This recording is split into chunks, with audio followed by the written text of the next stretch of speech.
you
Yo.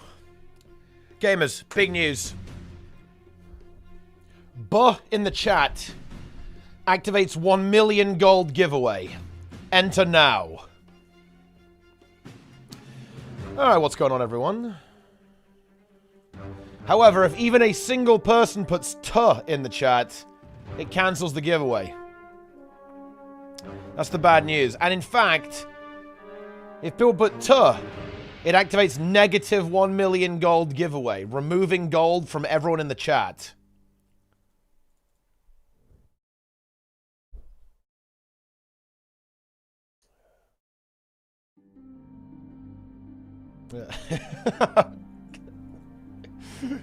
Oh, man.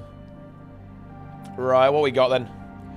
Ooh, bit tired today. I woke up in the end though, guys, yeah? We made it, we made it. We're here, we're here.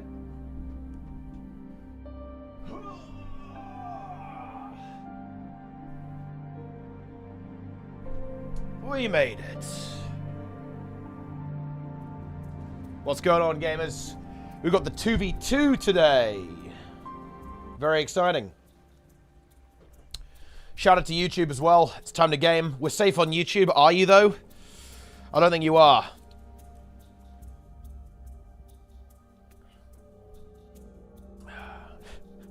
I declared on stream that I wanted them to nerf transfusion. Finally feel vindicated. Yes, they have indeed nerfed transfusion. A snail's mouth may be the size of a pin, but it can have up to 20,000 teeth.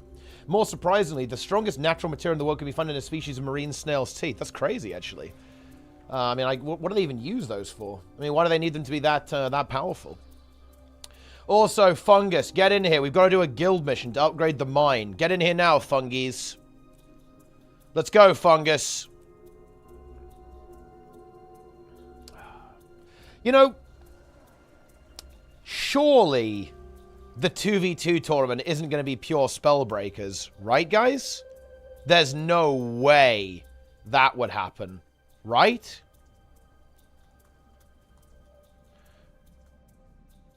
Right?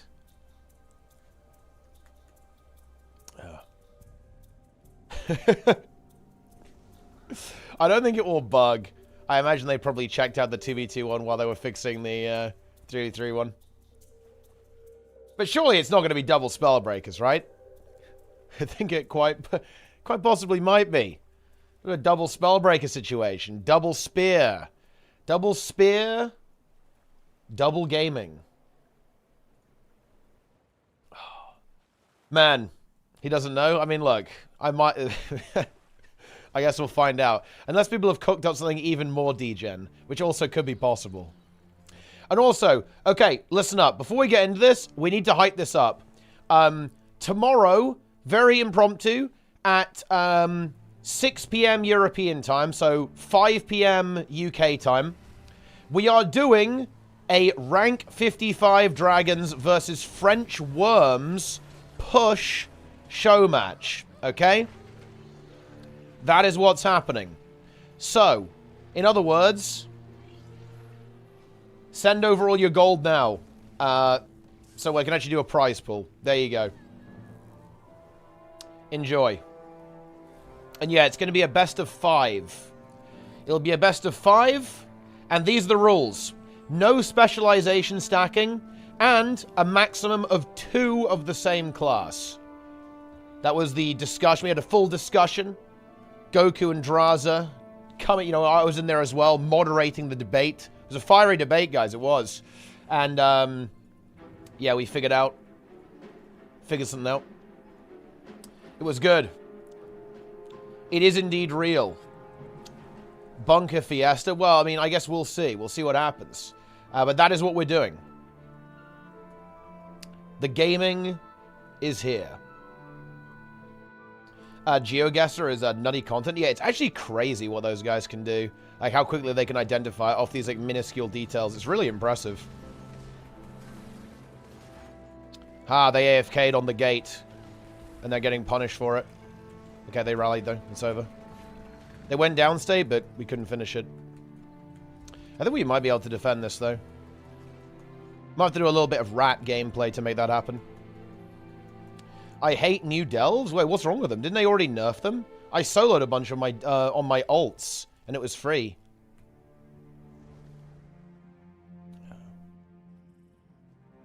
If you want to do them later, Nico, I'll probably do delves after the tournament.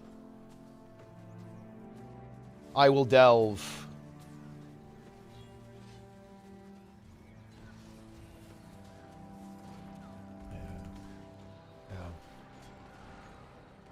You should probably reroll to tank, dude. Just play a tank, bro. That's what I would go for. Probably go ahead and do that. What are you going to play after the balance patch? I don't know. I'll just play something else, I guess. Who knows what we're going to play?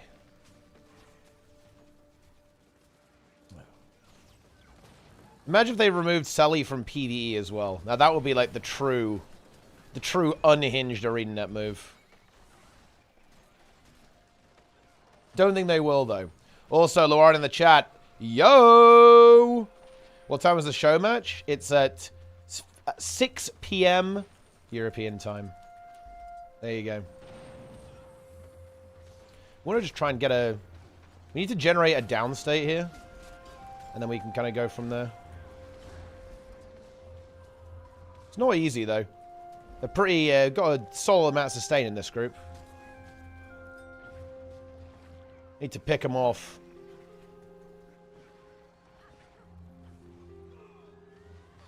We get one here?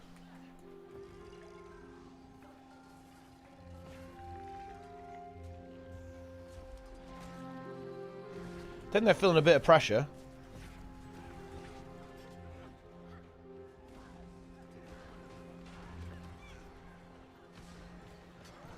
So got to get a bit more damage output. And then we're nearly there. Got a couple of downstates.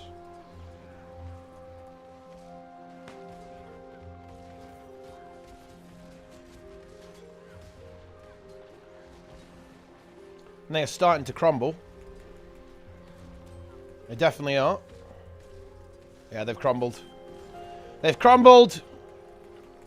And there it is. I'm excited to watch Double Warrior 2v2 tournament. Yeah, I mean, that might happen. There's some risk of that. But look, you never know, guys. Maybe there's a cook to counter the Spellbreakers. We don't know yet. How do you think Necro will be in World vs. World after the patch? Transfusion and Celestial nerf. Which nerf Scourge again and Reaper and Harbinger on roaming? Well, I mean, I think that because of like Celestial getting nerfed, you'll probably see a bit of a shift towards power meta. So, I mean, you're still going to have Power Reaper. You'll be fine. In terms of roaming, Necro will just play Trailblazer. Let's see. Yo! Congratulations, Laura. Well done. Platinum. Love to see that. Very good. Very good. Very, very good. Imagine they had Selly to PvP. I mean, yeah, that would... not sure about that one. Might be a little questionable. Yeah. Check Gigafungus. Wait, let me check Gigafungus.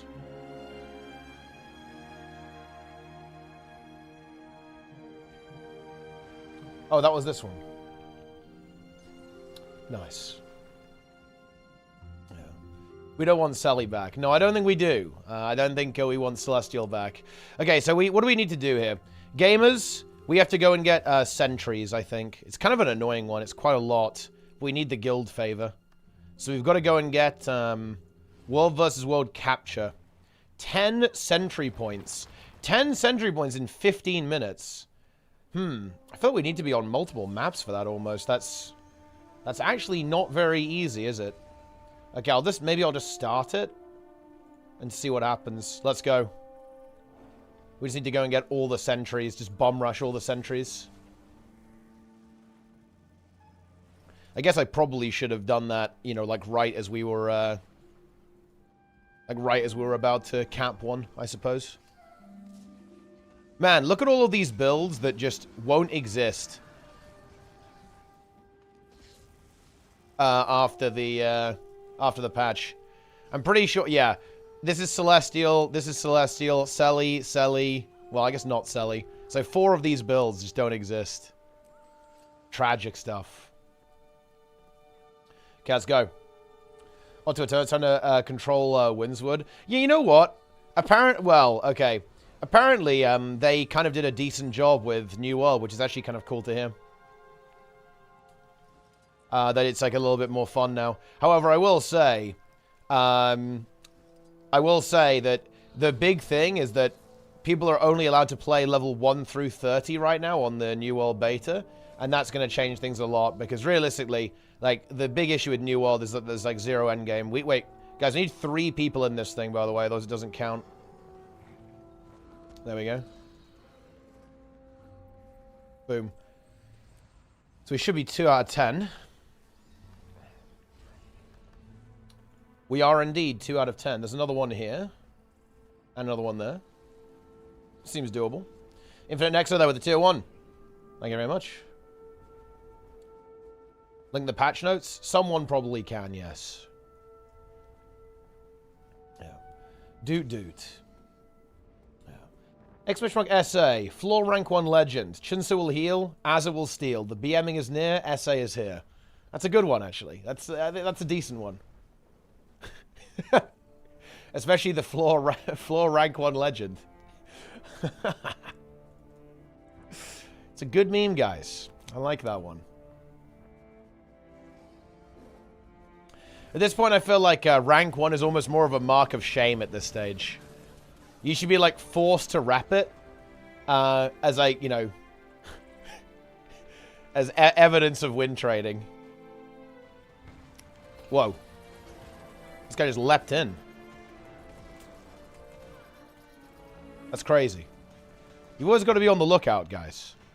People don't respect, like, the random willbender jumping in, but it does a lot of damage and won't really die, right? Because it has the crashing courage. It's just going to have so many blocks that you're not really going to be able to kill it. You got to respect it. But you need to not get distracted, though. You need to go get some more sentries. The game is much more optimized, didn't cheap out. New World is decent amount of endgame already. Mass, they can release content fast enough. I think the way they do it is really bad, though. To be honest. Like, they need to not do vertical progression. They need to make, like, content scale up every time, in my opinion. They can't make it so that, they can't do...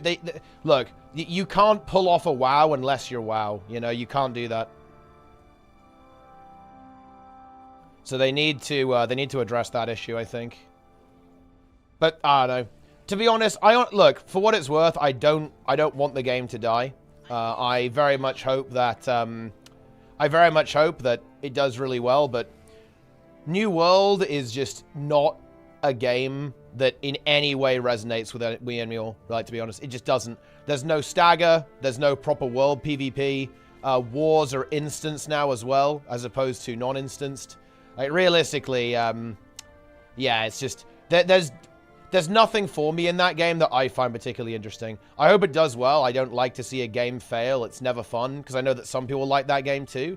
And if the game shuts down, then they won't be able to enjoy the game that they like anymore. But realistically, even if this relaunch goes extremely well, there's nothing for me in that game that I have any interest in. I'm not interested whatsoever.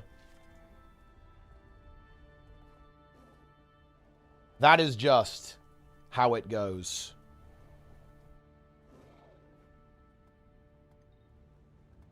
What do you think about the thief changes and the balance?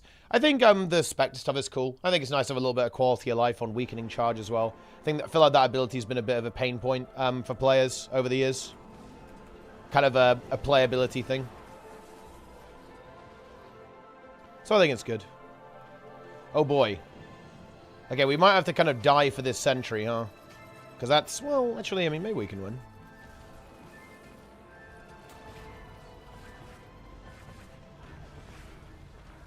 Yeah, that's unfortunate. I think people were a little bit brain AFK there. I think that was probably pretty winnable. More sentries. Any of the mods, pin the patch notes, please. Honestly, don't do that.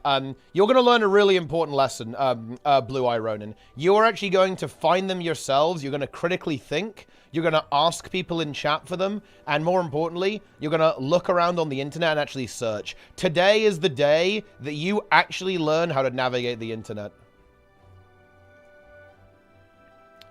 Do not pin the patch notes for this guy. He needs to learn.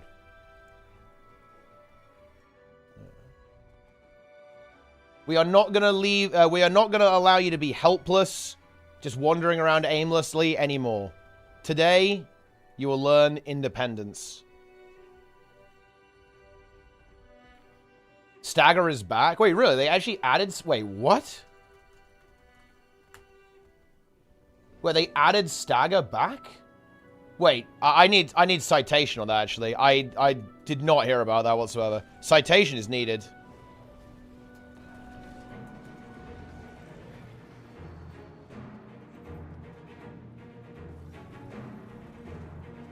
Oh, this is staggering PvE enemies. I don't care about that.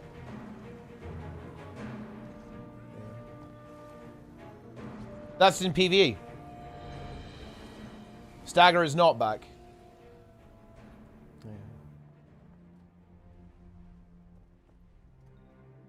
Yes. That definitely makes PvE feel a lot better, though. I've got to say that. Yeah. That is nice, actually. Like, Stagger in PvE does make the PvE feel better, I think. I will admit that.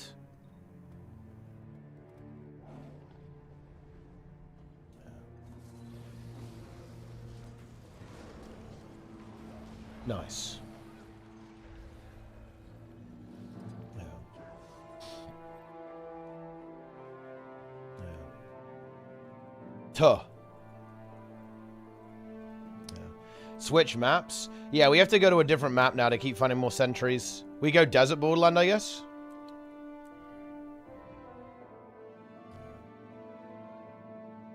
Yeah, the dev tracker is pretty good. We haven't got long. Go, go, go, go, go. All right, we have to spread out, guys. Spread out in groups of 3 people. How long have we got? We have 7 minutes and we're halfway, so we're technically on schedule. Guys, we're going to have to spread out a little bit, though. We need some people to go to the east side of the map. I'll go to the east. I guess you guys go north. Boom. Is 2v2 over? No, it hasn't started yet. It starts in 15 minutes.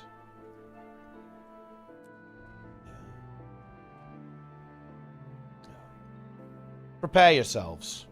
I mean, you better be prepared. You're going to need to be prepared for this. Some of the sentries here actually already belong to us. I think we're a bit screwed. Guys, if you're in queue, just stay on the previous map and recapture the sentries. But do it in groups of 3, or for some lunatic reason, it doesn't count. Leapfrog, Prime. The problem's ArenaNet left unaddressed today. Power creep versus visible and invisible. I think... I mean, look. Guys. I hate to say this, but... This is Guild Wars 2. Power creep is a thing, yes. I don't really like it, but... This is Guild Wars 2. Like, at the end of the day, this is not a competitive game. So power creep is not... gonna be like a really big priority list. Like, power creep is only really relevant for a very small amount of the player base. I mean, power creep benefits most players in the game, so they're not going to be super torn about it. And my take on this is that they're actually using power creep to basically balance Virtuoso and Herald, to be honest. Like, that's what they're doing. They're saying, well, okay, we're not going to nerf Herald because it makes the game fun. We're going to buff everything else. Right? We're not going to nerf Virtuoso, because then we'd have to rebalance Ceres, but we're going to buff everything else. Right, like, that is essentially what they're doing. Or that's my read on it anyway. But also, yeah, like, power creep, it is what it is, guys. Power creep is, it's a thing. It's probably not going away. I wonder if we're going to make it. This one's annoying. 5 minutes? Oh, actually, we only need... Okay, we need 2 more sentries. That's very doable, actually. I feel like we've got this. There we go. That should be 8 out of 10 now. Wait, how is that only 7 out of 10? I don't know. But we've got 2 up there. That's pretty good. Yeah. Here we go. Let's get in there. I learned this huge strat before joining. Caught. Why are you caught? Problem for the health of the game? I actually think it's a huge problem for the health of the game, but I think, well, I mean, certain areas of the game anyway. But look, you know, the ship has kind of sailed on this one. Like, stuff like all of the raid wings, yes, they have been invalidated by power creep, all of them. Especially the early wings, but definitely the later wings as well. Like, old content is so much easier now than it used to be. It's crazy how much easier it is. Guild invite. Okay, I'm doing it. You've been guild invited. Awesomeness joins Fungus. Warrior Spear got nerfed, but Core Warrior is still strong in World vs. World. Oh yeah, I'd imagine so. I think Core Warrior is still doing pretty well. But, you know, Berserker is good too, obviously. But yeah, it still does good DPS. Oh no, there's someone taking these sentries. We've got to get there. We're actually behind. Wait, is there... We need another player. We only have 2 people here. Guys, we need a 3rd player. Oh no, we've actually thrown, haven't we? Oh, these guys can get this one, though. But I can't actually contribute to this one because I only have 2 people. We had 3, but then someone left. It's a bit tragic, isn't it? It's probably, I think, a helpful tool for the devs' direction that they want to take the game. Yeah, I mean, I think Guild Wars 2 is in a really interesting spot. And I think that a key part of their current development model is compromise. Like, it's very much, how are they going to make this work under the constraints that they have? Like, they can't afford to do, like, big, sweeping tuning changes to encounters, right? That's kind of like a problem they're running into. Because the ideal solution here is you just buff the older content, right? Like, you just say, well, okay, we're going to go back and make Wing 1 harder. Like, that would be what you would ideally do. Oh, I think we won. Nice. That would be what you'd want to do, right? But the problem is that that's kind of...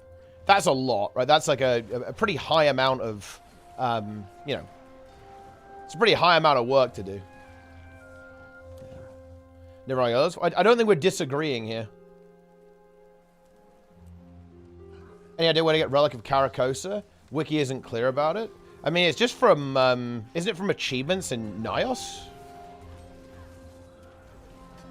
I'm pretty sure it is. Big Gravwell.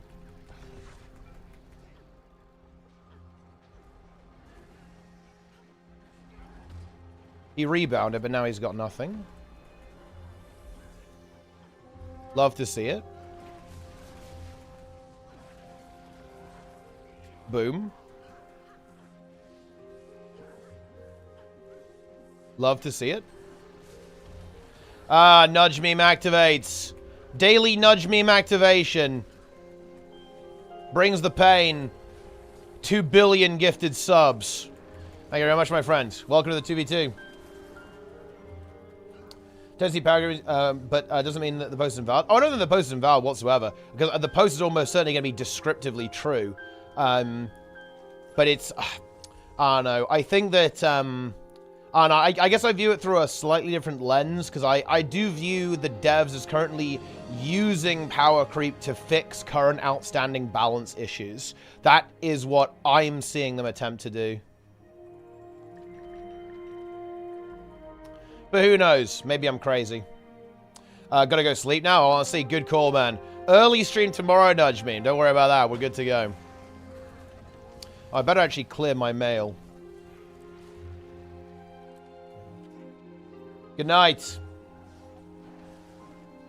Balance issues or encounter issues? I mean, it's both at the end of the day, isn't it, really? It's a little bit of both.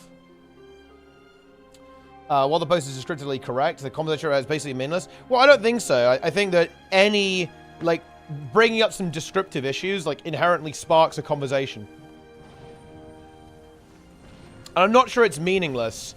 I'm not sure it's meaningless because it is a legitimate complaint that, like, Wing 1 has been invalidated by power creep, and to be frank, all raids, and actually even HTCM. Like, this is not just applying to simple raid content, guys, and strike mission content. HTCM has been massively invalidated by power creep. It is so much easier now than it was on release. It's not even funny. Like, it is kind of free, actually, compared to when it once was. And, yeah, it is entirely possible that eventually the same will happen to Ceres. But again, like, my theory, and, well, we'll see how well this ages, but my theory is that they're not going to power creep the game any more than it currently is. That 46, 47k is going to be the ceiling. They just didn't want to nerf... they just didn't want to nerf Virtuoso and Herald. I'm pretty confident in that. Because at the end of the day, Virtuoso and Herald make the game fun for people. And if you're a game developer, you don't want to make the game unfun for your player base. And if they did nerf Herald and Vert, I think one of the biggest things that would happen is the game would be less fun for people. You know? And I really think I don't want that.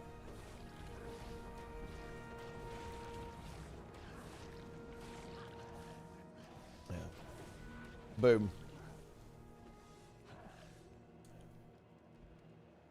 That's how it is. Or at least, that's how I think it is. Who knows? Ooh. Vert and Herald making the game fun for people. Having it... Okay. Look, the funny thing is, they're just easy. They're easy to play, and they fit very well into how the game plays out. Like, Herald gives, like, all the boons and does good damage. Virtuoso is very easy to play and does a shit ton of damage. That's pretty much it. Like, that is, that makes the game fun. And Herald being as strong as it is does kind of make the game fun, to be honest, because you just have very easy boons all the time. And it just makes everything very nice and smooth. Just gives, like, high win rates, yeah.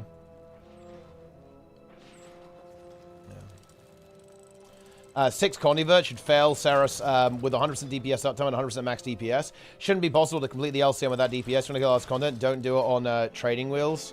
I mean, yeah, sure. I think it could be interesting if, you know, you had to run, like, a couple of glass cans as well. That probably would be a good idea.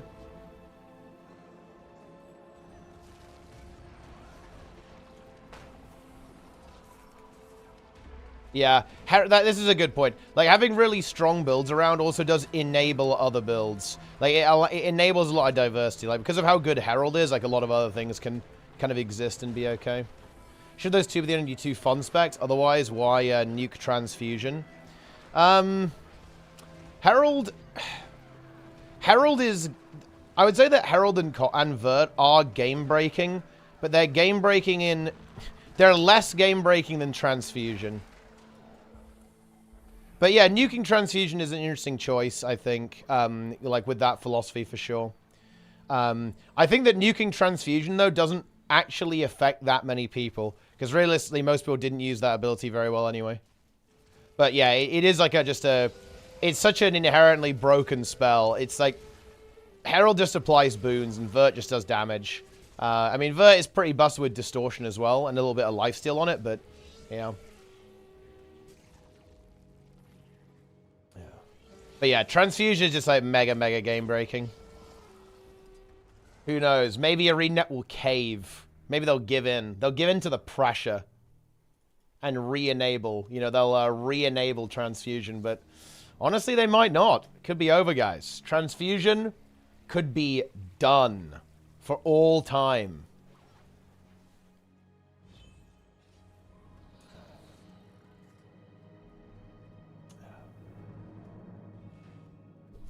And you joke, but that was probably kind of part of it, right? Like, designing encounters around transfusion is very non-trivial. Would it be a lot of work for them to tune up the health of bosses and raids? Yes. I think so, yeah. Like, doing that requires a lot of testing. You need people to get in there and see what's going on. And also, you'd have to also look at the damage of abilities and tune that up a little bit. Maybe even the frequency of the abilities, too. There's a lot of things you have to do. And the other thing is that it's actually more... It's even more complex now, because... power creep is not just the number goes up. It's also cooldowns going down as well. And a lot of old raid content, even if you doubled the HP, it would still be a joke. It will be a complete meme. And the reason for that is simple. It is because it doesn't matter. You almost have to, like, speed the game up, right? Like, because of how powerful boons are, because of how powerful healing is right now, like, anything that doesn't basically one-shot you does nothing in the game. It's a bit of a weird situation, yeah. There's nowhere near enough overlaps. There's nowhere near enough going on in old raids. Because in old raids, guys, you just didn't have the same level as overpowered defense. Like, you have broken defenses and just, like, cooldown usages, like, in Guild Wars 2 now. Like, you have way more overpowered damage cooldowns, way more overpowered, like, healing cooldowns, way more overpowered boon uptime. It's like, old raids just don't work. They fundamentally don't work. So even if you go back and you increase the HP, does it even actually make old raids that much more fun? Probably a little bit, actually. But it actually doesn't, it doesn't make it that much better, like, to be honest with you. Like, purely because, like, the game has changed so much from a fundamental perspective that, it's just a totally different experience.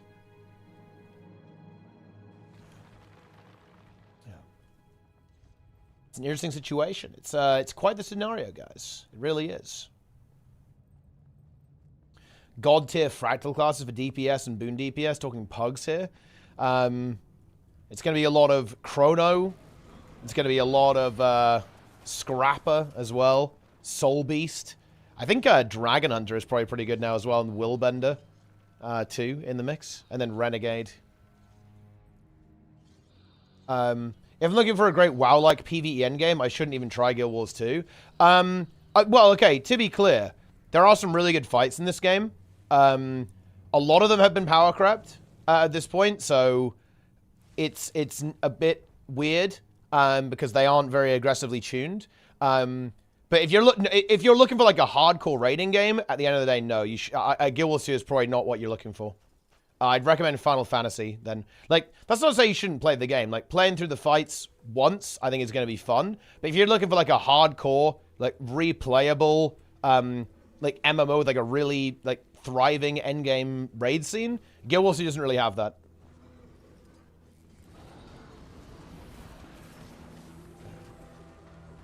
Say your average subgroup was in days gone by was comprised of a heal druid, quickness chronomancer, power lackey renegade, banner berserker, and a dragon hunter. If you needed stability on some mechanic, you have to distribute that role to your dragon hunter to bring stand your ground to contribute that squad. Nowadays, with druid having accidental stability from the post, yes, role compression is insane right now. This was actually done to counter. This is a really funny one. The reason that happened is actually because of Firebrand. Like, guys, oh really? Wait, so. We all agree that Path of Fire was really unhealthy for the game, yeah? Yeah. Yeah, the reason why stability and Aegis got added to everything was exclusive. It was explicitly because of Firebrand. Like, Firebrand was just insanely broken. Like, mega broken. And it kind of forced ArenaNet to either nerf Firebrand into the ground and make it pretty awful, or they wanted to, like, they had to buff everything up to that same level, which is exactly what they did. I don't know. Look, I mean, I don't want to be like a meme here, but guys, we're not going back. We're not going back. Ever. This is how it is. We are not going back.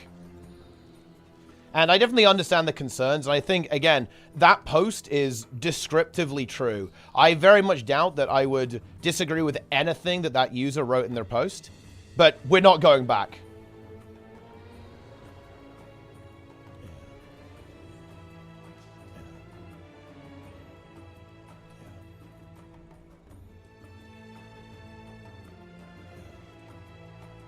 The number isn't going down. Guild Wars 2 is mobile shovelware. Recommend a gaming laptop. The only gaming laptop I've had was a Razer Blade, and it was a really nice machine. There you go. Boom.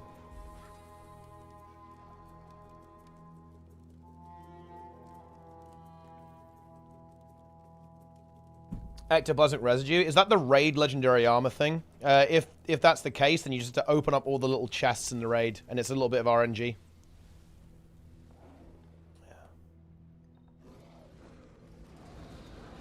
Little bit of RNG, guys. Any specific WoW content creator you can recommend to get credible on their opinions and best motivation to start getting into WoW with an endgame focus? I think Growl actually put out a really good guide for that recently on his channel. And actually, Quasi WoW, not sure if that's how you pronounce his name actually, but that guy actually has like a lot of good stuff in there.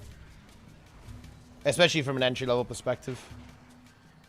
Ready for Spellbreaker Domination? Oh, I love it. It's gonna happen, guys. Here it comes.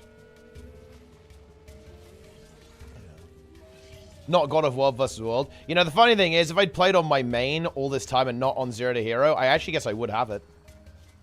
Do you want to drop the title of the post? Not really, if you don't want to, but I feel like there's nothing else to really say on this. This is never going away. Like, does the post make...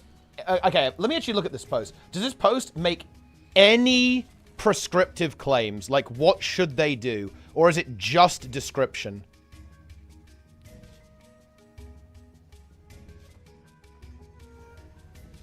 I don't have any solution here. Yeah. And I do know that any solution to this problem will not be easy. Yeah. No description. Like, it's just it's a statement. It's a statement. Right? It's just descriptive. So, look, I'm not gonna lie. This is true, but there's nothing to say. Right? This is a lot of text that basically says, yeah, power creep exists. And the answer to that is yes. But I think there's a... Look, like, when it comes to power creep in Guild Wars 2, Guild Wars 2 is not a video game that can afford to really deal with this, in my opinion. Because doing so requires significant rebalancing of old content, and it also requires you to redesign stuff. Because I imagine this post is... Well, this post does talk about this here, but this is fundamentally a design issue. Yeah. Dismissive? How is it dismissive? I've said everything in this post is true.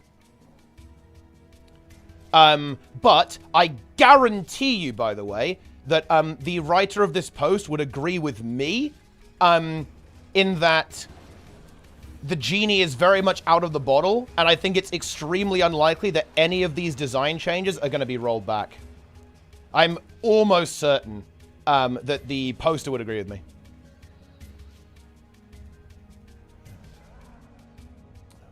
But that's how it is.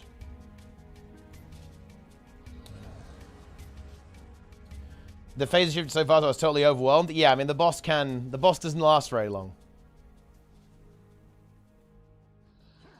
Yeah. Hell yeah. All right, I guess I better go watch the AT. 2v2 gaming. Yo, Falco there with the Prime.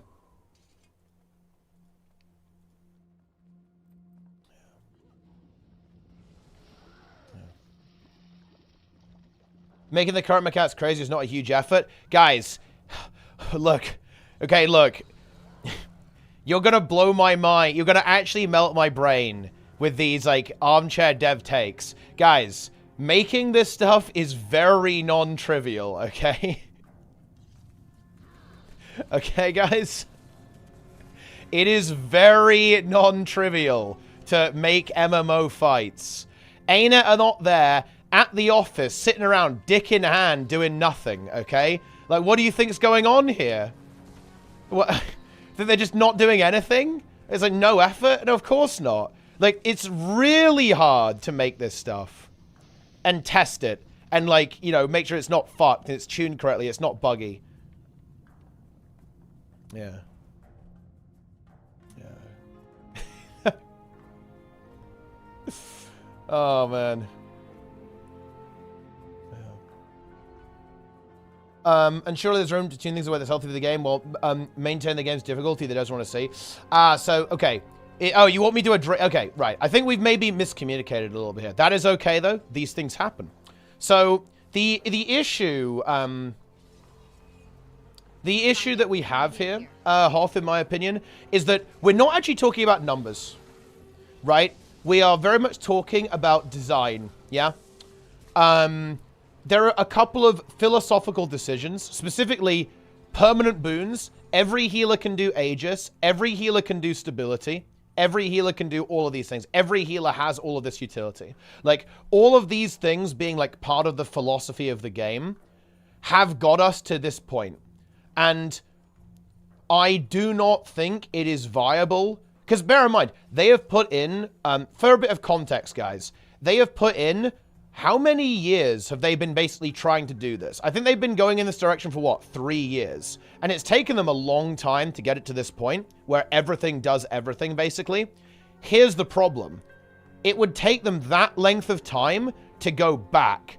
And that means that you'd just be ripping away people's fun for 3 years in order to get a theoretical payoff of the game being better designed, but better designed for content that only like 2% of the player base play. Is that worth it? I think that's going to be a tough sell to Big Dog Grouch, right? Like, you know, if the devs go up to and say, oh yeah, I want to do a 3-year project where we actually make Guild Wars 2 PvE well-designed. And Grouch is going to say, love, you know, he's going to have, like, his corporate stuff. He's going to be, like, big corporate. Like, love what you're saying here. Love the energy. Love the enthusiasm. But... And that's how that conversation's going to go. Yeah. Yes. Are you able to swap classes during a round in 2v2? I believe no, I think between rounds you can. I think you can anyway. Wait, can you swap? Yeah, you can. You can swap between rounds, but not in a game, obviously. The reason I post we've been chatting about it is because I find the topic interesting. You think there's no use talking about it? Then fair. Well, no. Again, I think we've miscommunicated here. I'm not saying that there's no use talking about it. I'm saying I just did talk about it. But I think that there's actually not that much to say. Like, okay, I'll kind of flip it back to you. Do you have a point that you'd like me to address? Like, what do you think that I haven't addressed exactly? I'm being good faith here. I think we maybe had a little bit of a disconnect there. That happens on text and voice sometimes. It really does. But like, what do you think I haven't talked about when it comes to power creep? What do you want me to say? What do you want from me?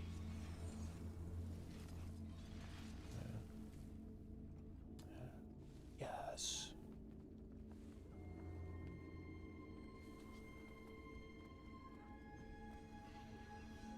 Started off when everything was more P-balanced. Of course, yeah, that's absolutely correct, yeah. Guild Wars 2 is much better balanced, designed, rather, in the core and HOT era than POF and onwards.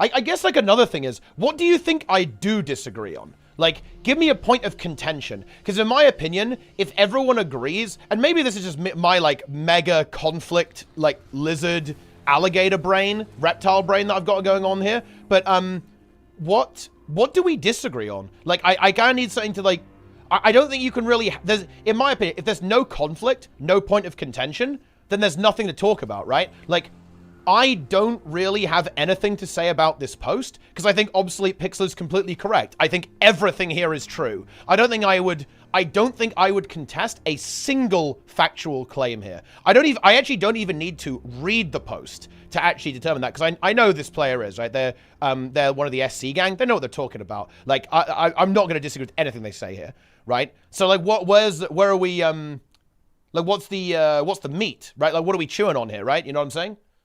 Apologies. No, I'm not saying you were trying to be conflictive, Hoth. I'm saying, where is the conflict?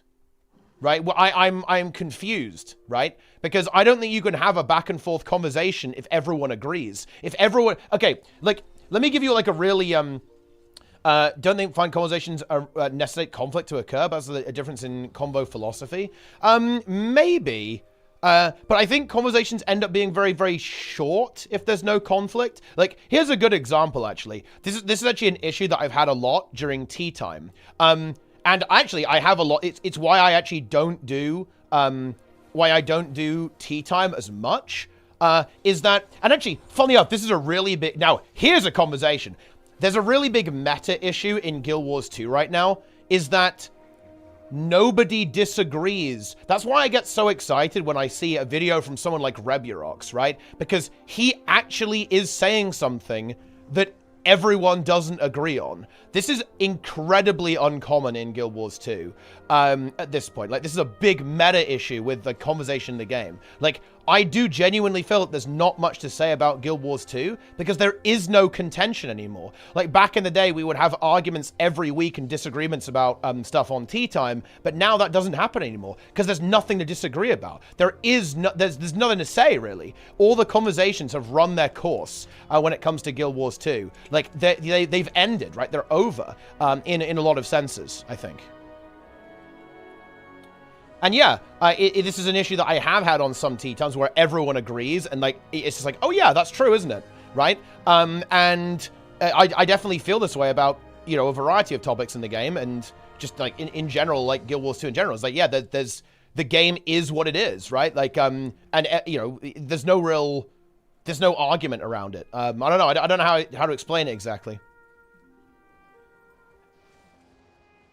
Should I buy Soto and Janthea Wilds or Total War Warhammer 3? Well, those are two pretty different games, to be fair. I'm not sure we can... I'm not sure we can really give you... I'm not sure we can make the decision for you on that one. Have you seen Laura's video about Neos was the best one so far, chat? I lost it, best comedy ever. Look. I actually do feel very compelled to actually address that. I actually think I actually agree with Lara. I think that Janthea Wilds is a really strong expansion in Guild Wars history. And actually, I will double down on what Lara says there. Like, if the raid wing is good, 3 legendary mode raid bosses could very easily be the best expansion for instance content ever. Yes. Actually, yes. That is possible. And if the Fractal's good, that would be nice. And a new PvP mode that could actually help PvP. Yeah, Janthea Wilds actually does have a lot of very legitimate things that could be going for it to make it, like, very high in the contention. But also, guys, let's show a little bit of respect, okay? Like, you know, if you're really cynical about the game, it is what it is. But, you know, we don't need to be disrespectful to other people who are enjoying the game. You think about HOT plus living 3, and that's 4 raid wings and HOT launch. So, well, okay. And here's the other complexity that's going on here as well. Oh man, there's just such a fucking can of worms, right? The issue is that the energy of the game is different, right? Like the the juju, right? Like the feng shui, right, is very different in Guild Wars 2 compared to how it was, and that is a factor, right? Let's be honest, that is a big factor. In this entire conversation, is that the mojo is completely different, right? And that inherently changes how all of the game is, right? Like the energy level, the hype, right? Like the community, all of these things like fundamentally change the game. What kind of game balance would you like to see in the current state of the game? The direction the devs want to take difficulty? Why do you think transfusion was removed instead of heavily nerfing it in some way? If the objective is fun for people playing their class? I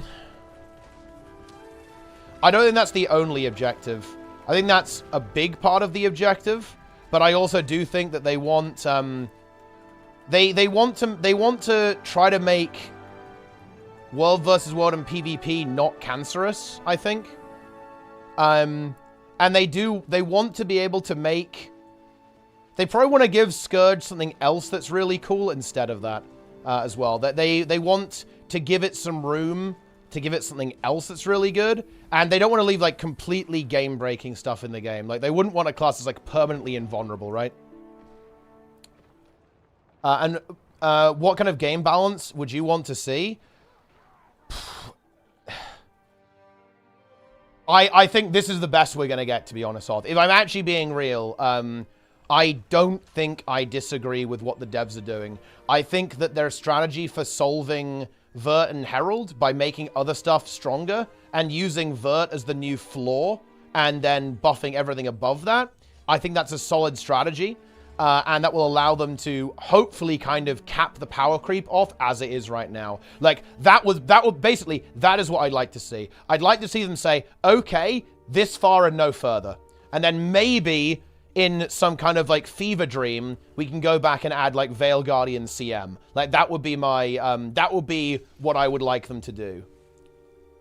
And why do they remove Transfusion? Because it's game-breaking, right? Like, having a class that does really big damage or gives a bunch of boons, I don't think is actually super game-breaking. Also, it's 2v2 time, so we're out of time, guys. It's not, like, as game-breaking as something like Heal Scourge. And here's the thing. Like, because Heal Scourge was so game-breaking, they weren't able to kind of make it as well-rounded or, like, design it. And also, probably some redesigns as well for from some elite specs. Like, some elite specs are just, like, not well-designed, right? And that just breaks the game. Like, Scourge is kind of one of them, to be honest.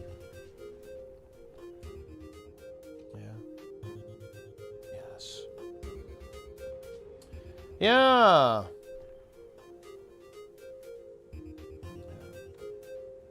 Yes. Hell yeah. All right, here we go. It's time.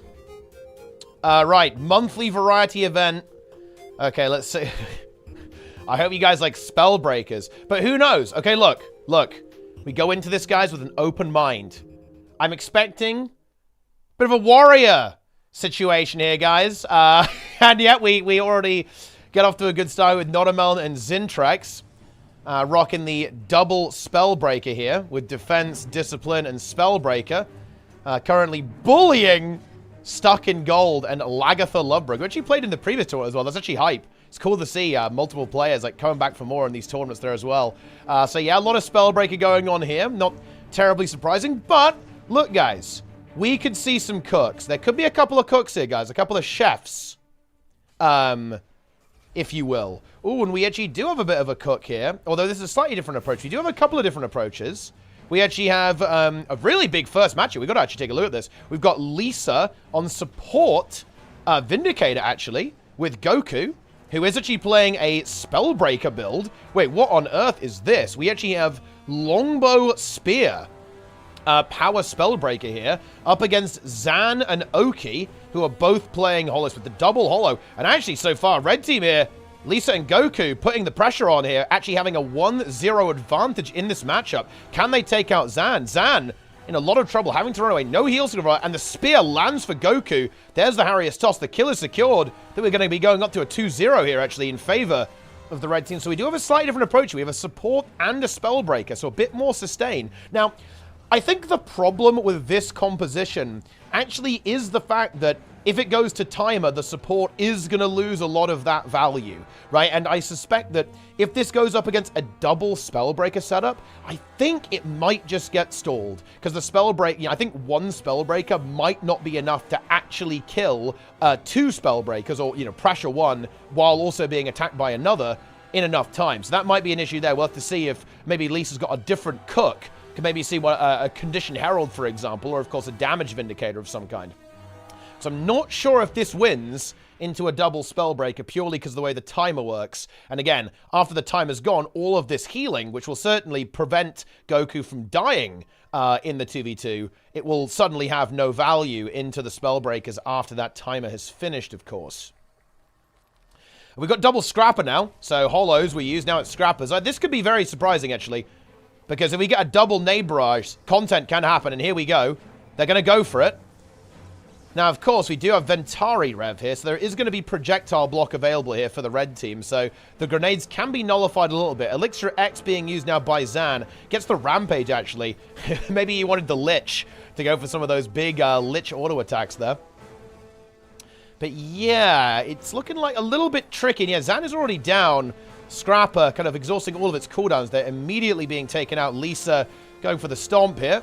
Gets it there with the stability, and that is going to be the end of that. A quick 3-0 for this French cook.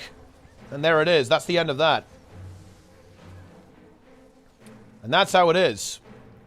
Game over. 3-0. 2v2. 2v2, I think, is a little bit more, I want to say comp-dependent than the 3v3. I'm kind of a bigger fan of the 3v3 rather than the 2v2, if you ask me, actually. Oh, we have an Esprit. Yeah, Esprit's playing as well. That could be interesting. Pain is also playing. So we've got a lot of games. Of course, 2v2 means that people, do end up kind of spreading out a little bit.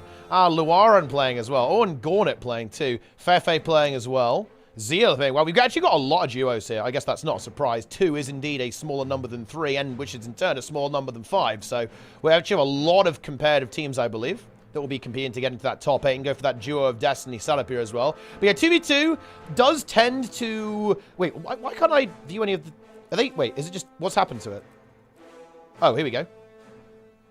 Here we go. I was being a bit weird there. I just couldn't find any active game for some reason. Okay, here we go. We have a Kuma. Reaper on the red team and the Tempest. This is almost like a classic 2v2 comp, actually. Look at that. Yeah, we've got the Dagger Tempest kind of playing a bit of a support build here, but also some healing as well, of course. Some damage. It's actually more of the damage build, isn't it? Fire and Earth. With Sage Amulet 2. Of course, we'll have a little bit of support there with that Dagger offhand for the cleanse. And of course, the Rebound being used there too with Aftershock and Feel the Burn. So some support stuff here with the Elemental Bastion, Invigorating Torrents to help keep these Reaper alive and buff up that Reaper. Also some good DPS though with Fire and Earth at the same time. Currently doing very well, actually 2-1 against their opponents who are playing Druid and Dragon Hunter here as well. So kind of in some senses, a similar comp. We have this slightly, support-oriented build, then this damage build from the Dragon Hunter. Of course, very different classes being used here. And already those conditions absolutely merciless here onto the blue team. The Druid does have very powerful cleanse from Celestial Avatar, but drops out immediately, so no support for a good amount of time. The DH is going to be on their own for a little while right now. Renewed Focus still available, burning through these virtues, though. However, damage is kind of connecting here a little bit. Can this DH actually land some damage? Traps are going to be coming off cooldown again pretty soon. We need to see a renewed focus, though. There it is. The Druid is now on their own for a bit. Doesn't have Celestial Avatar. Pet is also dead. Do we have anything that can be used to stay alive here? There's the Celestial Avatar. Glyph of the Stars has already been used, though, so we cannot get the revive onto this Reaper. And I believe the blue team is going to end up defeated here. Red team, and that Conley Reaper, man, it is dangerous. It is very, very dangerous in these matchups. Definitely one of the classic builds there. Let's see if, we'll have to see if any team is going to be capable of using it. I believe Gornet might well be playing Necromancer, although Gornet is also a multi-class, so kind of a Necro main, but certainly can play other things, so we can certainly see the Spellbreaker out from that player as well in that sense. But yeah, this is, it's going to be pretty monstrous, guys. This Reaper also in these fights, like so much pressure that the blue team not able to keep up there. But let's see. Is there a... Let's see if we can find, like, a rank 55 team. There's got to be, like, a... Surely Draza's playing, right? Maybe he's playing with Esprit, actually. I'm not sure. Misha is playing, too. Yeah, we have the Misha team. So it might be, like, Misha and Draza, potentially. Could have that going on. I feel like the match thing is being very weird. It's quite difficult for me to see what the hell's going on right now. We actually have a 1-all. Wow. And we might well be going to timer. The Scourge attempting a epic 1v2, so probably no timer, actually. As the red team get it done with a Support Guardian. Ooh, and actually a Staff Warrior. A Staff Spear Warrior. So kind of almost like the Duelist build kind of being brought to play here. A little bit more defensive potential using the Staff here, as opposed to some more aggressive weapons like the Dagger main hand. Support Guardian, heal the world. Is ready to do exactly that with the Support Guard. Yeah, again, I do think... I'm not actually a big fan of running support unless we're actually playing Necro right now. I think that might be the exception, is maybe the Necromancer can justify the support, but... Or maybe some other very glassy, very high DPS build. Because the problem right now with this comp is how do you beat the Spellbreakers, right? And I know we're almost like a broken record here, but if you run into a double Spellbreaker... How do you beat that with this comp? I feel like you don't. I feel like you auto-lose, pretty much, even if you play really well. Of course, blue team, playing with the Willbend and the Scourge. What kind of Scourge is this? It's actually kind of like a support Scourge, but yeah, we see the Transfusion. Enjoy it while you can, my friend. So we do actually have that going for us on this team, so there is that support being played. So kind of a similar setup. And of course, the Willbend, a very high DPS build on blue. And this is kind of the same thing, right? Like, I think that having a support for a very, very, like, uber carry DPS definitely makes some sense. Help keep that Willbender pumping, able to keep up the pressure while the opponent is attacking. And let's see if they're able to connect. Of course, Scourge is kind of an interesting support. I would say like a little bit less cooldown reliant, actually, than Guardian. Like, much shorter cooldowns, right? Like, Guardian does eventually run out of steam. Like, once you've gone through your renewed focus, at that point, you're kind of on a bit of a ticking time bomb until you end up kind of running out of juice. And let's see, and I think the blue team's kind of identifying that well here. They're seeing that the Guardian is starting to run a bit dry. I want them to stay on that guard. Of course, the healing output from the Scourge is not completely insane. More of like a kind of a passive, almost offensive style support. We need to see a transfuse here. Oh, there's no transfuse. Good knockback there, but I think there's no stability. We're going to have to see a big transfuse here to make this work. There's the fear into the transfuse. Here we go. And the Bloodwell and the Guardian res. There's a Ghastly Breach. I think this is not over. We need to see the Ghastly Breach into... Oh, no, the Stomp comes through. Oh, the Stomp did come through there. Unfortunately, the blue team is going to end up taking this game. It was a decent attempt there, though, by Rayman. Yo! Good taste in video games, actually. A good attempt by the Scourge. I quite like that. Very, very close there indeed, but a little bit too much CC from the red team. We're going to be going to a 3-1 victory in favor of red in this matchup. And that's how it is. Oh, wait. Lauren's playing DPS. Very spicy. We'll have to check that out. We'll have to go and investigate that match. See what's going on. First Garth. Okay, then. Is that the last game? Let's see if there's any other ones going on still. Oh. Oh. Oh. Oh. Oh. Oh. Oh. Oh. Well, there must be one. Otherwise, it would have gone to the next round. There's got to be, like, one epic match. Still active.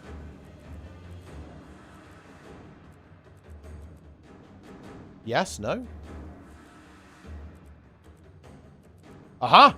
I found it. Here we go. Oh, it's Zemvo and Kranel versus Maya and Arazov. Okay, so Zemvo up 2-1 currently. Let's see if they can make this happen. It's Willbender and support Chrono. Again, yeah, this is the kind of setup that I think it has some potential. More potential anyway than running a, kind of a support and a warrior. So let's see if that Willbender is going to be able to connect. And Kranel, of course, definitely a big kind of Guardian player. He used to play a lot of DH, actually, back when he was playing with Quaggins on duty. I know a lot of other things, too. Thief, actually, as well. See if he can make it happen. The damage is connecting. It's a support Vindicator here, I believe. Oh, with Spear. Interesting. I imagine using this Abyssal Blot to set up some CC, maybe using the Sage Amulet. Yeah, it absolutely is. For a bit of Conley pressure as well. Being brought into the mix. Ooh, that Vindicator took some very heavy damage. That Willbender kind of unleashing. 1 minute on the clock, though. Now, I think what is interesting about this is that both of the blue team have an invuln, which is super nice for the timer situation. So I imagine some of these games have been going to timer. That's why it's been taking so long. And the Vindicator doesn't have that. You got to bear that in mind, right? Vindicator does not have an invuln. The Warrior does with Defiance Odds, and they need to be holding this for the timer. And let's see if red team are playing for it. I think they are still trying to go for that kill. Vindicator very, very low right now. 5k HP. Kranel looking for the kill. The CC comes through, but the shield 5 is good. But is it going to be good enough? Oh, the healing is very, very powerful, actually.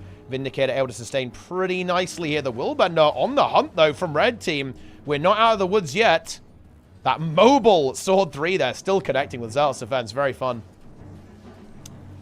The Great Sword blasting. The blue team kind of weathered the storm there. I think we're going to be going to timer. Now, the big thing here is that Zemvo, ooh, no time warp for Zemvo. So no double, continuous. There's not going to be any double time warp shenanigans after the timer. That could be relevant here. And there's no distort. There will be a Signet of Illusions, though. So the big key here is that we don't want to see a renewed focus out of Kranel here. And he needs to be on full HP. He needs to be on full health in a couple of moments. Ooh, is he going to be forced to use renewed focus? But actually, no, on that we might not get to that point, as we actually have an immediate demolition there. The Willbender connects massively. The Warrior attempts the Warbanner, but I believe Zemvo was able to get the CC, denying that, shoving that player away. Ooh, and now... Oh, sorry, actually, well, the Warrior died. It wasn't there. There's no way there was a Warbanner there. Never mind. I'm not paying attention. I don't know who's who, guys, okay? I can't tell between a Vindicator and a Warrior. And yeah, Vindy in a 1v2 with no ability to heal itself in the gas. Zemvo and Kranel take the win after a grueling, I think, 4-timer game matchup right there. Goodness me. They're not messing around. That is a big one. Okay, that is the end of the round. That was a meaty round there, guys. Some of the games were really quick, and some of them were really not. Okay, so let's see. I kind of want to see what... look, if there's anyone who can save us from the Warriors, it's going to be Esprit and the French Theory Craft. Let's see what we've got. Ah, okay. So we actually are going to see this Necromancer set up here. The big worm, Esprit, French Worm's leader, is here. And kill on the support Chronomancer there with rifle and then the sword torch. Kind of the normal setup here, as you'd expect. Esprit, again. Ooh, bit of a cook. Esprit, the chef. Blood magic over death magic, actually. In other words, kind of, you know, really utilizing that blood bank in combination with the support to have a huge amount of barrier, and then loads of lifesteal as well for a little bit more damage, but also that sustain as well at the same time. Let's see how this one plays out here. Now, this is actually, this is like a good pug team. I recognize these players from Ranked. So, it's a good pug team. I think their comp leaves a little bit to be desired, to be honest. The Double Guardian, a DH Willbender. So I think this is probably going to be relatively straightforward here for the blue team. Let's see what happens. And yeah, that Devouring Darkness is going to be very powerful here. Able to corrupt both of the targets at the same time. There are a lot of condition pressure. Well, that Reaper connecting there onto the Willbender. Or that Willbender going to have to renewed focus. Just barely gets it before they go downstate. Yeah, that Necro pressure is a little bit too much. They die instantly after getting out of renewed focus. And the blue team getting it done here. I have to go back to the drawing board here for the red team. Can they find a way to defeat this composition? It's going to be hard, to be honest. It's going to be hard. I don't think they have enough Coldly Cleanse. And the support, the thing is, it's going to be very hard to pressure this Necromancer with this support Chronomancer. Loads of super speed, so you can't slow him down. Resistance, so you can't apply blind, weakness, and loads of stability as well from that distortion effect, of course. Very, very nice for the Reaper to really connect that damage output. Time Warp too, like the quickness uptime as well, very nice on the Reaper. Because Reaper has some pretty slow animations, right? And having a little bit of quickness uptime from the Mesmer and, of course, the Time Warp and so on, incredibly powerful. Okay, here we go. Content begins. Double Willbender instead of the DH. I think I actually prefer that over the DH. Because they might just be able to land like a colossal burst and just kind of throw the blue team off it. And that's what they're trying to do. They're just going in for it. They were kind of ready for it, though. Like, when you played as much PvP as Esprit and Kill, like, you know what's coming, right? Like, you see double Willbender, you know what they're going to do. And the thing is, Necro is kind of good at shutting this down, right? Instant AoE weakness, instant AoE chill, instant AoE corrupt. Just like weakness, poison, cripple, chill, like boon corruption. It's hard to do this, right? Like, it's very hard to actually get that snap jump that red team was going for. They wanted to find it, and, well, as you can see, the Necromancer barely dropped below 100% HP. And yeah, Rabbit Amulet too. This is a kind of a classic choice. I've been playing this amulet myself, actually, because it's kind of a power meta these days. And Rabbit Amulet, is, you know, makes you such a monster. It really does. Like, you're such a monster with this, with that amulet. 2,000 toughness almost. Rune of the Necromancer, a bit more vitality, and 2,000 condition damage. Is going to be so hard to get through, realistically, for these Willbenders. They're going to struggle so much. And again, they could go for the Chrono, but the Chrono is going to be so resilient to them. We've got the Distortion here, of course, so it's very hard to just, like, get that one-shot connection onto the Mesmer as well. Let's see if they can make it happen, though. They've got one more try. That Spear Burst, not really connecting. But already we can see the health bars going down here a little bit for the red team. Necromancer survived the initial onslaught. So did the Chronomancer. Time Warp still available. Signet of Illusions. And yeah, this is looking a little bit scary, honestly. I think red team are going to have to maybe try something a little bit new in the next round if they want to have any hope of defeating a composition like this. Willbender goes down. I think the other Willbender is also going to be falling. There it is. Other Willbender falls too. And this match is well and truly over. Bit of a quick one there to start off this second round. Let's go see what else we've got. Let's see what, I want to see what Misha's cooked up. Could have been a pretty quick game on his end as well, to be honest. But let's see if we can find it. What about Gauntlet, actually? Gauntlet might be another representing the Necro. Yeah, we actually do. Ah, Flying Gauntlet, Support Guard, and then a Necromancer coming out here. It's Death Magic over Blood Magic this time. The Hospital.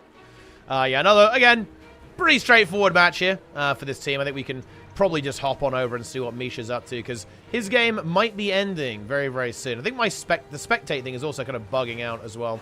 Oh, wow. Apparently that game is already over. Nice. That was a really brutal one then, huh? What about Zeolith? Wow, that game is over as well. Well, I mean, look, this is a slightly more frantic round than the first one, I suppose. Oh, this is interesting, actually. We are, in fact, going. So Frey and Draz are not going with a double Spellbreaker. I was kind of expecting that, to be honest. But it's going to be the support Chrono. And the Reaper, in fact. So we have got some spice going on here, then. Very interesting. Kind of makes some sense. It is a good combo. It's a classic combo. It really, really is. We'll have to see if the Warriors are going to be able to ruin the day. You know, yes. Necro is back in action. Necro having a bit of a rough time right now, but maybe it can win the 2v2 tournament as well. We'll be pretty hype.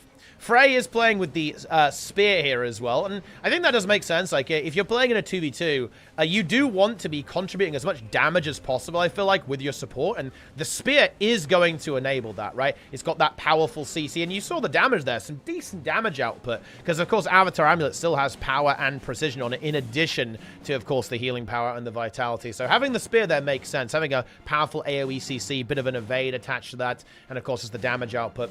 Very useful in my mind. Again, let's see if we can find, are there any, let's see if there are any interesting games. What about the Zan game? Wow, this round is very quickfire, apparently. Okay, this one is also very quickfire. We have a Druid and a Spellbreaker going up against the Dragon Hunter. Wait, let me see if Luaren's game is going, actually. Let's invade Luaren's game. The UI is completely fucked. That is, not really a big fan of that, guys. But anyway, let's see if Blue Team can make a miracle comeback in this match then, I guess, while I wait for the UI to unbug. It's looking a little bit rough already as the Blue Team heavily pressured. The Druid, I think, from the Red Team doing a good job of sustaining that Warrior, helping out there, getting that trap going down there too. And they're almost just like standing AFK, tanking the damage. This is actually like Chinese GVG. What is going on here? They're actually not moving and they're just tanking all of their abilities and trading their health bars. That's actually pretty epic gaming, if you ask me. Big heal and CC comes through from the Druid in Celestial Avatar. The War Banner comes through, though. Illusion of Life, actually, is what it was. Of course, it was a Chronomancer. Illusion of Life is massive. Of course, that is going to expire soon, so this DH is going to fall over again, which is not exactly ideal. And, oh, there we go. There was no barrier to deny that or anything like that. And, well, that's unfortunate, I guess. War Banner now drops down, gets the stomp, and this Chronomancer is in a world of pain. Yeah. Wait. Guys. Wait, Nike. What? Guys, do not do that. What the fuck is this? Why would you say that? Edit this out, Jonah.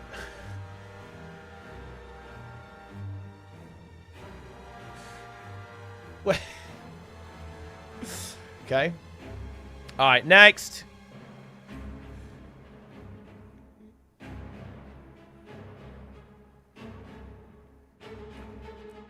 Let's see, is there anything cooking?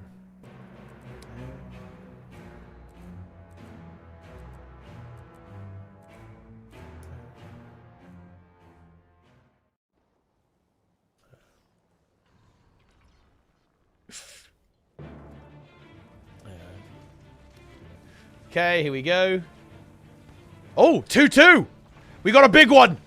Red team with the Spellbreaker and the Dragon Hunter going up against Zero Soul and Aradia Von Nimbus. Support Tempest, I think, actually, yep. With the Water Elemental. Or is it kind of the... I think it's the hybrid build, actually. Yeah, Wizard Amulet, and then it's Fire and Earth, so it's actually the hybrid build. Seen 2 of these so far. People love this. And actually, the Tempest scores a crushing blow onto the Dragon Hunter. Is there a War Banner available? There actually is. It lands, too. But now the red team, they've got to recover. No Defiant Stance for a while. Can they hold on? We still have a Harriers Toss for evasion, but 4k HP, this air overload is actually going to be really painful. 1k health, and there's the down state. And blue team, I think, have managed to lock this in. Dragon Hunter trying his best, but was kind of isolated away from that fight. Couldn't peel out the Spellbreaker. And blue team are going to narrowly emerge victorious in this epic best of 5. And there it is.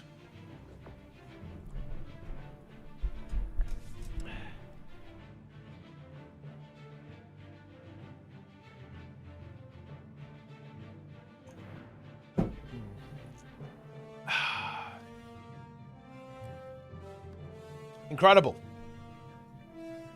Any more games? I don't know why it's bugged. It doesn't normally do this.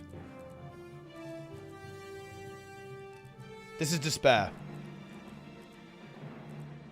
The Spectate UI, guys. The Spectate UI is not cooperating today.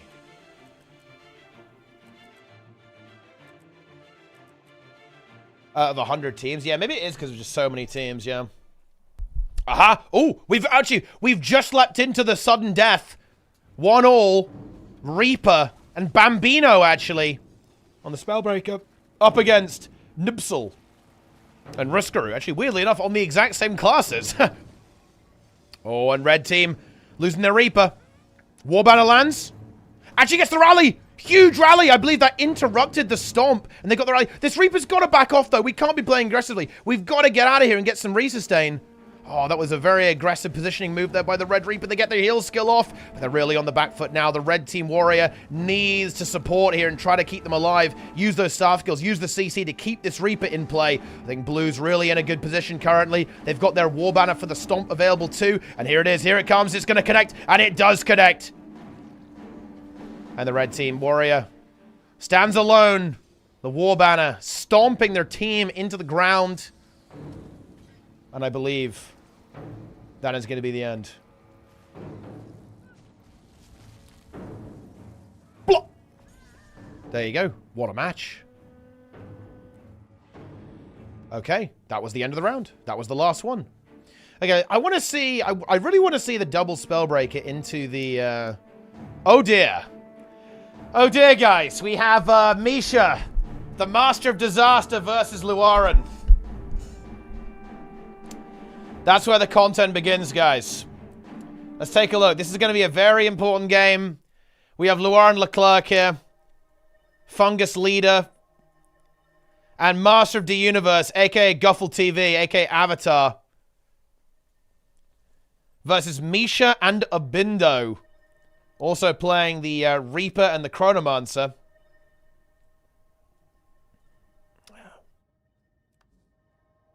This could be a bit of a spicy one. Abindo actually going with the Death Magic. We'll have to see how that Death Magic Cook interacts with the Blood Magic.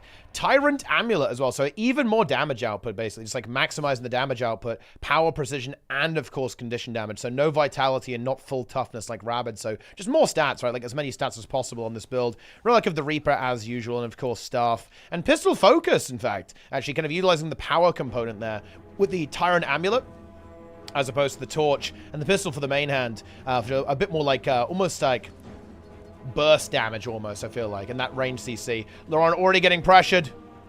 It's going to be a bit of a difficult game, I think. Here comes the Continuum Shift into the Gravwell. It connects. But Luaran not playing support. Actually, there's no support on the red team. They're playing double DPS, so not able to resustain. Tried to land a burst, was not able to do so. Master of the Universe now in an epic 1v2 against the blue team. That's certainly going to be a difficult one to hold out in. And that's how it is.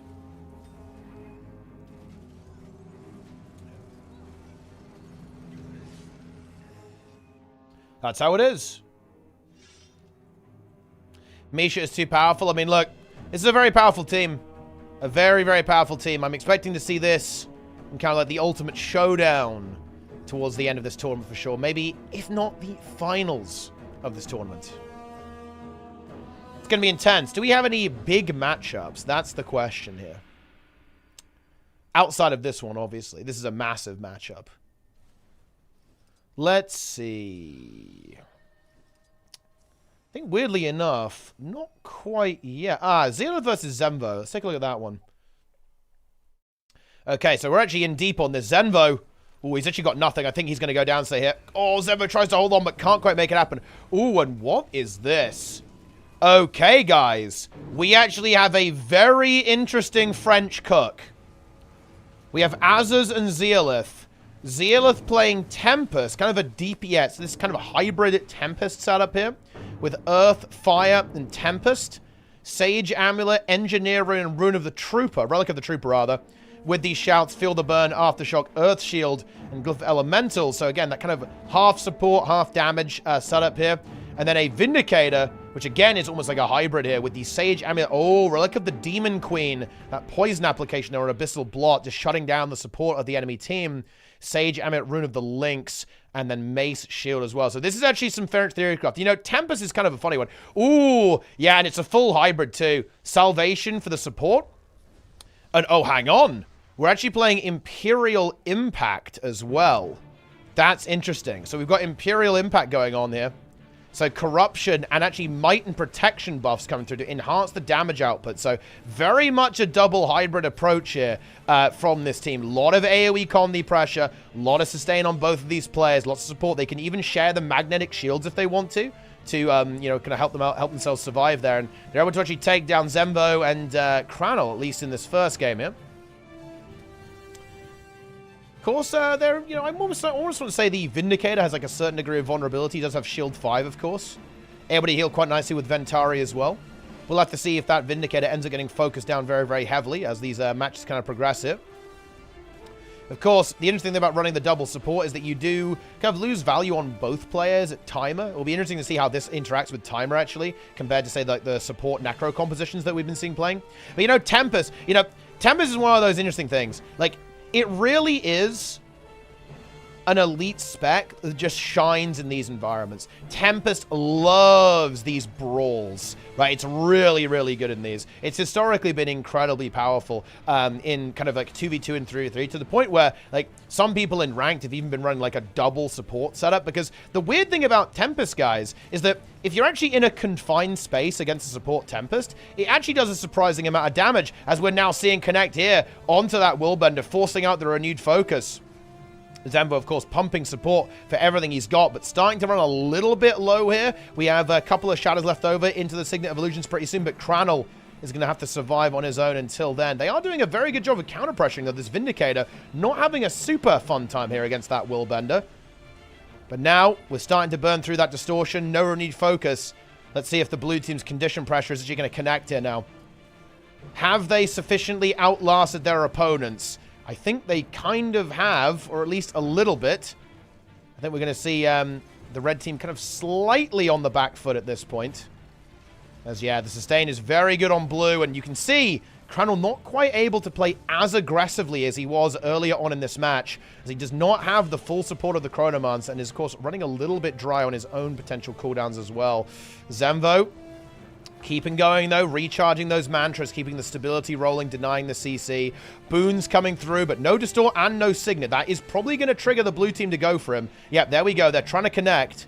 Healing is now basically over. We've got a shield block in a couple of seconds. That should be enough to at least keep him alive for now. Oh, swaps over to Rifle, actually. He's going to go for some support instead. That might be a very expensive weapon swap. Yes, it is.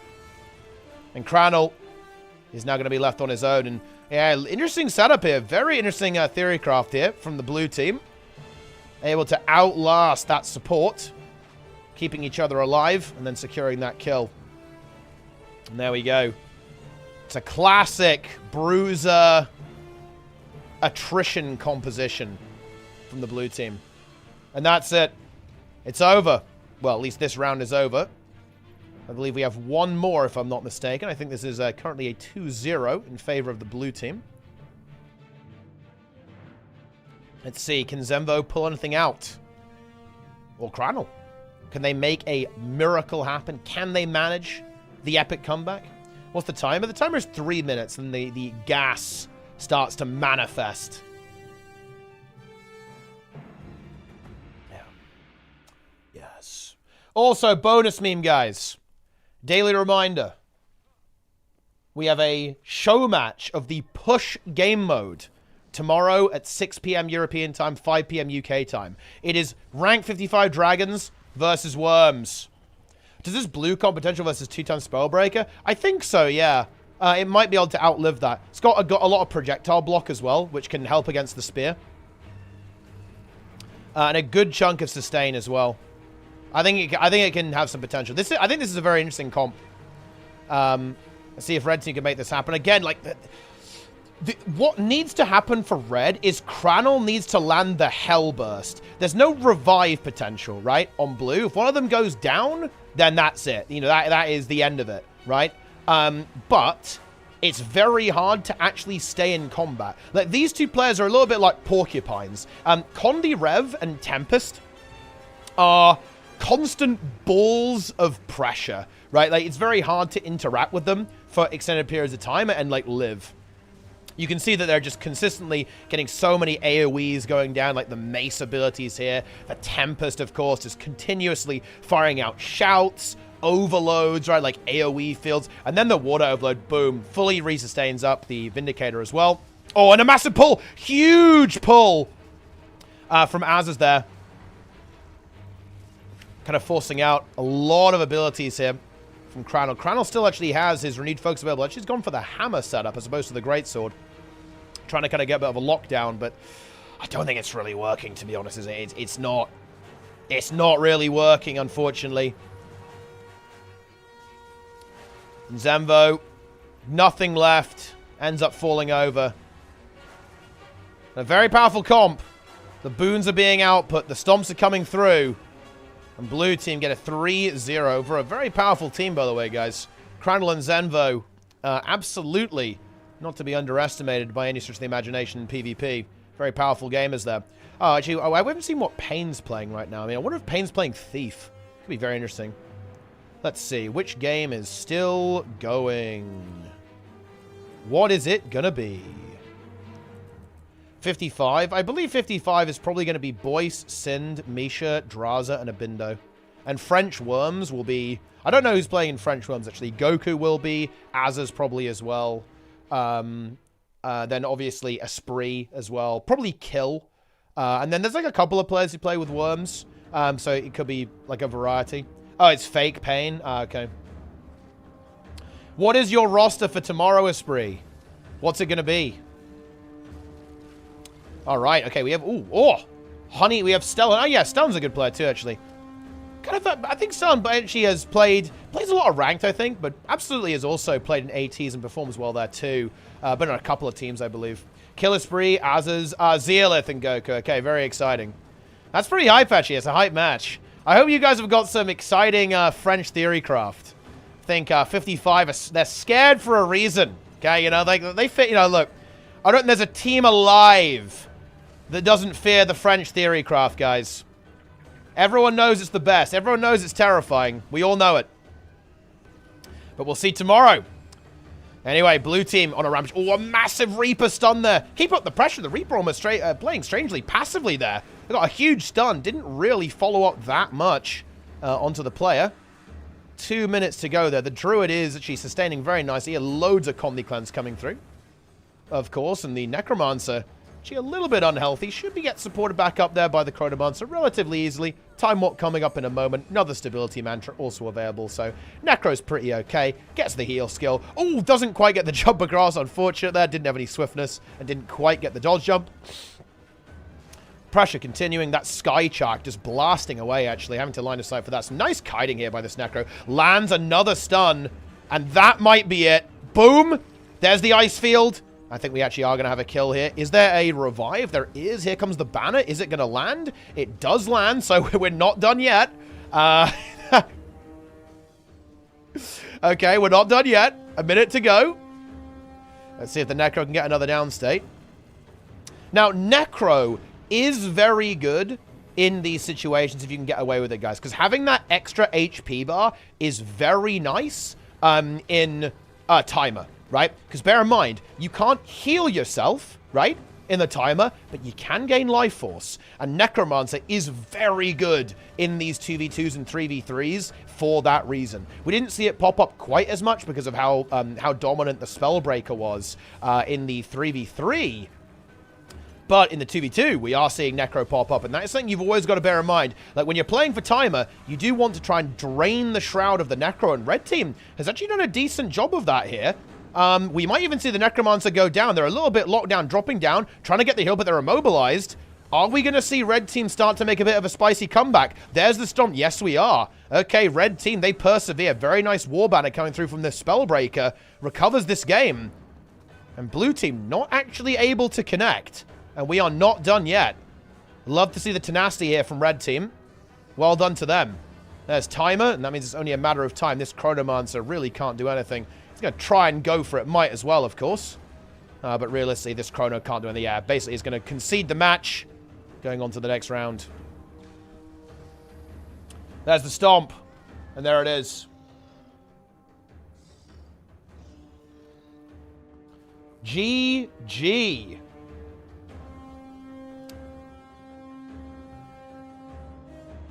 Cool stuff. Do love me some comeback. And, of course, Druid is hyped to see.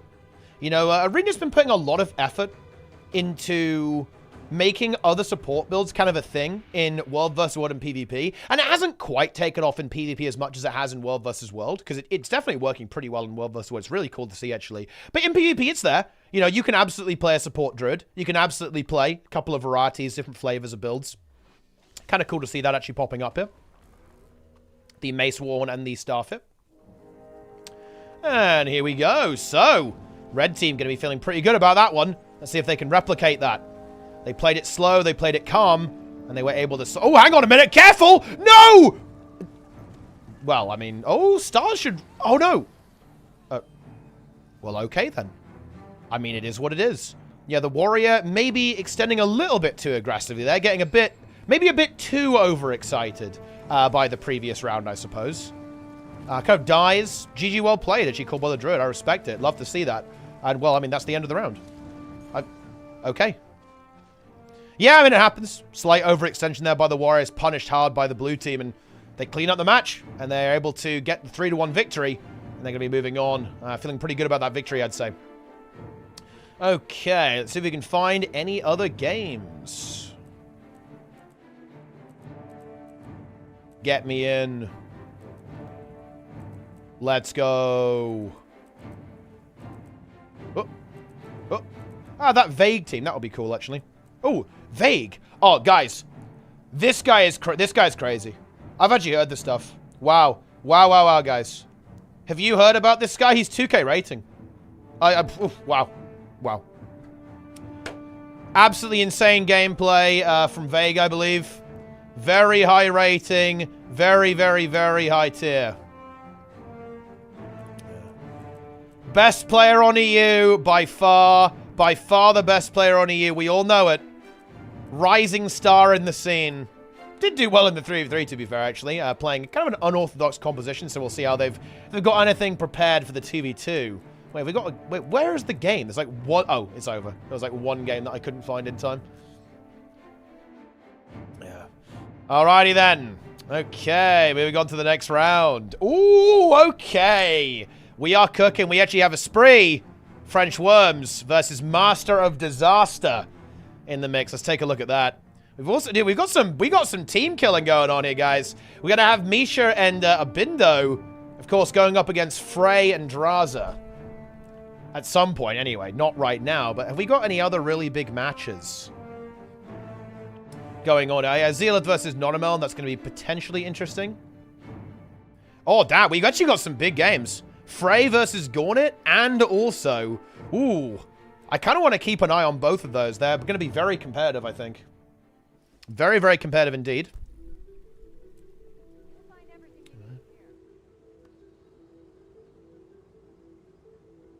Okay.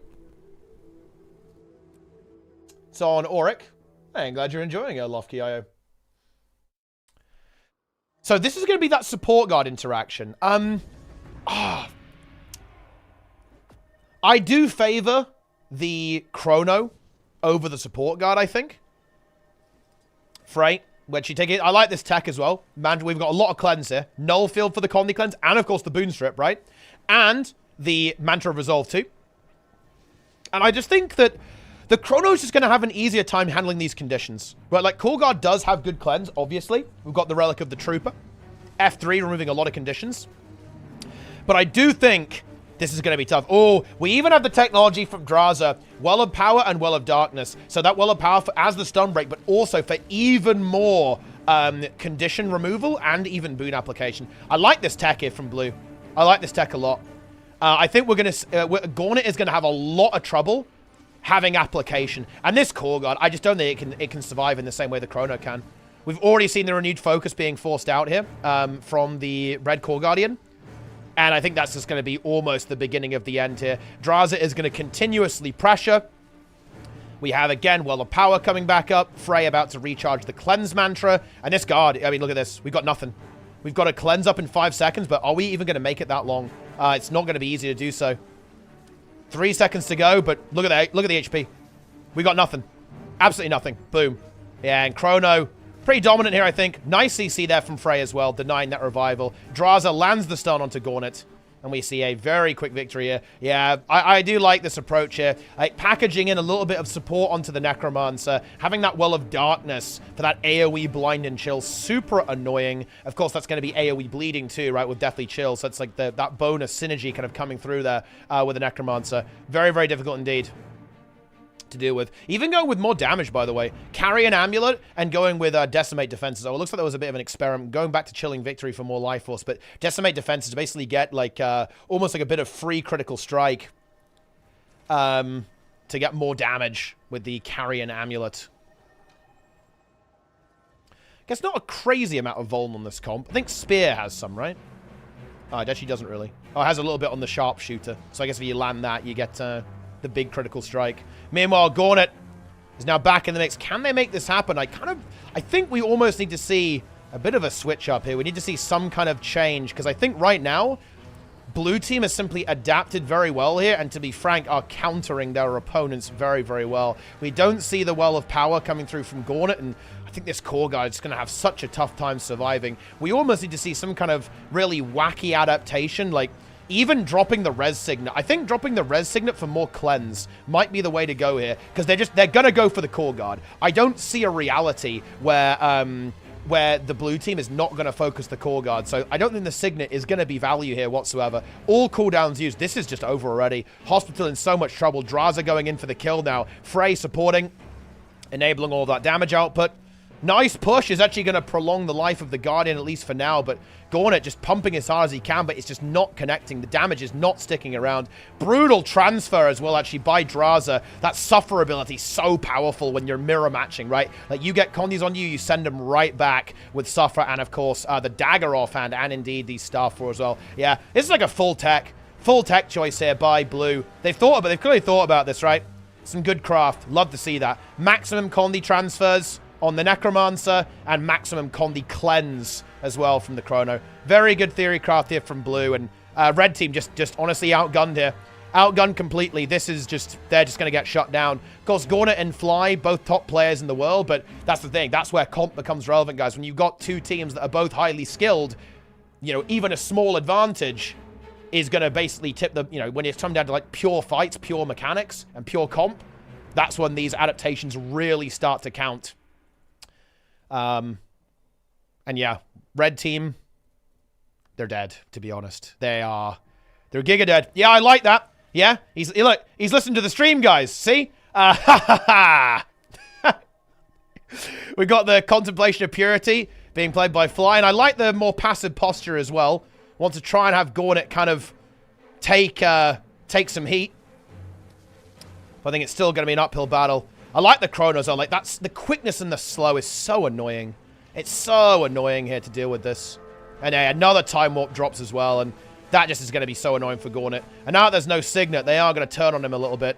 So Fly is going to survive, but do they have what it takes to actually cleanse all of these conditions? I'm not totally sure that they do. Yeah. An attempted adaptation has been played here.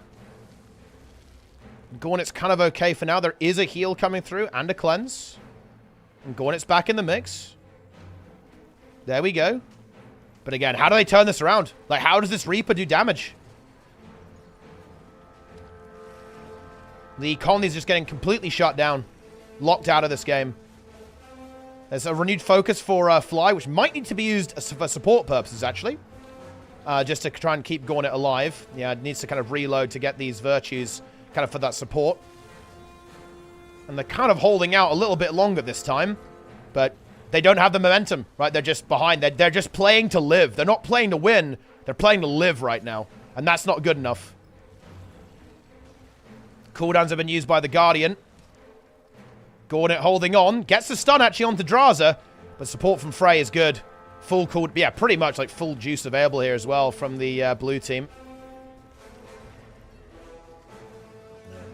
Here we go.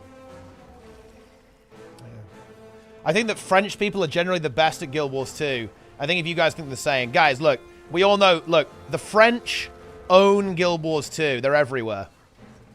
And Fly, trying to hold on best as he possibly can. 5k health. He's really running out of stuff now. Some good movement, some good kiting. But in the end, it's not going to be enough. It's going to be a 3-0 victory in favor of the blue team, yeah.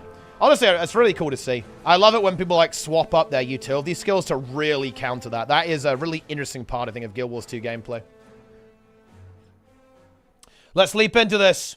See what we got. Oh, Misha and Abindo performing incredibly well. Also, I think are they running, like, the same setup as we saw from Frey? Not quite. A slightly different approach, actually, from Misha and Abindo, but similar. We have the double well coming through from Abindo. Esprit. Without the cleanse well and kill, is actually kind of running that cleanse mantra as well. No cleanse mantra from Misha, I believe. And while they're fighting for their lives, they are down 2-0 right now. So let's see what's going to happen here. It's basically a mirror comp. A couple of different utility skills here and there. I wonder if these have been going to timer. It doesn't look like it so far, I want to say. Relatively slow games. Looks like they are actually going to be ending. Esprit, heavily conditioned up, is going to look for a transfer, I think. Wants to get that dagger 4 off. Goes for it. Does land it, which is nice. Suffer coming back up soon. Doesn't have a crazy amount of life force here. Just wants to get out of there. Needs to escape the opponent. Goes for the stun. Does land it. That's going to be a momentary reprieve from the output of the opponents. And here we go. Esprit kind of sustaining nicely. Misha and Abindo not super healthy right now. Misha's got to be careful. Backs off.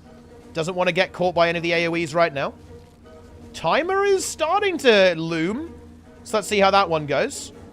And we actually do have the blue team pressuring quite nicely here. And a really big thing is who's going to be higher HP going into timer. That's what we're looking for. And the teams have to be aware of that. They've got to be looking at that timer. Esprit connecting. Abindo actually taking a lot of pressure there. Gets nuked. Is in the well of power, so he's going to be having all those condies turned into boons. You can see those boons popping up there as well, in addition from the support chrono. Yeah, Bindo a little bit dry on life force here. Red Necromancer in a lot of trouble. Goes for the stun. Oh, doesn't land it. That would have been a brutal stun. Good dodge there from the Red Necromancer. However, blue team in a little bit of the driving seat here. 45 seconds to go. How are cooldowns looking on the chrono? Kill, I think, doing all right. By the time timer's here, he should have a good amount of this stuff available. Where's Misha at? Misha in a relatively similar situation, maybe a little bit further behind in terms of cooldowns, but most of these are going to be backed by timer again. The alacrity uptime on the Chronomancer is going to help out with that a lot. But still, blue team doing a good job here keeping up the pressure. We're not seeing that HP bar actually get recovered here for the red team. They've got to keep it up, though. Ooh, this could be a good staff rotation here from Esprit. Nice stun there from the Rifle 4, actually, on the Chronomancer. Shuts down some of the aggression. Ooh, and the HP is going up, actually. Yeah, that was rated. Oh, but look at that! A beautiful combo there at the end as the timer comes through. Abindo about to fall. Yeah, very well played there by Blue. A massive combination of CC from the Chronomancer and the Reaper is going to generate that kill instantaneously. Misha has to pull off a miracle now. I don't see that being possible. Yeah. That was good. Well played by Blue. They understood the win condition there. They saw the timer. And Red Team was able to kind of recover, but they had to use a lot of their abilities to do so. And Blue Team knew that. And they responded. Brutally pressuring their opponents going into that timer. This could be a slog, guys. This could be an absolute slogfest. Big slogfest here, I believe, from this team. Could be going to timer every time. Okay. And yeah, it is blood magic on these Reapers, I believe, by the way. Guys, yeah, we have blood magic. Unholy Martyr being played by Abindo. Kind of that, again, leaning into that support element. This will, it will transfer condies, and then you eat them when you drop out of Shroud, right? You eat them and get life force back. That's being played. Is Esprit still playing Blood Bank? No, he is. Yeah, because of the, I imagine this is like a Reaper mirror tech going for the Unholy Martyr.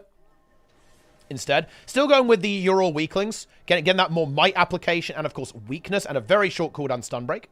So a little bit less kind of Colony Cleanse on the util bar. But kind of more, you know, Colony Cleanse being packaged into the traits here as well. Whereas we do have no Ural Weaklings. It's going to be Well of Power as the stun break. I do kind of like the Well of Power, honestly, because it also cleanses Condies from the ally, from the Chrono 2. They can both kind of get hit by a couple of ticks of it. Do quite like that. But obviously, blue team kind of making it work here. And it's still match point. They're under a lot of pressure. They've got to make this work. Ooh, nice CC combo there at the start of this match there. We had the Reaper stun into the Shout stun. Esprit now responding in kind. Not able to quite land his abilities, though, this time around. So teams just trading so far. Just trading.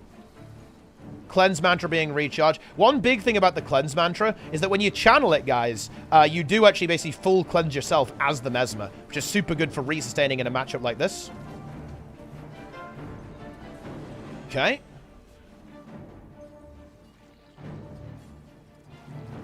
Esprit getting beaten down. And this is a very momentum-based matchup. You know, whoever's HP bars are lower, they're not going to be happy. Because, again, they're probably predicting another timer setup. Was that a cancel from Abindo? I think that might have been a cancel. Let's actually check when he drops out. It was, yeah. So we still have the Elite Shout, and it connects this time on both of the blue team. I saw there's a subtle difference in how it looks, by the way. Just, if you're asking how I knew that, it's because it looks slightly different when you cancel it, the animation of the shout. Because obviously you have to cancel the animation. Okay. Esprit getting beaten down. That stun combo from Abindo, pretty juicy there. Setting the tempo for this match right now is the red team. Ooh, big stun coming through, though, actually, from Esprit. He's trying to blast. Abindo does eat a lot of pressure. Corrupt doesn't land, at least for now. Going into the staff for the staff rotation. 1 minute to go on timer. And now this is where both teams have to start thinking about their cooldowns. They don't want to be sending everything. Abindo lands a massive stun. That's actually not good for Esprit. Soaks the damage with Shroud, though. Okay. Heal skill up in 10 seconds. Transfer available on the Dagger 4 for Esprit. Does land it. Now the Chrono kills. Got to get that heal now. Esprit needs to be careful. He wants to be full HP. They're trying to apply pressure with the Shroud rotation. Tries to go for the stun, but I believe stability was available. Full Shroud for Abindo is now being used. I think Esprit is going to think he's going to be quite conservative right now. Wants to get his health back. Let's see if he can do that. Does he get the stun? Oh, was blinded. Doesn't quite get the stun.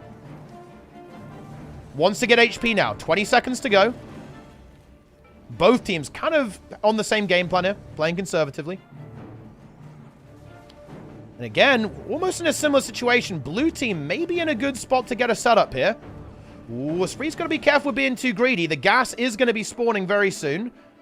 Both teams kind of in similar positions on full HP. What's the Shroud looking like? Bit more Shroud for Abindo. And Esprit fairly low HP, actually. Red team definitely with the edge here, in my opinion. But let's see how it goes. Red team getting pushed back a little bit, though, positioning-wise. I feel like blue team is a little bit happier. The stun? Oh, it lands on Misha! The stun lands on Misha. It's very bad, actually, for the red team. Oh, he's incredibly pressured.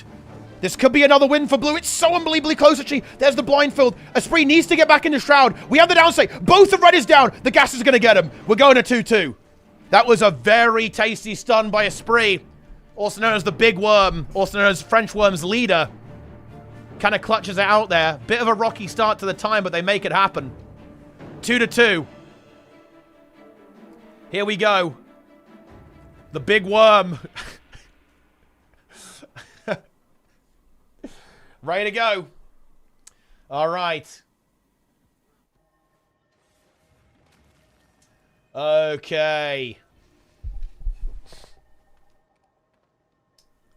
This is all it comes down to. Last match here in the Auric span. Do we see any tech choices? Any decisions? No, I believe we're still going with the same setup. It's just a play it better angle, I believe, is the approach, which makes a little bit of sense. I think we have Rune of Awe for the negative condition duration, right? So a little bit of tech there, but I believe that was already being played, actually. Esprit going with the Necromath, just for like more raw damage output. Focusing on the cleanse to mitigate that. Other than that, very similar setups, of course. Ah, look at this. We have the Savagery sigil being used to really extend the duration of that stun. Like that, if you land a melee chilled to the bone with that sigil, guys, think of the duration there. It's like a 5-second stun. Check that out. How crazy is that? If you're on your Scepter set, of course. That also works in Shroud, by the way. So if you land your Shroud 5, you'll also get the stun duration there, as long as you're on your Scepter Dagger set. Here we go.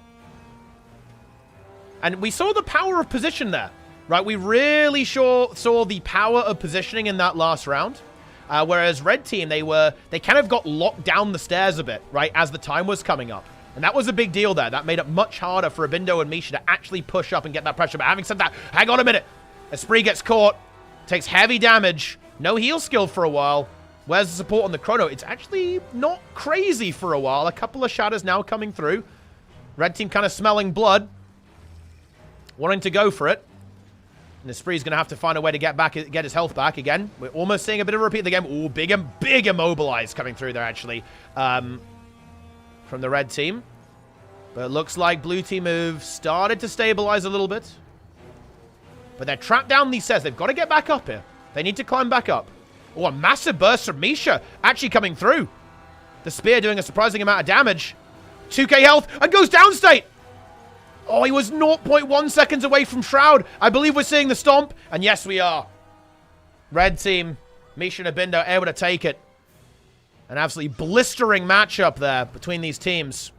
Svarnir rune actually now being used by Misha. This is a very specific tech, because look, it gives you negative 66% chill duration, guys, here from Misha. So that Reaper is going to be significantly worse when it comes to slowing and, of course, you know, reducing the cooldown speed of the Chrono, so the Chrono able to rotate through abilities faster, denying that chill. Big game. Big game. Oh yeah, Abindo was on Soldier Relic, yeah. So his shouts were cleansing as well. Pretty cool. There was some epic technology there.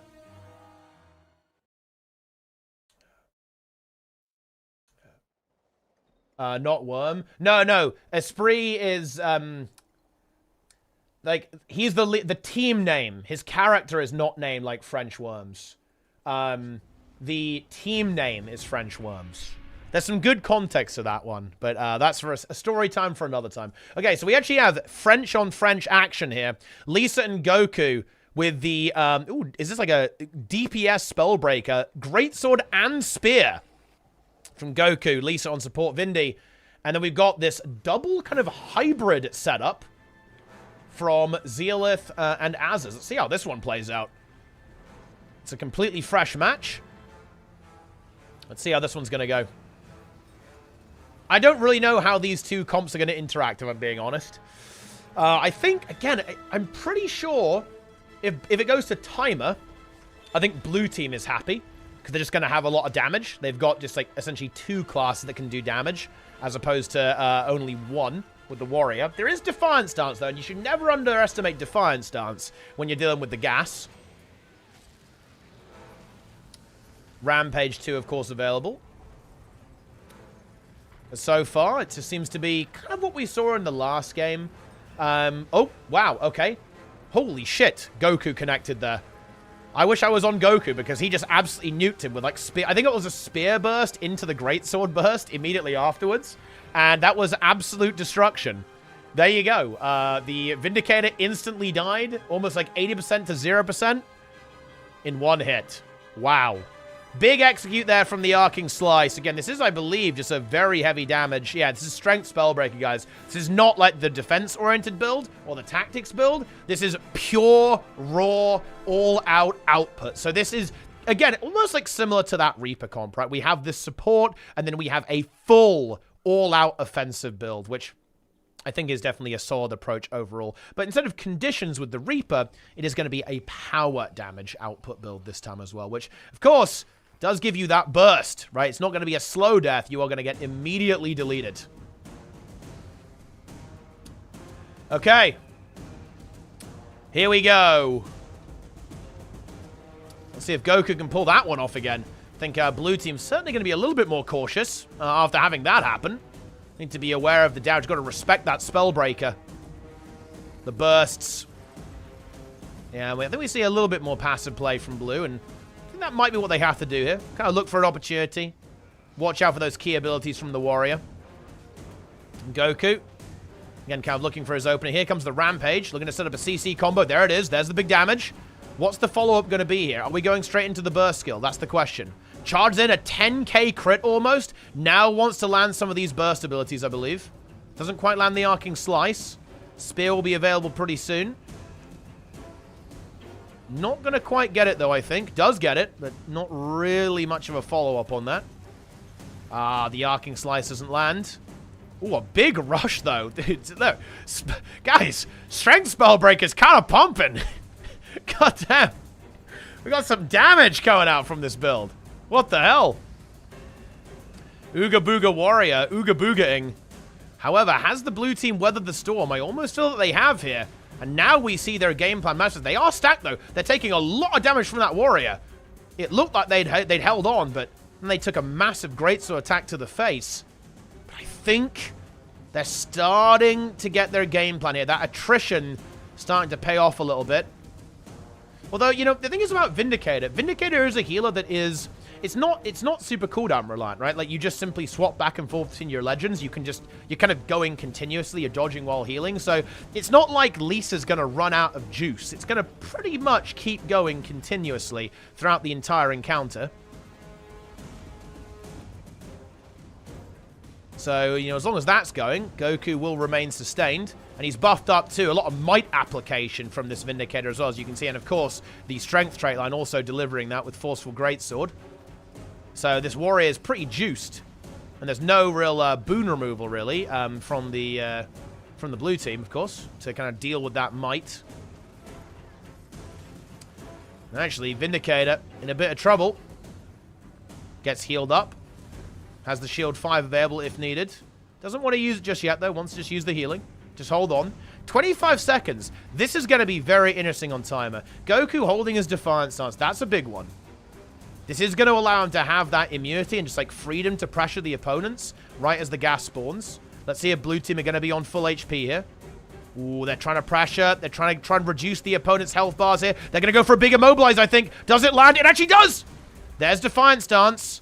So it's not going to be used after the gas. It's used during the gas. Lisa took a lot of damage in that onslaught, though.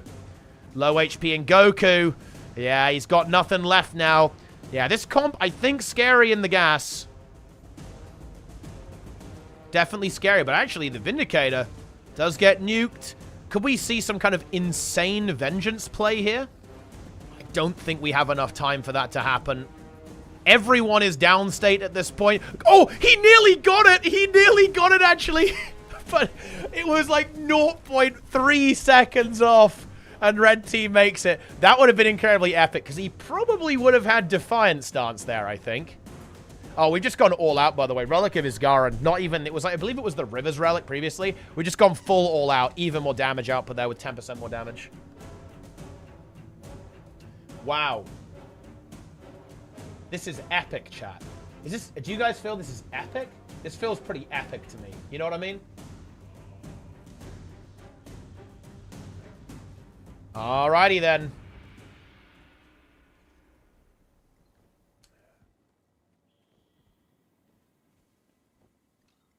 One all. Chills. Okay. Here we go. Same. This could really go either way. I actually think that both teams have kill potential. I do think that timer favors blue team. So I think red are on the clock. They've got to make something happen early, but we've seen they can do that, even in that last match. It wasn't all sunshine and rainbows for blue. There are a couple of very scary moments for them. So let's see if they can replicate that first game. All right. I do like the passive style here from blue, though. They know they're good in the long run. They just got to keep the heat up. And then just, like, stall it out. And they will have an advantage, I believe. Not looking to go too hard. Keeping the conditions going. Getting the blind going. Big Earth Overload will be available soon. Here it comes. If this immobilized lands, that could be potential. Actually, dodges. They didn't want to get hit by some of the warrior abilities, I believe. Yeah, the arcing slice was a little bit scary. Spear Marshal support. Connects. Does connect, actually. Not a crazy amount of damage, though. Weakness. Look at that. Weakness. Slow. Chill. Ugh. All of that very oppressive condition pressure. Unleashed by the blue team. Blue. Trying to juice up. 1 minute 30 to go. Yeah, I can definitely see this, though. Blue just want timer. This is kind of one of the things that can go a little bit wonky in these matches, right? You know, if the timer favors one team, then like playing pretty passively can definitely work. Just keeping the heat up enough to make sure that you don't die, pretty much. Trying to reserve cooldowns and making sure that your opponents are as screwed over as possible going into the no heal phase. Obviously a good strat versus comps that are running support. Although they're kind of both running support, but they're also both running damage, so it's a crazy game. 50 seconds to go. And actually, Ooga Booga Warrior needs to be a little bit careful. No cooldowns, no stun break here. No heal skill either. Does get a juicy Harrier's toss, but the resustain is very tasty, actually, here from Zealith and Azaz. 30 seconds. Red team, they've got to go now. They've got to find a way. They've got to get these health bars low going into the timer, or they are going to struggle. They've got to worry about their own health bars, to be honest. Defiant Stance being used now will be available right at the start of the timer, but the pressure is on. No cooldowns available. They're trying to make it happen. Yeah, Goku going for it. You can see it. But I'm not totally sure it's going to be enough. Lisa also quite low. Rehealing nicely. Ooh, tasty Abyssal block there from the Rev Spear, but it was stun broken out. 2 seconds. Health bar's not looking hot for Red. Yeah, the Condi's just ticked away there. And I think Red... Oh, Goku drops down. Actually nearly gets killed by the gas. Narrowly survives. Does have that Defiant Stance, which is nice, but it won't heal you after the timer. It will prevent you to take a damage, but it will not heal you. Goku down. Maybe we see a Vengeance here, and he goes for it. I think we probably do. Yeah, just barely in time. He's going to delay it as long as he can. Oh, he's not going to go for it. Okay, never mind. Concedes the game. And the unholy builds. The unholy hybrids. 2-1. Is the auto attack air bugged? Yes. I think it should fix itself when the map resets, but I'm actually not totally sure. Yeah, he has the permanent air auto attack. Just connecting onto Ooga Booga Warrior. Insane. Waiting for players. Let's see. I wonder if we're changing anything. There was a bit of downtime there. I wonder if it's a different setup here from Goku. It's not. Maybe it's a tactical discussion. I think they were talking in chat as well. Saying hello to each other. Having a good time. Gaming. Do I start next new big season with the same rank I finished in the previous big season? Well, there'll be like a... It's just like a slight soft reset, but it's like the big season, yeah. All of the different types of seasons are... You know, they're linked together. Like, it won't affect, like, the main rating, yeah. Okay. Oh, we do have a different build, actually. We've gone with Dagger Sword. So, no Spear, actually. Interesting. I think maybe the Dagger for the unblockable, almost. To try and kill the Vindicator, potentially. Might be the approach here. Because, of course, the Vindicator is going to have that shield block ability. And the Dagger will pierce straight through that. I do like how the lightning auto attack is actually still bugged. We get to enjoy this for the entire game now. Kind of like it, guys. You know, I think this is good. Very immersive. He's a true lightning wizard. The ultimate lightning wizard. Yeah. Bit of a comp diff here, I think. The red team setup not quite working out. Certainly an interesting one. Certainly a powerful one. But it does appear that Zealith and Azaz have found the superior technology. A Defiant Stance being forced out. No Spear, bear in mind, does actually make this warrior more vulnerable. No evasion on Harrier's toss. No evasion on the Spear swipe as well. So easier to take down. And Not even necessarily more damage either. We might actually not even see this one go to timer, as we can see that Goku not able to get the pressure. A massive Abyssal Blot comes through, locking down the Warrior. Lisa can't save the day. And this is going to be a 3-1 in favor of French team number 17. Okay. Pretty slow games. I wonder if there's anything else still going down. Looking like the answer to that is actually no, or not much. Is this actually the slowest game? I guess it might be. This is a lot of timer games here, right? Here we go.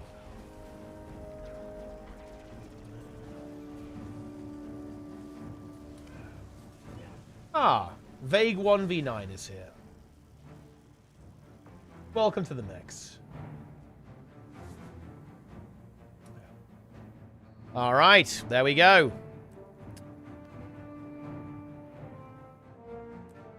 That's the end of that. Is that rank 1 legend Vague? 2052 rating? 145 and 5? Holy shit. That's crazy. Alright, let's continue.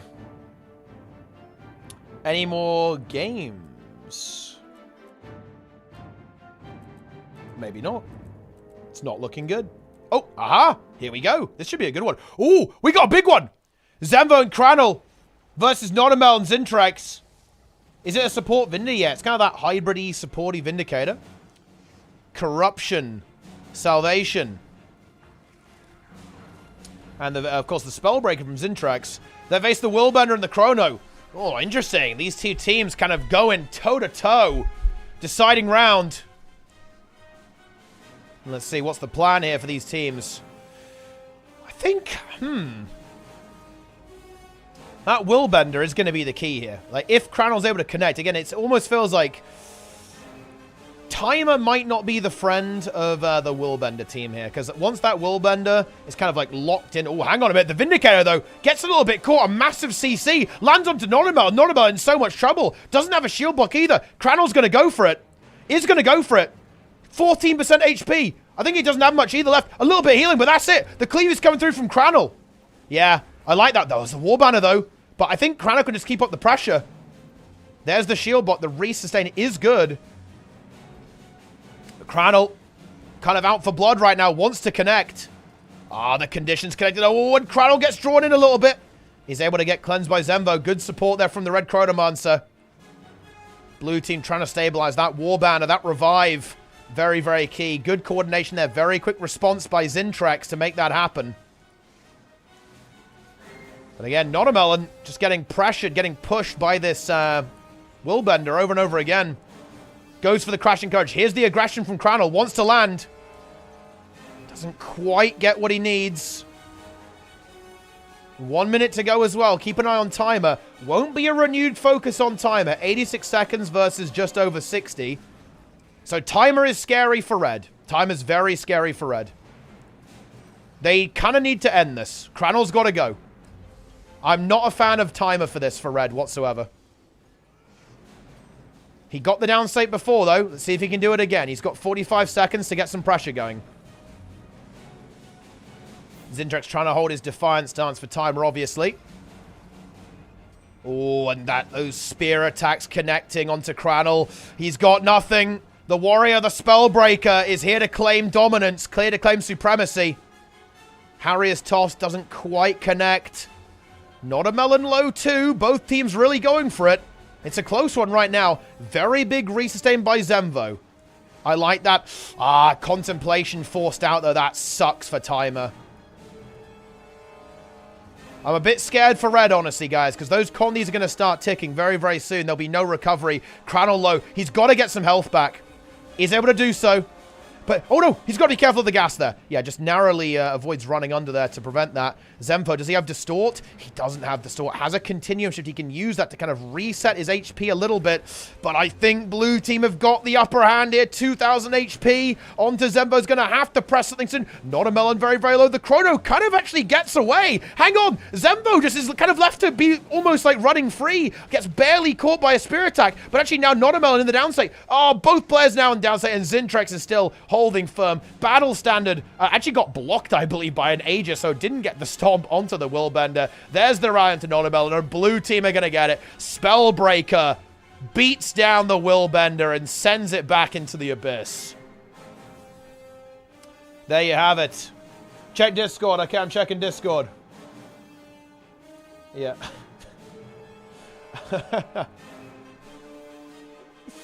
Well, I mean, there you go. Wait, hang on.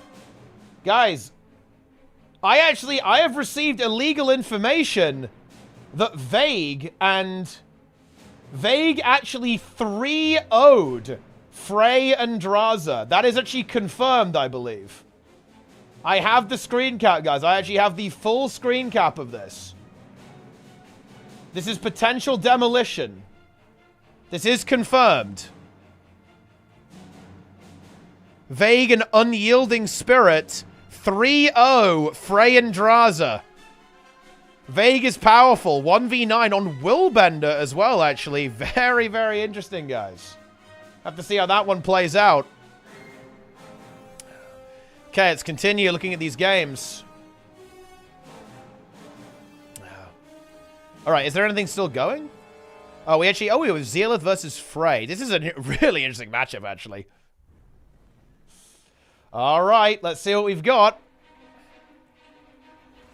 Here we go. So Frey and Draza actually losing their last match. Now they face this very interesting composition. Now, I do like this map on Necro. There's a lot of kite potential here.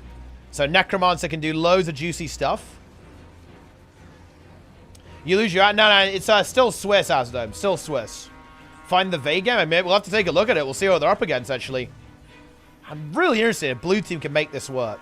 Are they going to have the sustain to actually hold on against this Necro? Now, I think something that is almost a little bit scary for blues. They are quite boon reliant, you know? Necromancer often does love to go up against Ellie's because it just gets to corrupt over and over and over again. Draza, though, is getting nuked here. Is he going to go down? I think he actually is. And, wow!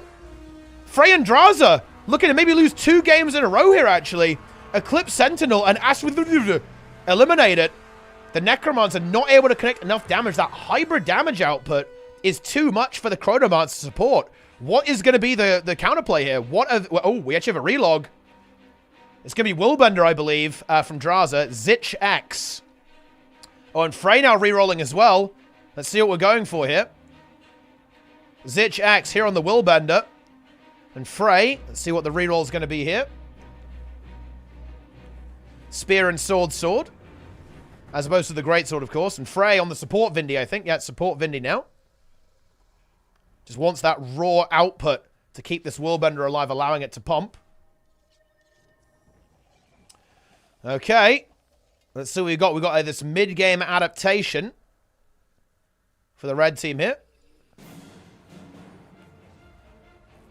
And, well, Draza just gets right down to business. Oh, he's not playing Renewed Focus, by the way. Going with Feel My Wrath instead for even more damage output. Very short cooldown, of course. Super Speed, Fury, and Quickness for that Ruthless Aggression. Kind of going to be relying on the support there from the Vindy. Of course, you know, Willbender cooldowns are very, very short, so the invulnerability is going to be like a very heavy part of the value there on Renewed Focus rather than just like necessarily resetting some relatively long cooldowns. And let's see if this is going to be what they need. Of course, a lot of the damage here is going to be... It's going to be reliant on that Solar Storm, right? Like, trying to land that Solar Storm. But look at these Condis. Is this too much?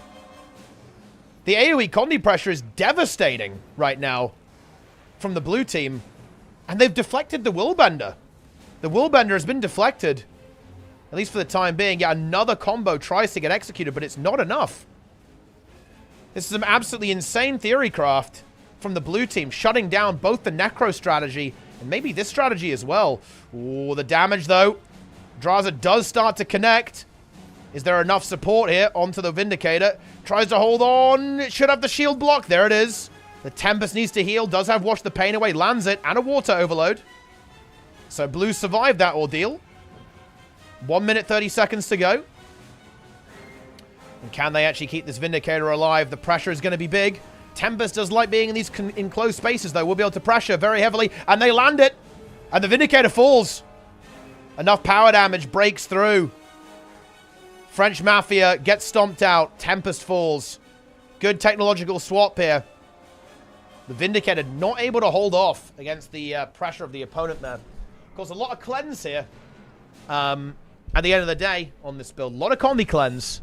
But the power damage was enough to actually kind of break through there. No toughness. Really undead for a little bit of toughness, though, actually. 200 toughness to try and help this Vindicator actually survive there. Let's see if we have any adaptation here. Because we do have the weakness as well on Echoing Eruption. That should be good at shutting this down, but let's see if this comp is the answer. Support Vindicator. Just enough to kind of get those condies off the Willbender. Huge amount of cleanse on this build. Let's see if we can see a repeat here from the red team. Here we go. Ooh, hang on, though. Frey in trouble. Blue team saying, if you want to focus the Vindicator, we can do that too. But the Tempest does take some serious damage during all of that. Has the Earth Shield still available, in addition to the Earth Overload. So, good defensive options available here for the blue team. Vindicator from blue also in trouble, though. They've got to try and shut this Willbender. They've got to pressure it so it can't keep free casting. The Condies are taking a massive gale. Actually does land, but the Sunbreak comes through on from the Willbender. Draws it in trouble. There's the Contemplation of Purity. Back up the full health, though. That Signet of Resolve, freshly buffed, ready to go. Damage connects, though, with the Solar Storm. The Spear DPS is good. Blue team holding on for the time being, though. And now they're going to look to turn it around. They'll land a big CC there. That Abyssal Blot, so powerful. But again, the Vindicator is in so much trouble. Can he hold on? Just barely survives, but I'm not sure if we're going to be doing that for very long. Oh, the Earth Shield save, trying to pump as hard as possible. Ventariba's is lovely synergy between that Tempest and the Vindicator, but is it enough? We are still so very low. I think we've got a shield block coming up soon. Evasion being chained together very nicely. Trying to put on the counter pressure now with that CC, with those Condies onto the Vindicator of Frey. That was a pretty epic sequence of survivability coming through from the blue team. We love to see that. Shield 5 now back up. He's able to resustain quite nicely. Pressure now turning around onto Frey. Staff over the spear here for a bit more defensive potential with the block and, of course, the evasion. And Frey going to be taking some heat manages to block that CC, which is certainly important. Doesn't get sucked into the Abyssal Blot.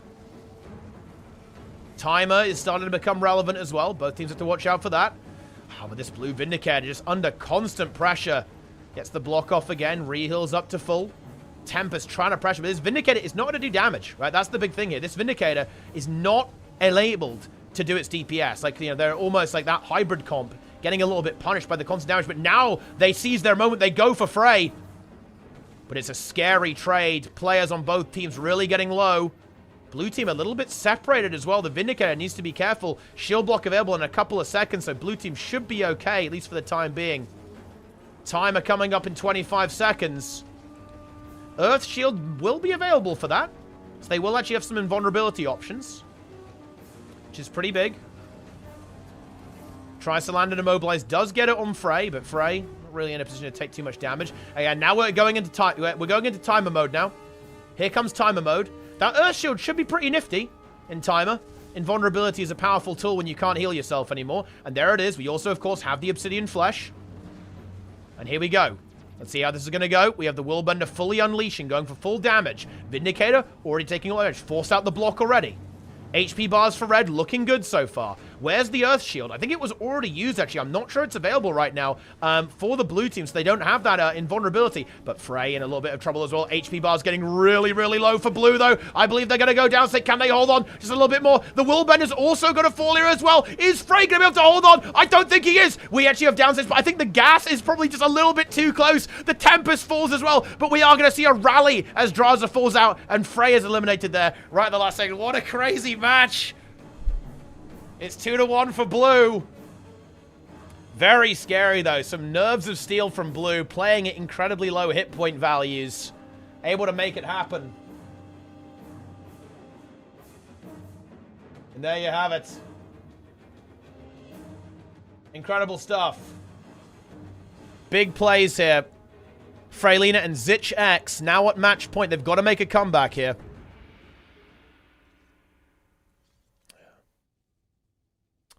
Okay. So blue team, they kind of found the answer. Although, to be honest, I'm not sure it's fair to say they found the answer. It was completely neck and neck the whole way. Only at the end did we see the victor. Okay, and once again, just immediate aggression being deployed by that Willbender. They really want to get Azaz, get that Vindicator on the back foot instantaneously.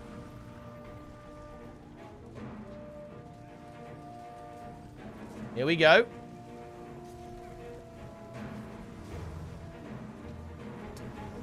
Teams trading. Good CC coming through from blue. But again, we've seen with that damage, the burst on the Willbender, this match can change at any second. He's trying to connect. It's a lot of damage off onto the Vindicator. The blue team, I think they've almost found a bit of a rhythm here. They've got a feel for how this matchup works, and they're navigating it well. Draza smelling a bit of blood, wants to get in there. And that Vindicator is in a little bit of trouble.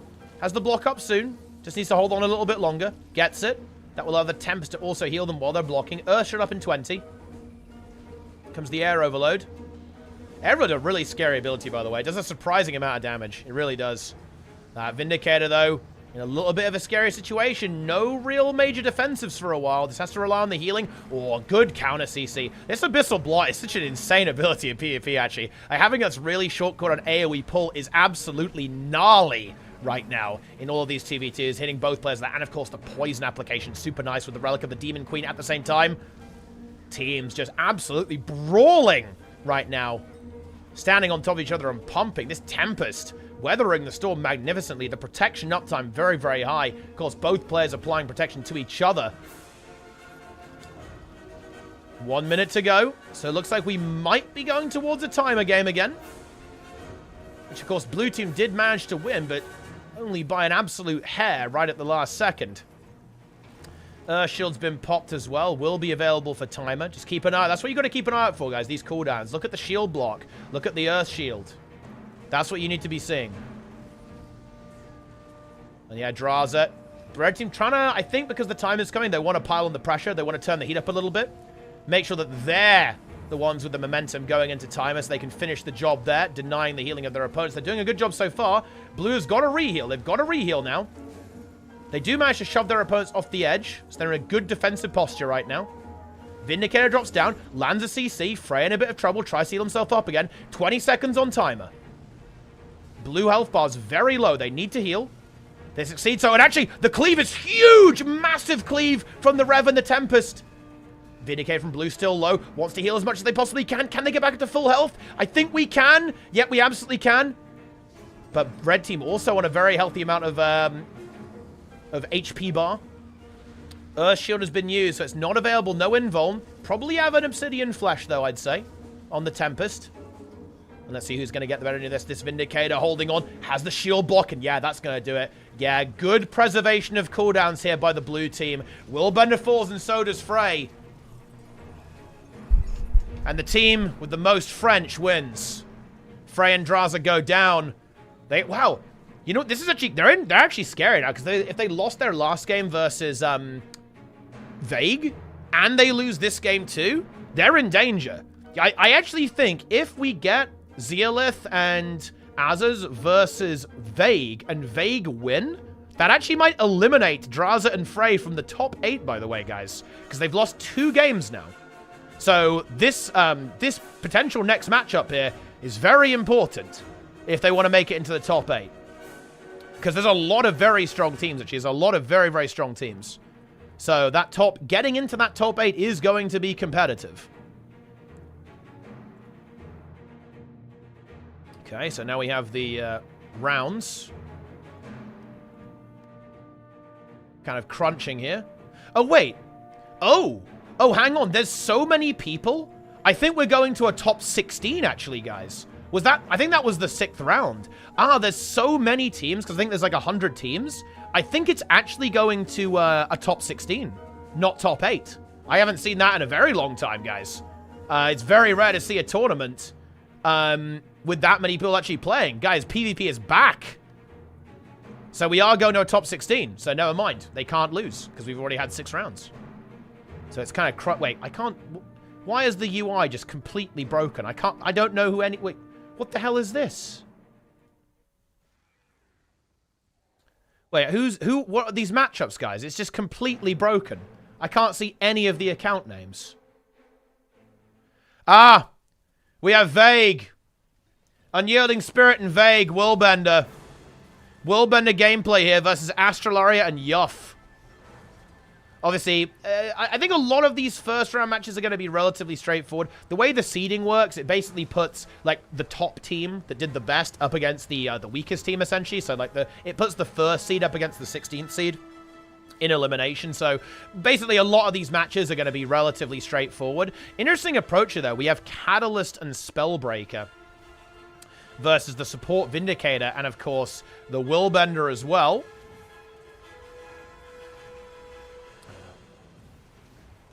And so far, the Willbender is connecting.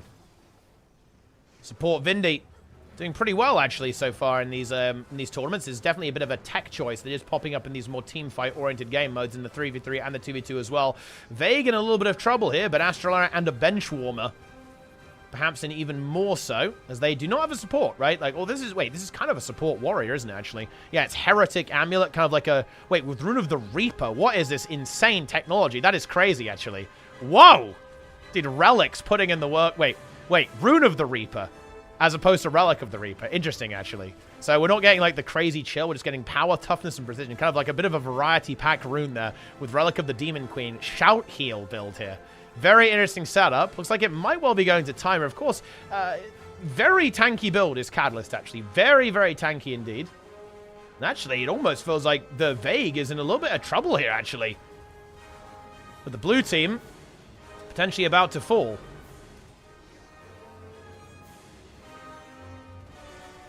Here we go. And actually, the Catalyst taking some very big heat at the last second, but Vague... extending, almost getting punished for it. Now trying to connect. Catalyst needs to be very careful here. Vague gets pulled away from that Catalyst by the Spellbreaker. Some good synergy between these two teams. Earth Shield available. Renewed Focus will be available for Timer. That's important stuff. And bear in mind, guys, these matches are elimination. Right? They are elimination. So the team that loses this match is out of the tournament. So there's a lot at stake here. Vague... and the Rev, very healthy here. Red team needs to replicate that if they want to win this game. They're able to do so, and here comes Timer. Here we go.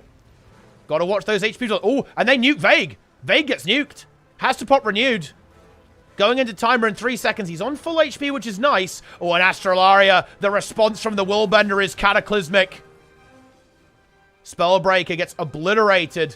I think blue team are going to win. I really want to see some of these other games. There could be some incredibly relevant eliminations here, guys. I want to see what's going on here.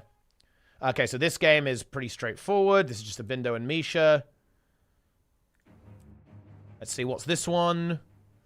We have Krog and Hollow versus Sakaya and Toby with a double Spellbreaker. Actually, a pretty competitive match. We might want to take a look at that one at some point. I really wish this UI wasn't broken. I'm just trying to scan the matches for, like, really big eliminations. Looks like we have Kill and Esprit versus Nonamelon and Zintrex.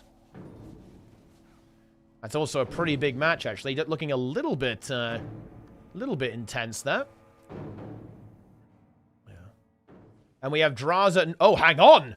Whoa! Draza and Frey versus Lisa and Goku. And Goku and Lisa... Okay, we have to watch this. We have to watch. This is the one. This is the one, guys. We found the game. Draza and Frey potentially being eliminated by Lisa and Goku.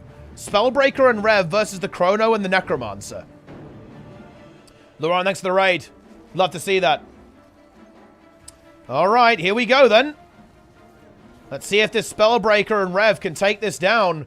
Yeah, I mean, Draza and Frey having rough ones because they lost their last 2 games. That will basically make them have a much harder game here in the first round. And so far, this warrior composition is just massive. Draza not able to connect as much as he'd like to. The Combi Cleanse, again, from that support Vindicator, absolutely massive. The value of the Necro being denied by the warrior. The pressure is just constant.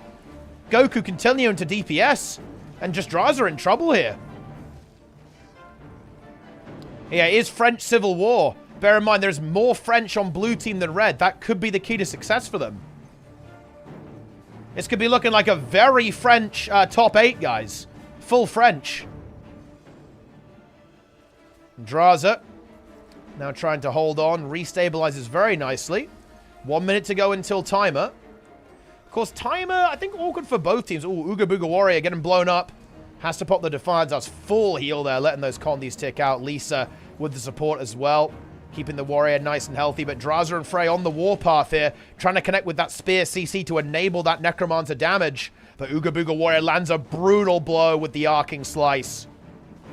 Gets the AoE pressure with the longbow down. It's like core days, guys. We're playing Hambo again, except it's GS bow. Massive damage from the Arcing Slice. Connects onto Frey. And Frey forced to back off. Another brutal strike lands. This is actually looking a little bit scary for the red team, actually. Once again, Defiance Stance available going into the timer. Frey's got to get his health back, but he can't do it. He goes downstate. Lisa goes for the stomp. Draza, of course, not a warrior. Can't res that if you're playing Reaper. And Necromancer gets shut down here. It's over. Lisa and Goku 2-0 versus Draza and Frey. GS bow domination. And they've got to cook something. What's it going to be? Rabid Amulet, of course, being played with the extra toughness and combi. It's going to be the relog. Are we going to see the Willbender again? It's Warrior. Are they going to mirror it? Oh, are they going to mirror it? They might be mirroring this, guys. I think they are. Yeah. That is an interesting choice, by the way. That's a very interesting choice to me. Because that says to me that red team thinks they can just hard outplay, right? They're not going to try and counter or cook. They're just going to say, we're going to run the same shit and outplay. Interesting. Okay, here we go. But they have got to do it 3 times in a row. They've got to do it. They've got to outplay 3 times in a row now. It's not a mirror, though, actually. Goku with, oh, no, he is on Spear. I assume he saw the relog and went for the Spear. Yeah, Spear GS. What's Goku? Draza, rather. Actually, not with the Greatsword. With the Dagger and the sword, of course. That does give him some advantage. He can get through the unblockable of the Rev, which is going to help. But pretty similar builds overall. And it's kind of interesting, actually. Goku and Draza. I wouldn't say warrior special. I wouldn't say Draza is like a full warrior specialist. I think he's very well known for his warrior play. Actually landing a massive damage there. Goku, very much so, though. Goku definitely a big warrior player. Draza, more of a multi-classer these days. Kind of plays what's needed for the team. Goku, always a threat on his warrior. Let's see how this one plays out. I wonder if this is going to timer or if they'll be able to actually connect. Of course, that Greatsword damage is absolutely ruthless. If they're able to connect onto both players at the same time, it is pretty insane, but both teams are going to have a huge amount of sustain. I think the Vindicators are going to be the targets for the Warriors most of the time. The Warrior, relatively tanky, has a lot of defensive options, and that the Vindicator, definitely more vulnerable one for sure. Especially now that Draza is going to be able to connect unblockably onto the Rev as well when he's on the Dagger set. Okay.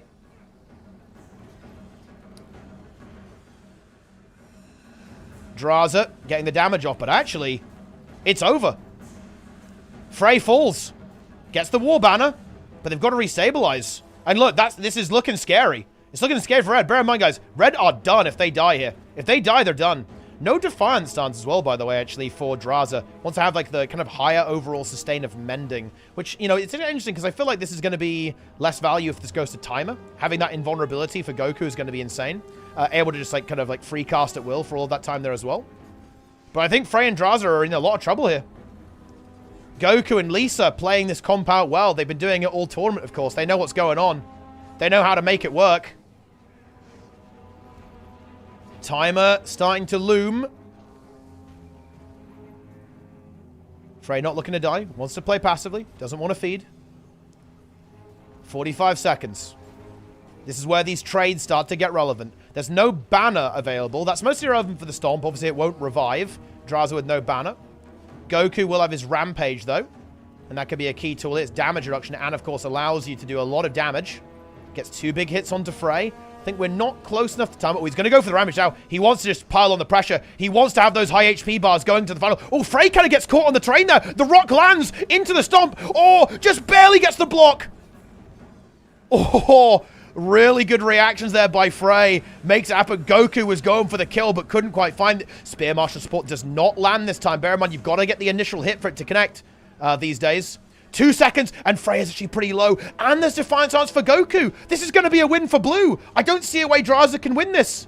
I don't think.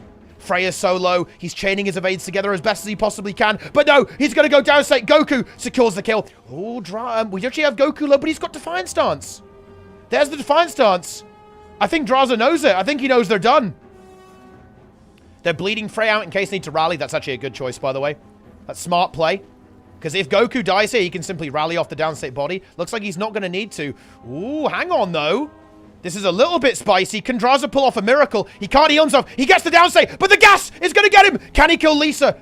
I think the thing is, Goku is going to have the vengeance first, I believe, and he's closer to the gas, or rather, Drazah closer to the gas. The gas kills Drazah. 3-0. An epic attempt there to try and make a comeback there from the red team. Really keeping us guessing until the end. But that's it. Drazah and Frey are out. Lisa and Goku move on with a 3-0 French gameplay. And we're going to the top 8 as well. That's how it is. I wish I could see what these matchups are. Let me see if we can get it. Oh. Is this a top 8 match or a top 16? I actually don't know. I think it must be a top 8. We're on timer here in this setup here. We leap into it immediately. The Hollowsmith. Oh, leaps away. Oh, he almost died to falling damage there with that leap. That was epic. Okay, can't heal himself, though. Just has to try and give himself some Frost Aura for damage reduction. Hollowsmith so unbelievably low. Gets some really good line of sight. Can he connect some CC and maybe burst out his opponent? Kinda can, actually. Not quite enough, though. Can some weird stuff happen here? I don't really think so. Yeah, red team with the double down state and blue team gonna be able to get that one. There we go. We've got to keep an eye on the other matches, though, guys, because I don't know what's top 8 and what's top 16. That's the problem. I don't know where people are at. Oh, hang on. We actually have a very intense matchup here. This is potentially Vague being eliminated, guys. Vague could be done here. Of course, rank 1 legend. And it's going to go to 2-2. Astra and Yuff make it happen. Oh, no. Oh, no. The rally, actually. Benchwarmer goes down, say Astralife, but I think the Warrior should have the upper hand here. Should be able to finish off this support Vindy. No damage pressure from the blue Vindy is going to guarantee us. Oh, hang on, though. What? Wait. Oh, yeah. The gas desyncs if you join the map late, by the way. That's why that was weird. That's why this player died, because the gas killed them. But I was like, wait, what? Why did that happen? It's because the gas is desynced when you join late. If you join after the gas spawn, basically. Okay, do we have anything else going on at the same time? We need to have a look at that game as well. Ooh, Cranel going for the Necro versus the Willbender, going up against Zeolith. And, of course, Azaz. Ooh, and a relog here. Going over to the Catalyst. Dagger-focused Catalyst. We got some real cooks coming through, actually, with the Marauder Amulet. As opposed to that kind of conditioned hybrid Tempest that we saw from this. It is working out for them so far. They've got the 2-1. I believe, again, guys, this is elimination. So Blue wins this. That is the end of Cranel and Zenvo. Okay, 1 minute to go. Let's see if we can make this happen. Necromancer, of course, with Shroud. Very juicy. If Cranel can have good Shroud... Oh, yeah, I like this. Yep. They're going to try and bunker it. They want to get up to this high ground and just play the artillery game. They're happy with the artillery game, guys. With the Necromancer. Just play it safe. Lure your opponent into this. Keep high Shroud. And time is going to feel good for red, I think. Ooh, but Zenvo gets a little bit caught here. He's caught. Cooldowns are okay for him. Has the Signet. HP bar, though, a little bit sus. Does have that CC, can teleport back up if he wants to. It kind of actually gets a little bit weird as the opponents drop down there. And blue team, they're going to go for it. They barrier it up. They're ready to pump. They want to connect. Oh, and Cranel gets CC'd, gets knocked over. The Focus 5 landed, I believe, there from the Catalyst. Brutal 4-second stun. And Zembo and Cradle very, very heavily pressured. Blue team on full HP. I think they're going to be feeling good about this. Can Cradle make a miracle happen? He's got full Shroud. Gets his heal skill off. That's big. And 1 second. Here we go. Timer. Shroud is up. And that Catalyst is getting nuked. Oh, that Shroud 2 just barely missed, I think. Does the stun land? Oh, the chill. The counter chill. So good here, actually. But, oh, the Shroud on this Necro is powerful. I think we're going to see a red team victory here. The Shroud is... Does the Shroud outvalue here? Oh, can't heal himself. Has Shroud. Gets pushed off. Shroud's up. Oh, is Zembo going to rally, though? Zembo might end up rallying. He can't hold this. It's going to rally both of them. Oh, no. Oh, what a disaster. And that's it. Blue team eliminate the red team. Oh, that was good there. You can see the value of that Shroud, but Zembo just couldn't hold on. And that means red team are out. Blue team continue onwards. Okay, is this still a round of 16 game? Ooh, it absolutely is. Yeah, it's this Vague one. We're back into the Vague game, guys. Vague, an Unyielding Spirit versus Asteroid and a Benchwarmer. This could be a huge upset, guys. Only 2K rating player in the game. Could be about to get shut down. Catalyst in a little bit of trouble, though. 2-2. Okay. Timer coming up. The pressure from Vague is massive, actually. Willbender trying to get that pressure going. Reducing those HP bars. But red team sustained back up. Doing a good job, though. Warrior ready to kind of enter the end game here. 15 seconds. Both teams now aware this is going to timer. Renewed focus will be available for Willbender, which is nice. And now I think we're going to see an unleash. Yeah, there's the unleash. 5 seconds. Can red team actually heal themselves up again? They've got to heal. They need to heal now. Oh, a little bit, but not that much. Now they've just got to pressure their opponents down. They've got to get these kills. They actually get a really good opener there on their opponents, forcing out the renewed focus instantaneously. Some very well executed plays there by, of course, the red team. War Banner available for a stomp so they can get a quick kill. And Vague goes down! War Banner connects. Vague is done. Rank 1 Legend could be being thrown out of this tournament now. Astraria and Yuff with a crazy comp actually with the Shout Heal Warrior. And they're going to shut it down. Yep, support Vindy's done. Can't 1v2. No 1v2 potential on that. And even though it was a shaky start to the gas, a really nice burst combo initiates. Red team eliminate Rank 1 Legend. And that's it. Red team done. Can't 1v9 that. It's only a 1v3 at max. Okay, we're into another game here. Azura Arena for the top 8 by the looks of this. What is this game looking like? Ah, wait. Okay, what is going on here? Oh, wait, we actually have Worm versus Worm. Guys, imagine if the top 4 is just nothing but worms. Could well be. We have Goku, who I believe is codenamed... Wait, what is Lisa's worm codename? It's like the small worm or something. I think Goku is like the famous worm. I don't think Kill actually has a worm name. Esprit is the big worm, obviously. But I don't think every worm member has their own special worm name. I'm not sure. Anyway, Goku getting contied hard. Oh, it's Defiance Arts! Oh no! Defiance Arts was interrupted, actually got CC'd right at the last second, and the stomp from the Chronomancer comes through. And it's actually going to be one of the first defeats, I think, for Goku and Lisa. And bear in mind, guys, same comp. Actually, same comp. Yeah. Same comp, actually, for the blue team that Frey and Drazo were playing. That didn't work. Of course, different map. Azura Arena this time around.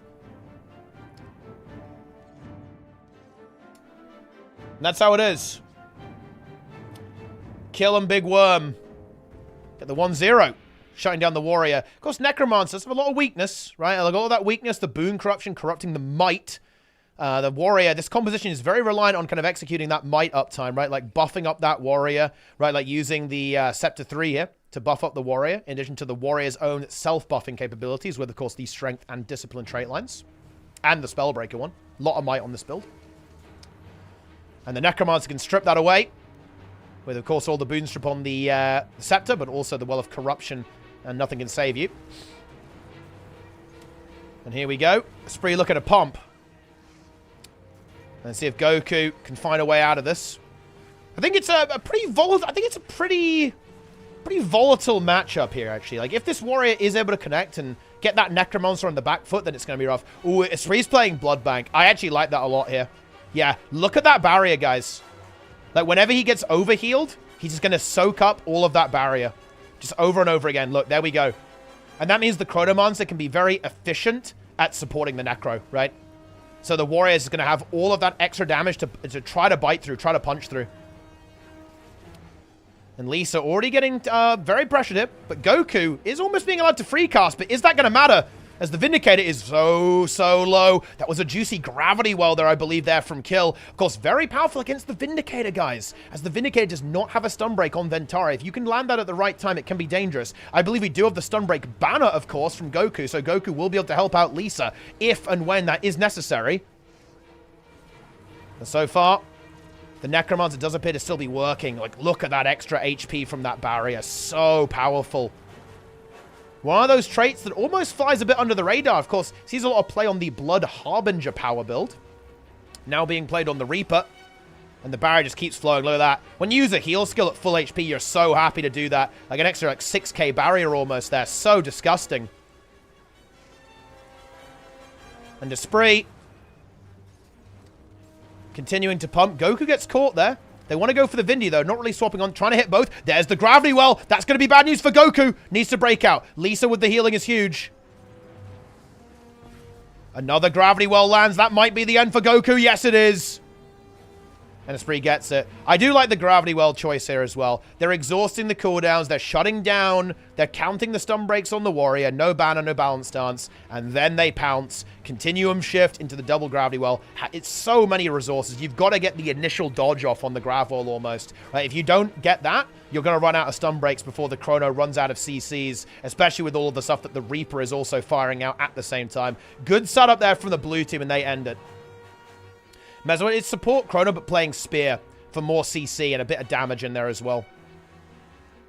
Immobilized landing here as well, of course, with the Phantasmal Lancer. And still has some good defense potential too, of course, with Imaginary Inversion. And yeah, the big one is this Mental Collapse. Like, being able to, like, contribute to the CC with this big AoE stun. Super powerful. In addition to, like, a decent chunk of damage that comes through from the Spear too. Mind the Gap can really connect. Same with even these auto attacks and the Phantasms. It does a lot of damage. We saw Misha utilizing that to great effect there. Let's check out. I want to very briefly. I do want to watch the finale of this game, actually, because this could be the end for the red team. Of course, this is again another elimination, but I want to keep an eye on these other matches because there's a lot going on right now. Oh, hang on. Misha and Abindo. Guys, the old guard is done.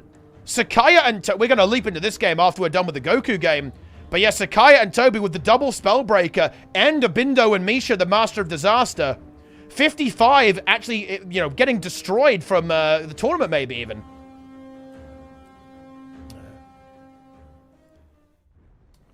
Okay.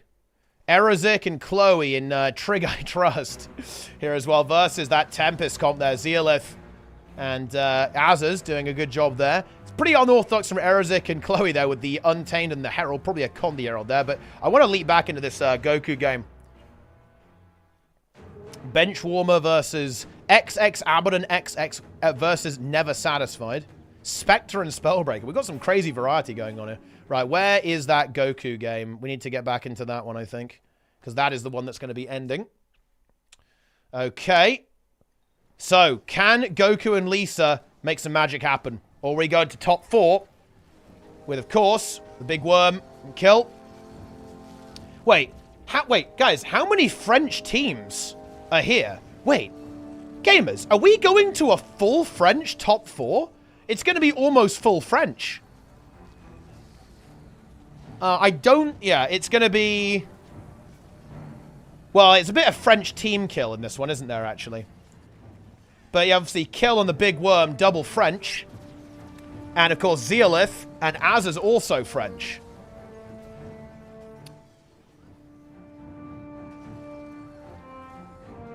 I guess not the double Spellbreaker. That's not full French, I believe. But anyway, guys. Here we go. Let's see if Lisa and Goku can make this comeback. It's looking tough, though. It does appear this Necromancer is a little bit too much to handle for this warrior. The warrior getting shut down a little bit. We do have the longbow approach now from the warrior, as opposed to the greatsword. Maybe that can help out a little bit. That's going to be putting down that AoE pressure. Just kind of having that pulsing field down, the immobilize for the lockdown, and of course, this big arcing arrow damage as well. Rampage, this is a moment for Goku. Can he land? He's going for it. Has the rock into another charge. Oh, gets blinded, though. Gets shut down. Lands the rock. Oh, but immediately stun broken. There's too much sustain. The Necromancer is just so durable with all the toughness it's got with the Rabbit Amulet and the Blood Bank. Well, a corruption goes down. That will shunt down it will just completely blunt the aggression of the warrior, corrupting all that might into weakness. Goku in trouble. Can't quite DPS it. And we're going to timer. And Necro on timer, guys. Necro on timer. Esprit's going to be loving this. Elite shout up to and Well of Corruption. This is gnarly. Goku just uses Defiant Stance as well. Lands a stun on Lisa. Oh, that's rough. Forces the stun breakout. Immediately, the banner attacks from Goku. Well played by him. But again, Necro's on Shroud here. Necro's in Shroud. I think there has to be... Oh, yeah. Well of Corruption drops. There's no way. There's no way this is winnable. There's no boons available. Goku gets Gravwelled. We have double down state. Lisa and Goku. They fought hard, but it's the Necromancer that's going to eliminate the Spellbreaker and the Vindicator. And that's how it is.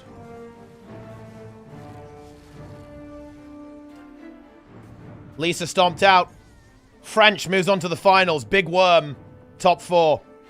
Right. So let's see what else is going on then, shall we? Yeah, you can Shroud and Gas, yeah. Ooh. Oh. We have the Revenge. Misha and Abindo were able to shut down this double Spellbreaker. Both for... what we actually... Wait, is this like a more... Yeah, this is a... Yeah. Okay, so we actually have a different setup here. We have one warrior with Heretic, with Discipline, Tactics, and Spellbreaker. To the limit being used. There for that support when the shout heal. And then the other one's more damage focused, as you can see here. Remember the Trooper, though. So still with a lot of Condi Cleanse, right? With Defiant Stance instead, though. And actually, they're both shout heal. They're actually both Heretic. I got baited by the heal skill. Yeah, but they actually have for great just for that big might application. Loads of Condi Cleanse. All of these shouts have 2 ammo as well, guys. So a lot of Condi Cleanse there. Good against that Reaper, of course. Able to remove those conditions. But Abindo on the warpath here. Again, we do have Shroud. You've got to bear in mind that Shroud here as well. And yeah, it looks like Abindo's is going for full damage. I believe he's playing that Tyrant Amulet. Yeah, Tyrant Amulet with Death Magic, Spite, and Reaper. Wait, this is almost like a power build almost. Very hybrid-y, leaning into that power damage almost, like trying to connect some very heavy DPS. Using the Focus. While also having the Condition Pressure still available from all of the usual Necro goodness that we've come to know and love. Once they get that Shroud 5, does get it, but the Stun Break is still available here for the Spellbreaker. Now, I think that just because of Necro, I feel like Blue Team might be fairly comfortable in the timer. Is Necro good enough that it's going to be happy in the timer? It actually might be. It still has a bit of toughness from the Tyrant Amulet. Good chunk of Shroud here.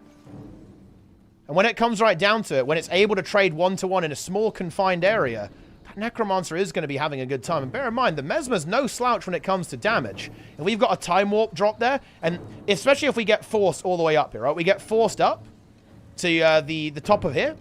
Boom, we've got the double Time Warp potentially. We've got the feedback being played to deny the spear projectiles. Necro AoE is going. I kind of like it on this map here for the Necromancer. Let's see how it plays out. Does appear that Red Team is also thinking about timer, though. As you can see, they're playing relatively passively right now. Maybe they're not feeling comfortable to attack right now. The heat is certainly on from Blue. Oh, and they're going to go for the kill, actually. Force the Defiant Stance out. Still 46 seconds to go, so there is a little bit of time left over. Spear Marshal support lands, but Misha counters it immediately with support from the rifle. Okay. Misha and Abindo. Think getting ready. Yeah, they want to be up top. We've got the CS Time Warp. So big cooldowns available here. And now they just want to get a bit of pressure on before the timer. Here we go. These warriors are, of course, also looking to do the same. I am a bit worried for them after the timer, though, guys. I'll admit that. I like the... actually, we already used the Time Warps, actually, from Misha. So we're not going to have the double Time Warp up here, but they're just really trying to pile on the pressure going into timer. Both of them actually get hit by a CC. Misha looking to get some damage and reducing those HP bars. Ooh, and there's the gas. What's Abindo on full shroud? Oh, that's annoying. That is annoying for those warriors to deal with. Drops out, wants to get another go. Yeah, I like this play. Very passive. They know they've got the Necromancer here. And that warrior trying to kite around. Not going to be good enough, though. Yeah, the gas will claim that warrior. Might have just barely enough time. Oh, I don't think they actually do have enough time. Yeah, here comes the gas. Oh, maybe they can get a vengeance off and go for some miracle? I think has to go for it, right? No, they're conceding. Simply conceding. Goes into the gas and ends the game. 2-1 in favor of blue. Who am I? I'm Vague. AKA Akamoon. Highest rated rank 1 in Guild Wars 2 history. Legendary Revenant of the Mists. Of course, I was single-handedly able to get 2045 rating without any French kid throwing for me on the enemy team.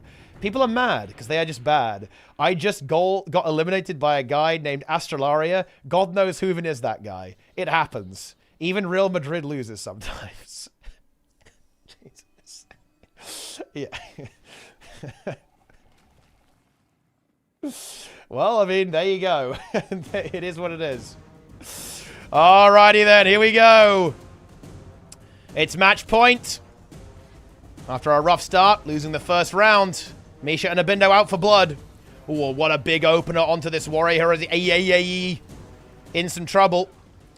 I think we have a... Wait, we have a dagger build here. No, we're still playing the same setup. It's the shout heal with all the shouts, all that kind of wonderful stuff.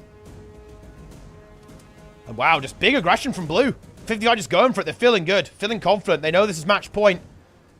They're not going to play this one super passively. Abindo just going in for the kill. Wants to make it happen. Wants a DPS. Gets a big stun. Or if he could land a pistol 3 into the focus, that could be big. It is. The sustain is good, but actually, the Reaper's not done just yet. If we land another CC, this could actually just be a kill this early on. Oh, it's going to land. Oh, just barely gets the dodge. And red team just don't have an answer. 55, they are back in business. They dial it up. They do not like losing. They're here to bring the pain onto their opponents. And this warrior just cowering down below at this point.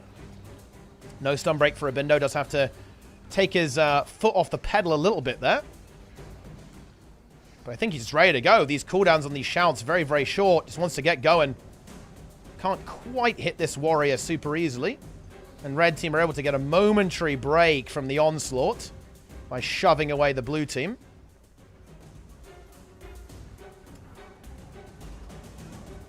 But here we go. Stun. Stun broken out. Looks like we could be... Guys, it could be another timer game. It could be.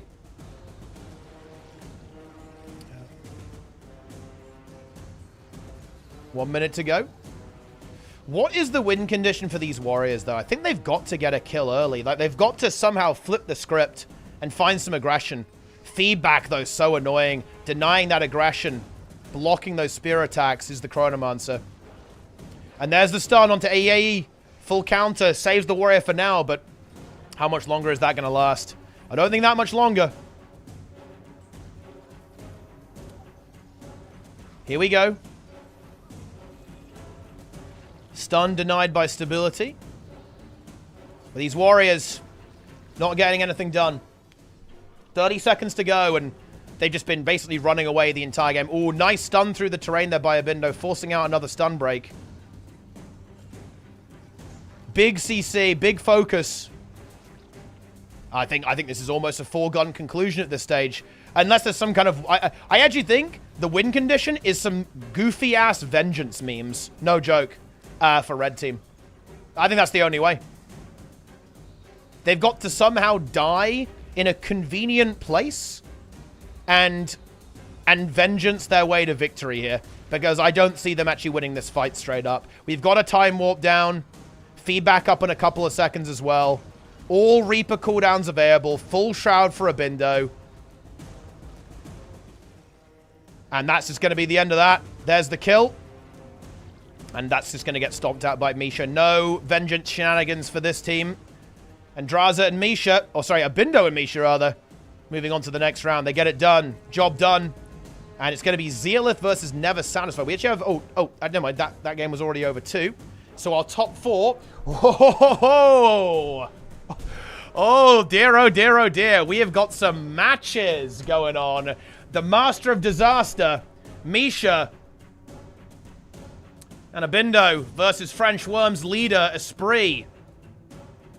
And of course, Kill and Zeolith versus Never Satisfied.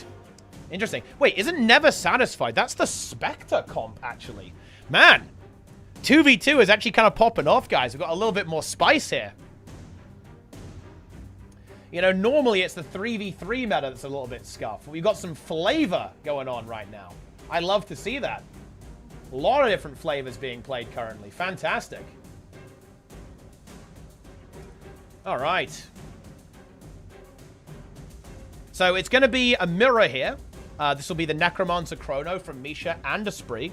And this one, I believe, is going to be that Tempest or Catalyst with support Hybrid Renegade, Vindicator from Zeolith versus, I believe, some kind of, some Spectre build that's being played here. Very interesting.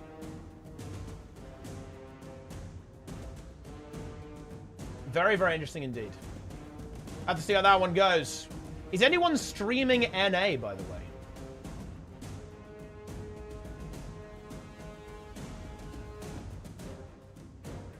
Ah, Kiba is. How is NA going? He's playing push right now, actually. Wait, is NA already over? Maybe?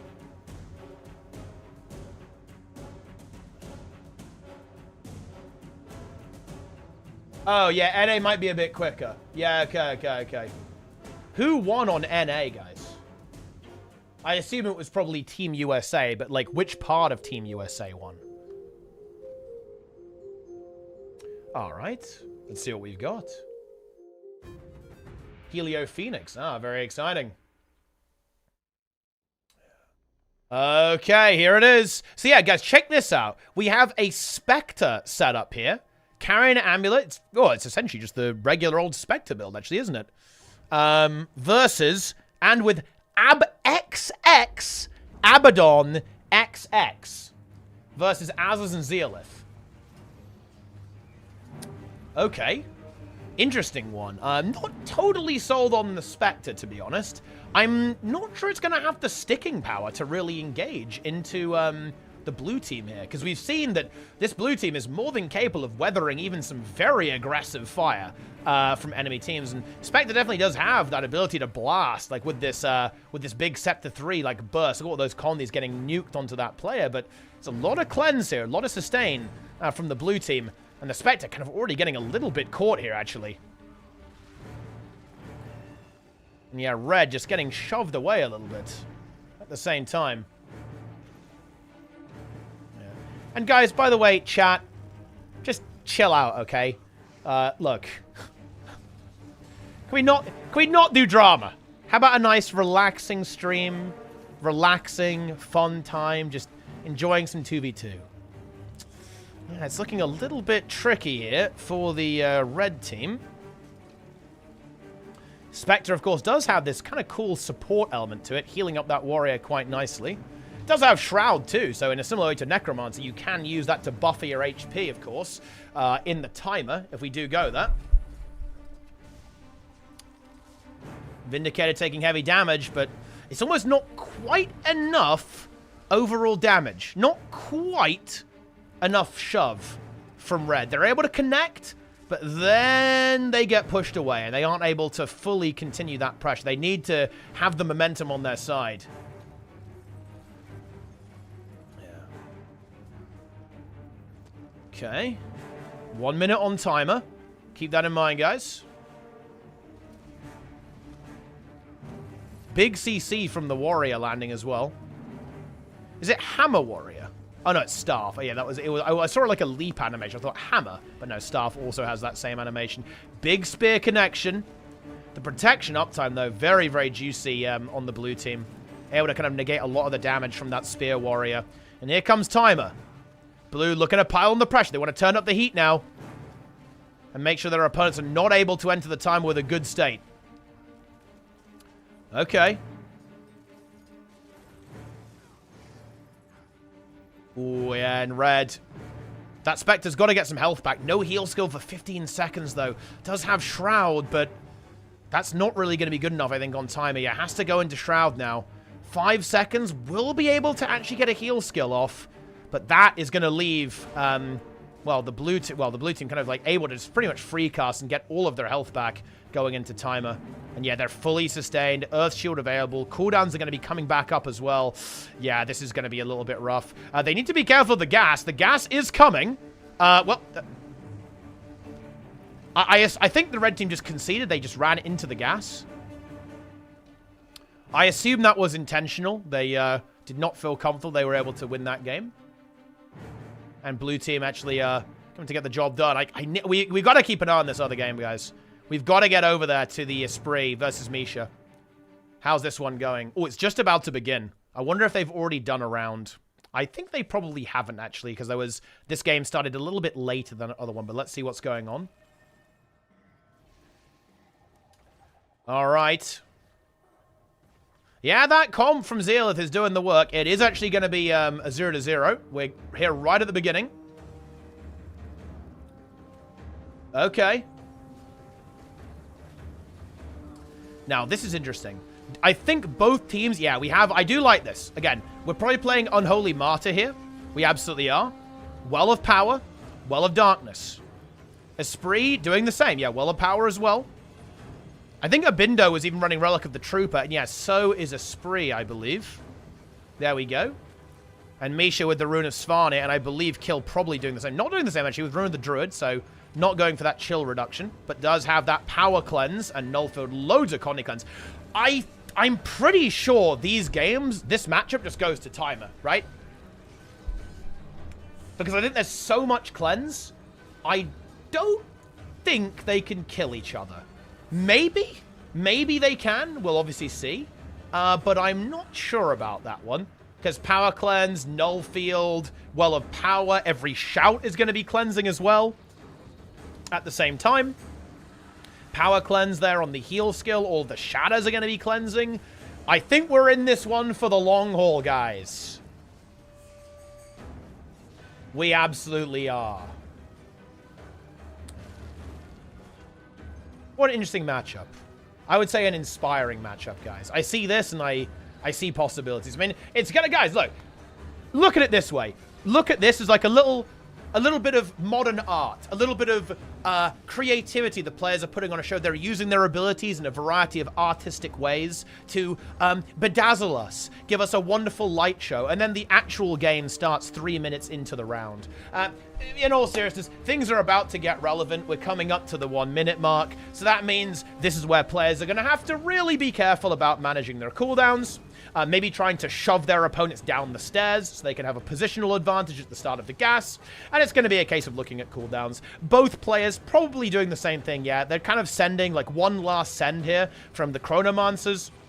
Reaper's looking to maintain Shroud, want to have these wells and shouts up as we go into timer, and also a good amount of Shroud. Esprit a little bit lower on Shroud now, wants to force out some damage out of Abindo while building up his own. Abindo nearly running out of Shroud entirely. Oh, and actually, hang on a minute, a very nice opening burst. This is very big, actually, onto Abindo. That could be massive. If we can get another Shroud force out, and Esprit goes in with like very high Shroud, that's going to be good. And of course, a lot of cooldowns will have been burnt by Misha to support that. However, he actually didn't end up using that much. Still has his Signet and continues to show. So double Tumble and the double Distort, even treble Distort if we use Distort in CS as well. Ooh, it's a bit of a brawl down here. It's going to be hard to call this. I have no idea who's going to win this, to be honest. Esprit is getting pressured very, very late into the game here. He needs to get his Shroud back. And he is down the hill. They've got to ascend back up here, I think. Yeah, both teams going for it. Ooh, Misha actually going for the kill. Abindo with a beautiful stun there as well. Massively stuns onto Esprit, forcing him into Shroud. And there's timer. Esprit needs to get another. He's got to live into another Shroud. Is he going to be capable of doing that? 4 seconds to go. Needs to hold on. Needs to get cleansed. 300 HP is going to fall over. Yeah, that was a bit of a better end of the initial trade there right before the gas and at the start of the gas here by the blue team.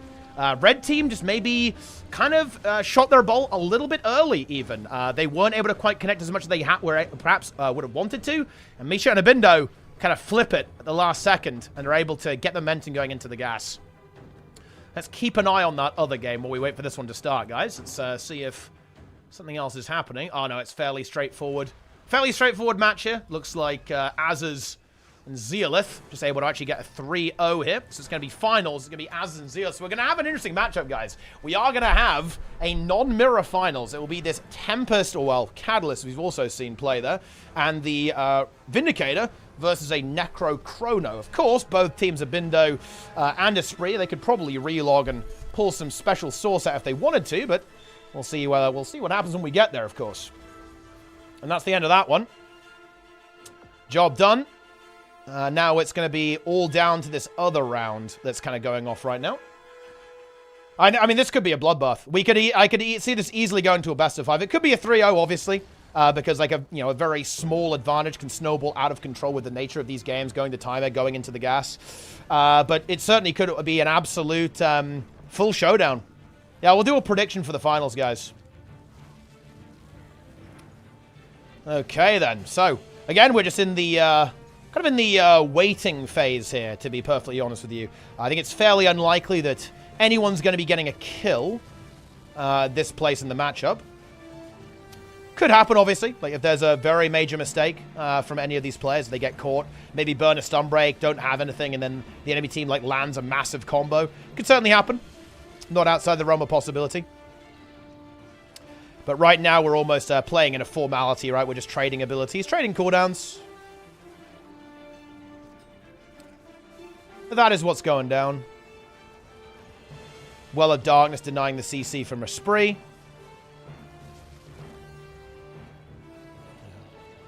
Esprit wins easy. Well, I guess we'll see. He's got to win this game first. 1 minute and 42 to go. I think Misha did an exceptionally good job in that last game, actually. I think that he's been leveraging the offensive capacity of the Mesmer Spear on support extremely well. I do think that's been the deciding factor in a couple of these games, because he obviously is playing support, but I think his aggression going into the gas in the previous round really kind of secured it, actually, for the blue team. So I think maybe we need to see a little bit more of that from Kill to match that pressure, the damage coming out from the blue Chronomancer. 1 minute to go. So here, it's now going to start to get important. Cooldowns are going to be managed. Here we go. Ooh, hang on. Abindo getting pressure. He's a little bit low on juice right now. Does have a transfer in 5 seconds. Shroud up in a moment. Esprit and Kill having the high ground here. Abindo going to get shoved down again. And Esprit really looking to hold this position, I think. Doesn't want to give it up. Wells going down all over the place. Buttons are being pressed.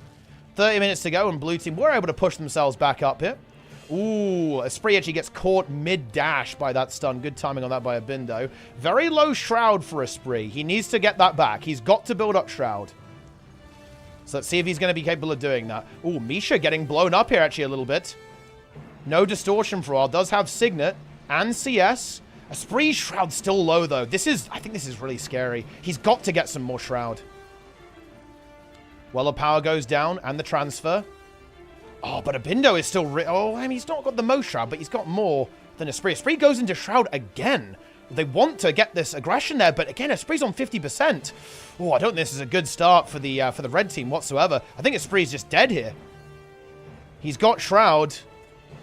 But this end game here, I think, is just being handled a little bit better by the blue team pretty consistently. That was not a clean entry into the end game, and blue team did a very good job there. Esprit just did not feel like he was able to build up his Shroud and kept going in there, kept trying to apply the pressure, get some pain onto the opponent. But Bindo and Misha just kind of held firm, deflected the attacks, and denied that Necromancer from being able to be healthy going into the endgame. Yeah. Misha is activated. Yeah, it's a Rune of the Svanir here, guys. Avatar, Rune of the Svanir, and Relic of the Flock. Energy transference, energy transference. Just a regular support chrono build. Actually, slightly different. Going with Auspicious Anguish. So basically, popping Distort is going to be even more cleanse. Even more cleanse, basically being... generated here with this, as opposed to the extra regeneration. I guess the extra regeneration, not as valuable as being capable of also getting rid of more condies while hitting the distortion ability. But other than that, the standard setup. There is a slight difference here as well. We have the feedback still being played by Misha. as opposed to Nullfield and Mantra and Signet being played by Kill. All right, this is it. Final showdown. Final showdown here.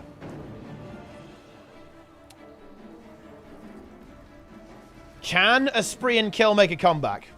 They've got to do it. They've got to win 3 in a row now. I think they probably are aware of what's been going wrong. Just haven't been getting a smooth transition into the gas phase of the game. So let's see if they can rectify that in this matchup. I mean, again, it's a bit of a weird one because it all is going to come down to like the last minute of the round. So right now we're almost like we're almost like doing the ultimate mind game, guys. You know, we have to use cooldowns, but we've got to have them ready for the last minute of the game, and then we've got to have our cooldowns ready again for the 0th minute of the game when the game is actually over. So far, I do think we're just seeing blue team trade a little bit consistently better overall as well. Looks to be good trades. The feedback, of course, from Misha, even more super speed and resistance.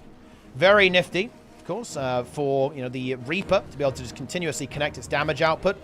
Very powerful boons and effects to have in that situation. The Ore rune as well also being used there. Esprit with the Svanir rune for that lowered chill, or with Ore condition damage, Ore condition duration lowered there as well. Okay. Ooh, Abindo actually does get a big hit to him there. A minute to go. Esprit smelling a bit of blood in the water. Wants to go for it. I'm liking this. Okay. Okay, hang on a minute. We're cooking. We're cooking here. Abindo under pressure. Misha also taking heavy fire. Or in a bit of a weird spot where Esprit's free casting on them.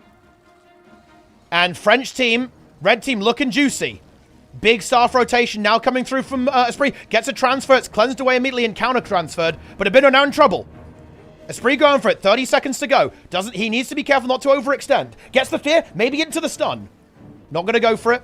Pushes the opponents away. Needs to get his health back, though. There it is. Gets the transfer. Oh, stun actually lands. That's a big opportunity for Abindo to connect some damage. Esprit's Shroud is low. He needs to be conservative with Shroud now. Ah, very nice recovery there by Abindo and Misha. Esprit trying to get his Shroud back. 10 seconds. Misha going again, like super aggressive like we see in these previous games. Transfer lands. It's pretty tasty. And here's the gas. Ah, yeah. Not much Shroud. Abindo's got full Shroud. I don't think this is winnable for Red. Very good Shroud management by Abindo. He knows what he's got to do to win. Esprit now has managed to scrabble some, but we've already seen a very good trade at the start of the gas phase for this team. I like dropping out early there, by the way. Oh, no! He got hit by the stun! If he dodged that, maybe there was some potential, but they both got hit by the elite shout there from Abindo, and a devastating CC is going to take this to a 3-0. We're going to rank 55 versus insane French Theorycraft in the grand finals. Okay. Esprit has been defeated. It's the Master of Disaster versus Zealith. Yeah, I think, I mean, Misha had been opened really well, though. I really like the aggressive play that Misha was going for big damage with his Mesmer there. That spear really putting in the work. That is how it is. Yes. Enjoy.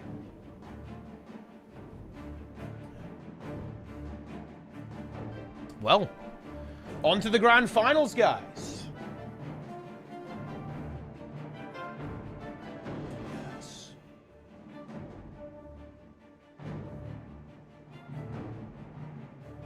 We're going to get a prediction for the finals, guys. Prediction is coming now. Start prediction. Who wins? The Master of Disaster? French. Okay, you guys have 1 minute to decide. Here's the prediction. Okay, there it is. Vote now.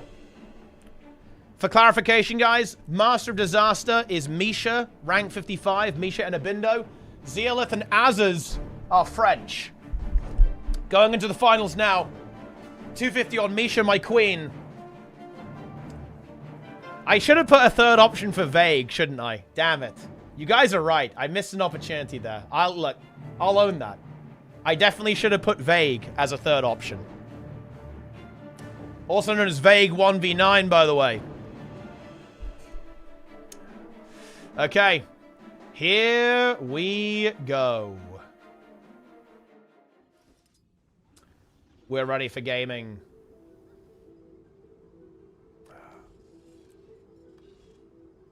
While we wait for the game, guys, there is a show match tomorrow. There is a show match tomorrow. Push.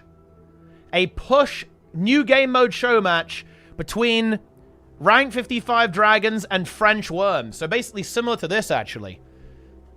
I am trying to get a prize pool together, guys. I'm going to use a little bit of I'll use some time after this to raise a little bit of gold for the prize pool when I get something together. So, mail me your gold now. Mighty T-Bot 2093, guys. Esports is here. Let's go. Yeah, what is the prize pool? I don't have a prize pool. It's like a fun show match that they just told me about it. They wanted to do it like yesterday, okay? I've got nothing for this. If you guys want a prize pool, here's the account name. Enjoy. Okay, both teams taking a bit of time. Maybe having a little break, getting a little drink. Hydrating, guys. Hydrating up a little bit. I have to drive fast. Yeah, I'm sorry about that. It's a bit of a rough set of weeks, actually, because of the events every Saturday, like Tournament of Legends, and obviously all the other stuff. It's a best 3. It's going to be a best of 5, guys. Account name? The account name is Mighty T-Bot 2093. You can just use Mighty T-Bot as well. That will work. But yeah, get your ass back here. We've got to start on time because I have raid.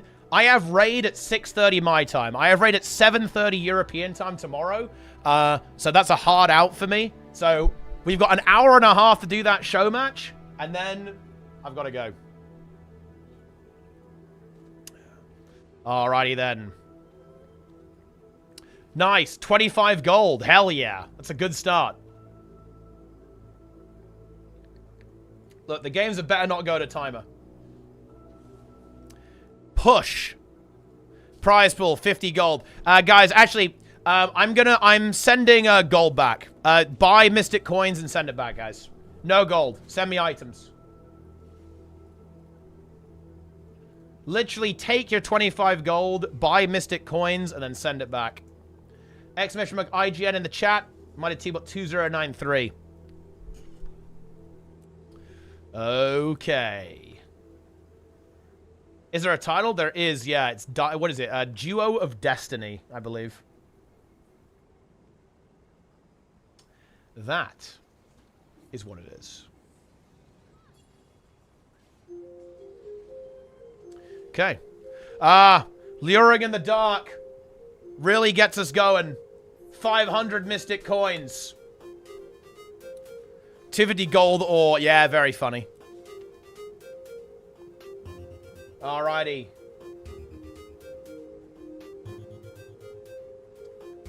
Okay, hang on. 500 Mystic Coins now activated. The game's not beginning. Let me actually, let me log on to a different character, actually. I'll store all of the stuff that gets sent over. Mystic Cones.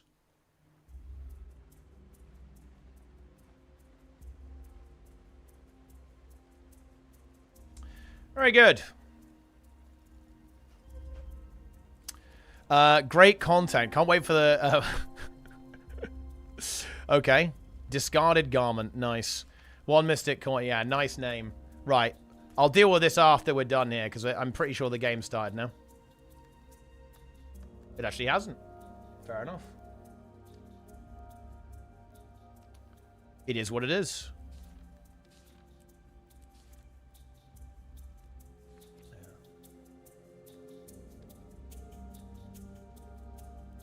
Easy Mystic Coin. Love to see it. The ERP Lord. Wow. No game. I think maybe a little bit of tactics going into this, because, of course, it isn't a novel composition being played by Zealous team. So I think, you know, Abindo and Misha probably doing a little bit of, you know, discussion, strategic talk. Makes sense to me. Bugged? No, I think it's just like, there's a 5-minute timer, right? So they're probably just talking about it. They want to win, obviously. Both teams want to win.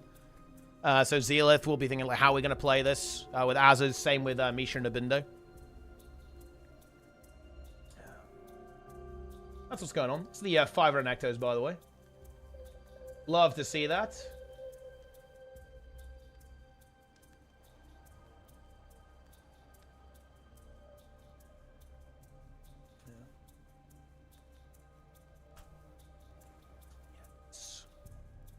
Non-stop games. Ah, here we go.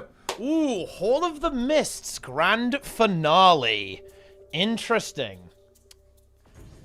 And the game begins. It is going to be this Tempest. It's Tempest and Vindy.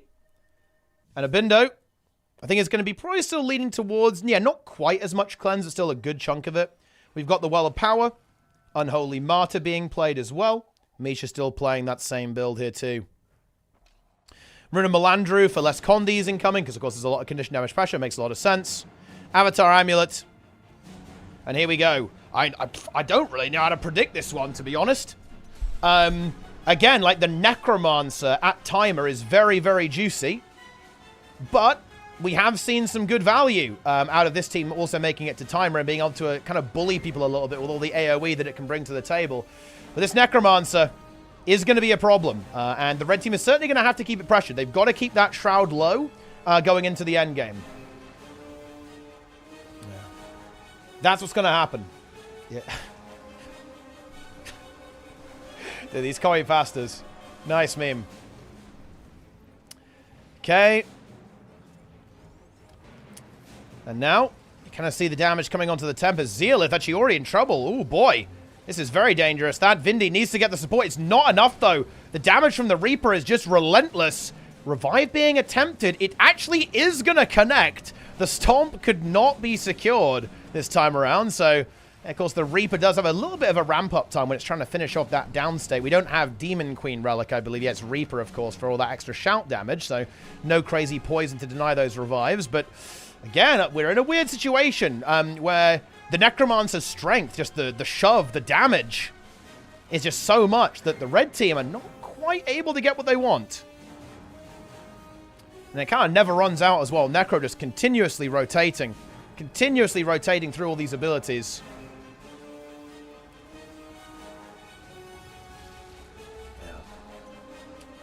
Okay.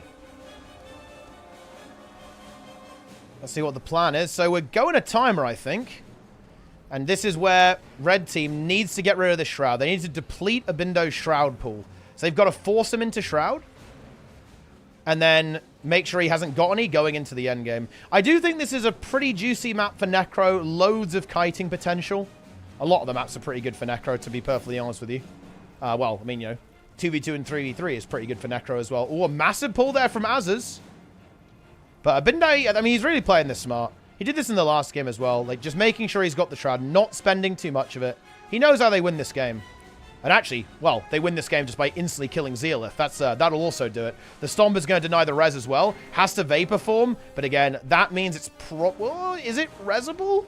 I don't think so now, because all the damage cooldowns are now back. I think it's going to be a cleave situation. Yeah, both players going down. So Misha gets the Stomp, and yeah, this comp has finally met its match. It did actually do a good job of beating some Necro Chrono matchups. It has done that previously.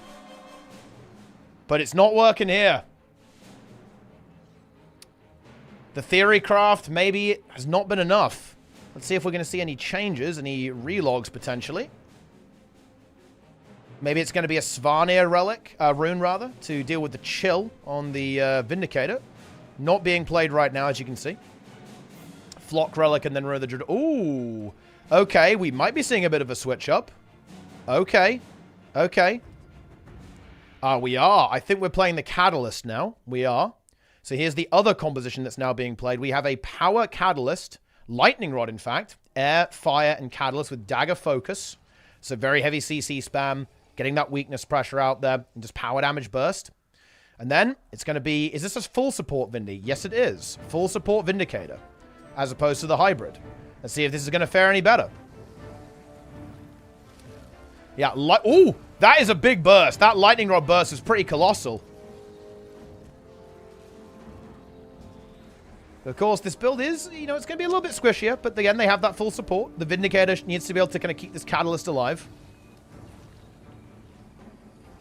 That is what needs to happen here. Wow, I never would have seen that. I mean, the support needs to keep the damage alive? Wow. I never would have seen that one coming, guys.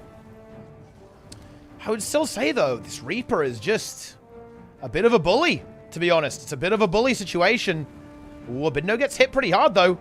As I said, I shouldn't even bother commenting. I'm just going to immediately curse the players. Ooh, a big CC lands. Those lightning rods connecting. Abindo in trouble. He's still stunned more. He's got no shroud. That Catalyst is pumping. Tries to catch up there. The chill and the slow super ring. Massive CC there from Misha. Not only supporting with healing, but also supporting with that offensive potential that that spear is bringing to the table.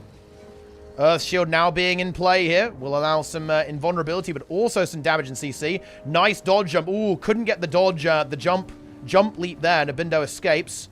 Runs away to victory. Another Gale is coming, though. If this Gale lands, that is where the combo can begin. We're going to be looking to land that. Does it land or it does not? It is dodged. So no Gale this time around, no CC. Because that's where it all begins. Landing that Gale enables that Lightning Rod combo to begin. 1 minute to go. Misha distorts that. Doesn't want to take any damage. Again, they're looking at the timer. Abindo is a lot lower on Shroud this time, though. Like, the Catalyst has been doing a good job of very consistently pressuring this Necromancer. And this could be the key to victory for Red Team. We can see that now, right? Only 4k Shroud. Because I think, you know, the Necros has such an easy time with Condis that the Condi hybrid builds were not really putting in enough work. Whereas this setup is working a little bit better. Ooh, does have to stun break out of that, though.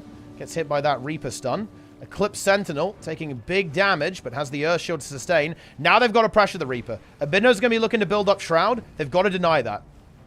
Misha, though, actually incredibly low, gets CC'd. Might be able to get his Mantra off. Yes, he absolutely is. Should be able to get up to a good chunk of HP. Abindo in Shroud, having to use a good chunk of it, actually, to actually get this pressure off. Azaz and Zealith remaining relatively high HP. This is the moment that Red Team have got to go for it. And they are going to go for it. Going big damage onto Misha. Oh, a beautiful stun from Abindo, though. Shutting down that aggression, but is it going to be enough? 10 seconds on the clock. They really want to go for Misha. They want that damage. Misha is a little bit on the low side. 67%, 5 seconds. And actually, a massive burst lands. Misha heals up, but is it going to be enough? He's a triumphant trio, but he goes down state right as the gas comes through. And the Catalyst comp, the power setup, is going to make it happen. Abindo can't res that. I think that's just a concede. I think he wasn't really moving there. Maybe he's going to try and play it out, but no, it's not going to work realistically. That was going to be a bit ambitious. And we're going to 1-1. The theory craft is here. It's going to be a grueling finals, guys. We have got a lot of timer games going on. It's not over. The Catalyst finds the answer, though, utilizing that Arcane Wave, by the way, guys, for that guaranteed daze, which, of course, is going to activate Lightning Rod, even in an AoE capacity. Double Lightning Rods there for some huge area damage. And, of course, the Blast Finisher, too, which can be nifty. Light fields being in play, water fields potentially, fire fields for more might, all that kind of good stuff. And the Catalyst makes it happen. Alrighty then, here we go.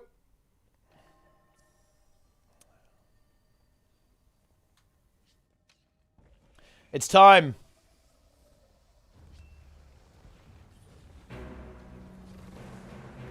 Here we go. Ooh, Red Team feeling emboldened. They just go straight down to business. And I do like that. Like, the way they were able to win that last game, guys, bear in mind, they just kept the pressure up. They did not let the Necro build up the Shroud. That was the really key thing that happened there. Was that Shroud was denied. And without that Shroud, the Necromancer was not able to sustain quite as well, and that allowed them to pressure the Chronomancer very aggressively before that timer. Abindo now with the full shout setup, by the way, just like full all-out damage. Is he going for the Tyrant build? He is, yeah. Tyrant build with Relic of the Sunless. This is a very interesting relic, by the way. It will actually summon the puddle on your target. And don't be deceived, by the way, by the tooltip. It actually does quite a lot of damage as well if you actually successfully summon the pool and get a lockdown. If you get a stun and you summon the pool on your target, because it spawns on your target, not around you, that is going to be some serious damage that's going to be coming out of that. Now with full shroud, but this does mean he has lower health, right? Bear that in mind. He's not on the carrion amulet. A little bit less health, down to 19,000. That means that him, building up that shroud is going to be a little bit harder to do as well. So there's always a trade-off here. Clip center. Oh, there's the puddle. The puddle lands. It's kind of pumping. The puddle damage is huge, but actually, the Vindicator sustains it. The Vindicator sustained it, guys, even with a really nice setup from Misha, landing the Immobilize, and of course connecting the Shout. It wasn't enough. And look at the health bars right now. We see the red team pushing in. Misha's got nothing left almost. So unbelievable low. He goes downstate. The Catalyst technology. Abindo and Misha, they're done. 2-1 in favor of French Catalyst Theorycraft. One more. New French Worms leader, Azaz and Zealith here. Esprit demoted. Eclipse Sentinel, new Worms leader. The Eclipse Worm. Azaz, of course, new name, the alt account Worm. The mainless Worm. It's too soon, guys. I feel bad about that one. I shouldn't be saying that. Okay. By the way, guys, fun fact. Azaz, the only PvP player to not lose his account for doing something unhinged. Yeah.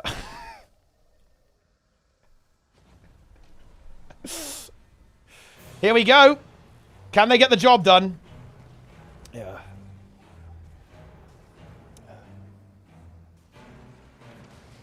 It's time.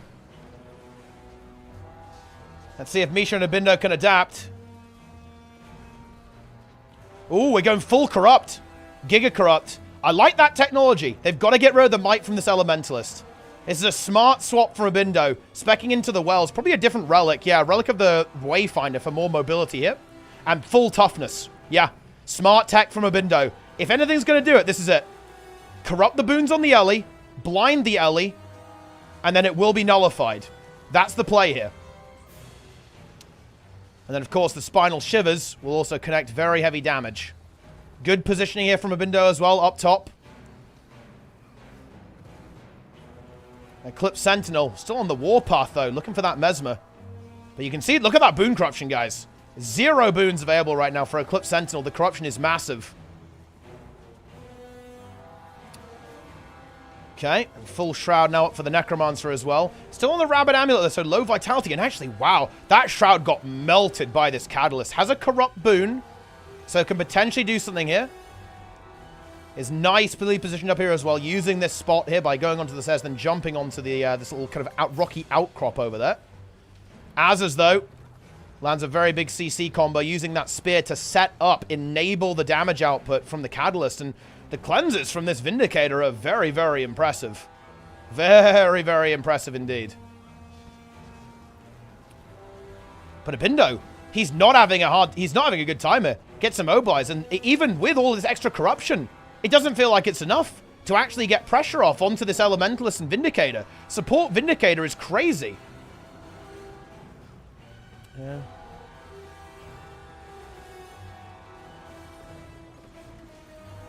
Tries to land the Corrupt, does so, and it's going to apply a lot of nasty stuff there. No might. Abindo trying to get that Shroud back again. Is doing so up to 10,000 now. 43 seconds on the clock. And I thought they are doing a bit better this time. Like, Misha is not dying.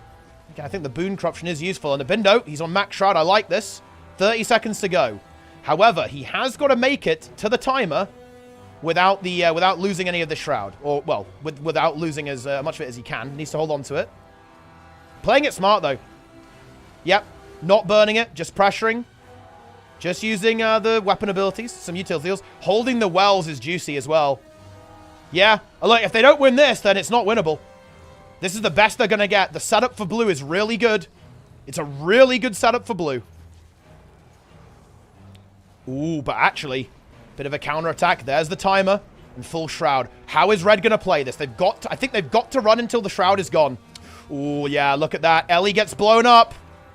Not looking good. Yeah, very smart play here and build switch-ups here from the blue team. We're almost certainly going to a 2-2. Well, we're definitely going to a 2-2. Red hasn't got this anymore.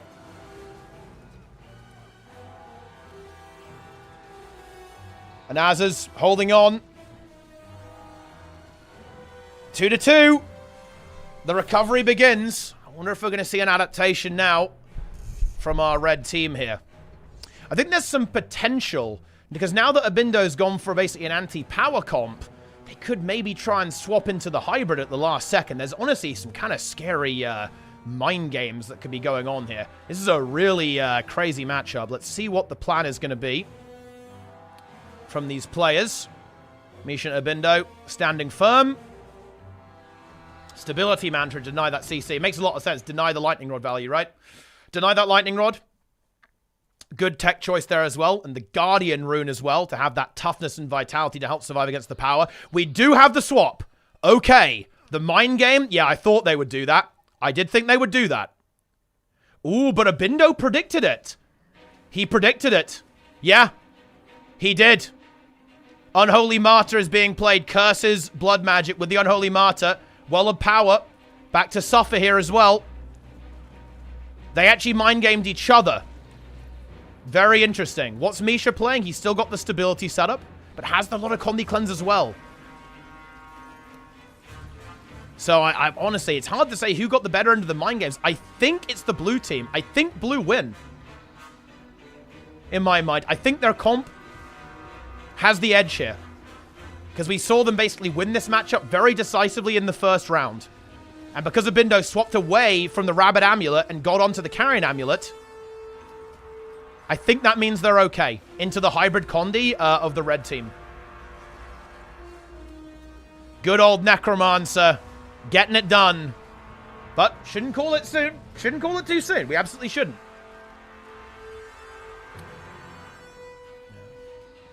Yes. Here we go.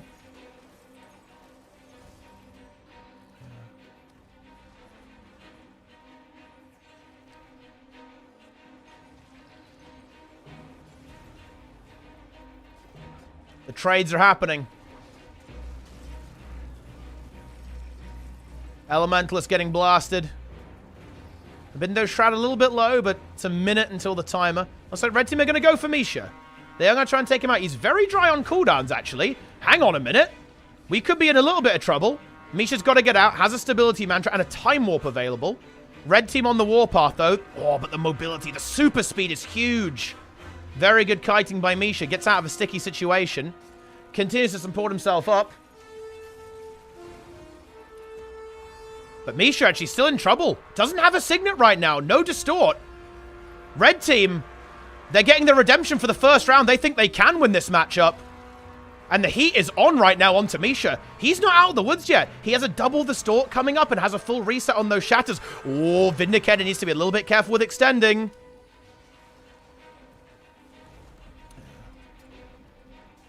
Here we go. And Misha's back up to full health. Was able to live until he had those cooldowns. Mantra now being used, but Abindo does take a bit of heat during all of that. 28 seconds to go. His Shroud might be low going into the gas phase. Shroud is now gone. He's got to build it up again. Red team now looking to pile on the pressure, but they've got to be mindful of their own HP bars too. Bear that in mind, guys. If Abindo can get Shroud up again, he's going to be a happy chappy. He's trying to build it up to 9,000, but the pressure is relatively intense. Misha, not super happy on cooldowns right now, actually, guys. No shatters and no feedback and no time warp or CS, at least for the time being. Abindo so low, and there's the gas. He's going to go downstate. I believe our victors are going to be the French. They figured it out. They knew how to beat this. Maybe a lack of cleanse from Misha getting punished here. And that is it. Both downstate. The stomps coming through. Zeolith and Azza's 3-2 grand finales. They are the duo of destiny. with an unorthodox setup, actually. The Tempest and the Vindicator getting it done there. Bring in the Catalyst. French can't win without Aslan Zeolith. Vague did nothing wrong. And then sit, then leaves the match. I mean, what a what an exit for that team there. What a finale. Honestly, that was a pretty sick tournament. It was a bit scuffed at the start, I'll admit that. But once we actually got to the good games, it got crazy. It got wild. It got absolutely wild there, guys. Incredible games. That was actually really good. I was expecting it to be more scuffed than the 3v3, but it was actually less scuffed than the 3v3. Bit of a surprise. Love to see that. And we have to roll the prediction now. The winners are, of course, the French. French victory. Actually, more people thought 55 was going to win. More people thought it was going to be 55, guys. Yeah, it was Earth Fire setup there from the alley, I believe. It might have been, yeah, I think it was Earth Fire. 245k points. 3.4 million go to Grimjack and 43 others. I believe Grimjack, I think, with the biggest bet. Did Grim go all in? Yeah, Grim went all in on the French. 250k. Cole Summers went all in on the Master of Disaster.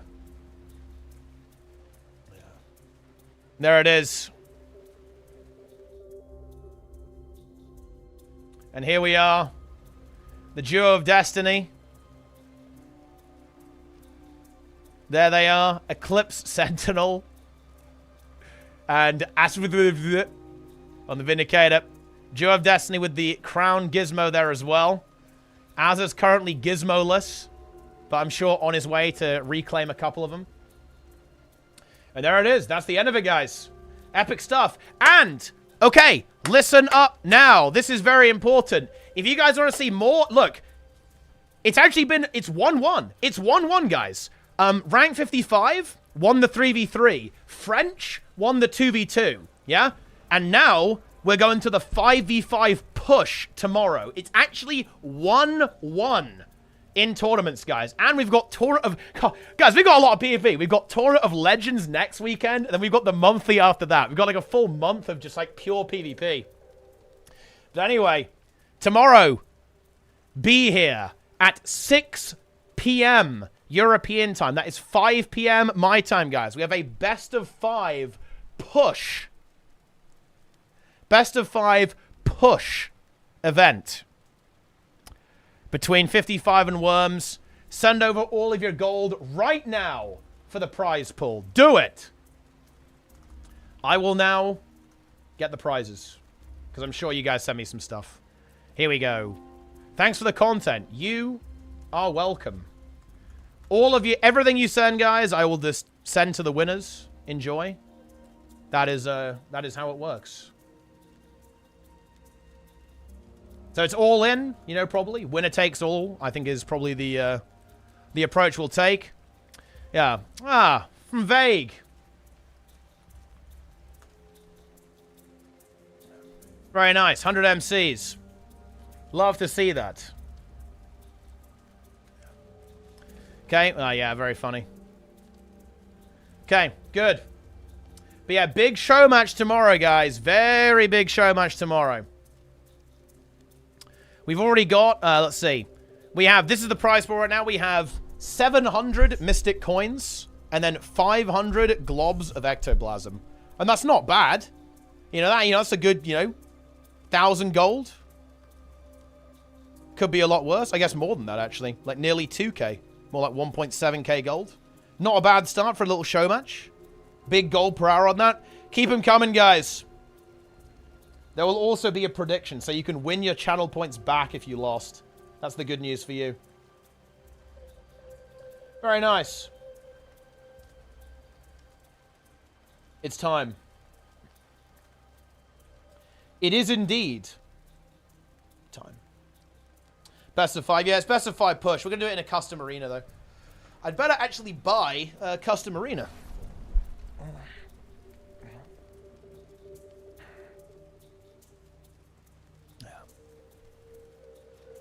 Oh, yeah. I should clarify. When I guess I was slightly unclear. When I said that, like, they predicted the swap, I just meant they were ready for it, right? Because obviously the Frenchies swapped to their builds at the last possible second, right? So it just meant that the boys, Abindo and Misha, were also ready for it. That's what I meant when I said they predicted the swap. They were prepared to do it. They saw it coming. But yeah, obviously you can see, like, what people are playing. And you can see it on the bodies and also just, like, on the PvP UI, right? That is the situation. Pretty epic tournament, guys. Yeah. Wow. God of the Arena. Also in French Mafia. Incredible. Here's my weak settings of Wolf Sword. Yeah, nice. 1 gold from Mental there. Love to see that. Now, we've got to do Mold Wars as well, actually. Mold Wars is going to be coming. Yeah. Gandra for M+? Yeah, probably. Looks that way. It is bear time. It's time for the bear. Get time warped. The French Mafia. Also here. It's Krog. Man, seriously. Are there any PvP players in this game who aren't French? It's like only French players. Nothing else. Aha. Made that Ecto 1k. Very nice. Fiskin Hero activates. 500 globs of ectoplasm. Very good.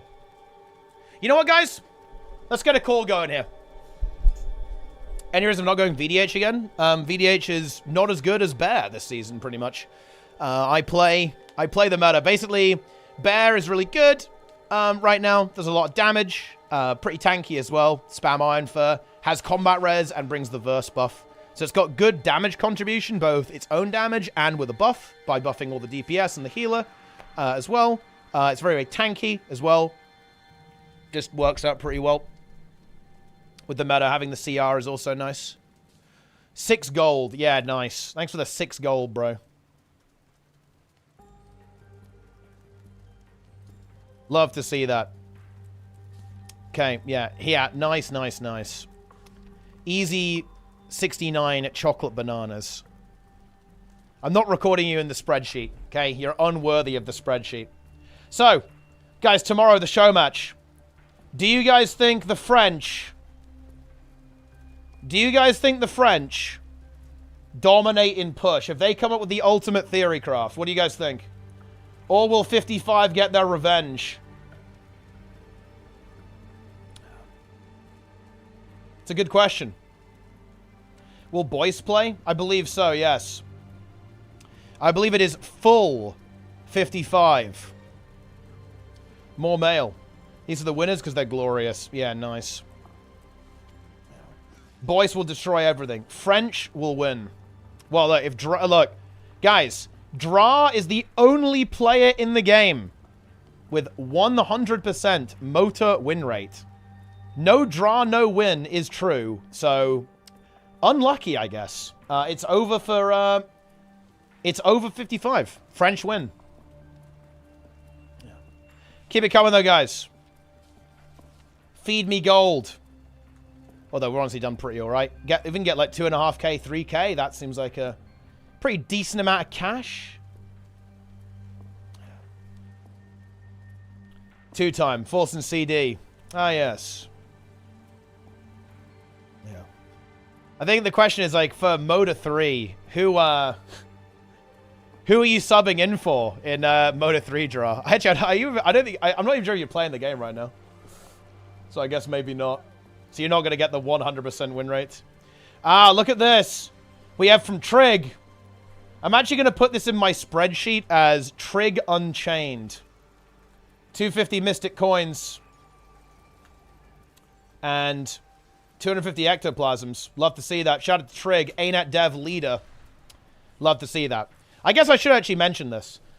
Just for a bit of context, guys. I actually do record everything you guys send me.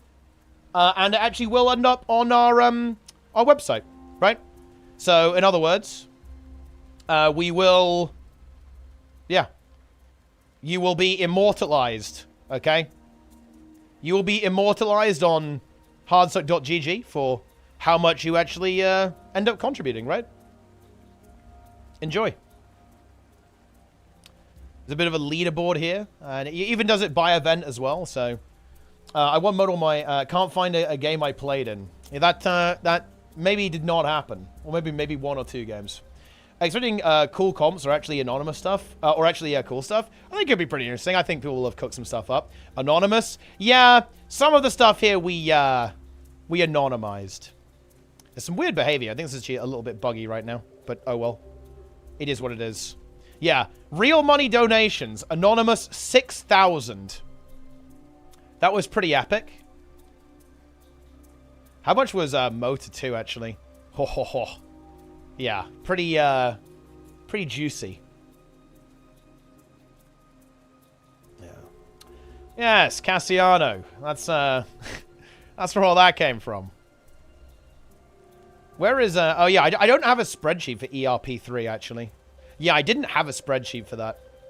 Well, or it's a different one anyway. I think all of it actually got yeah, it all ended up in this one, didn't it? I didn't have it for I only had it for ERP3 as opposed to ERP1 and 2.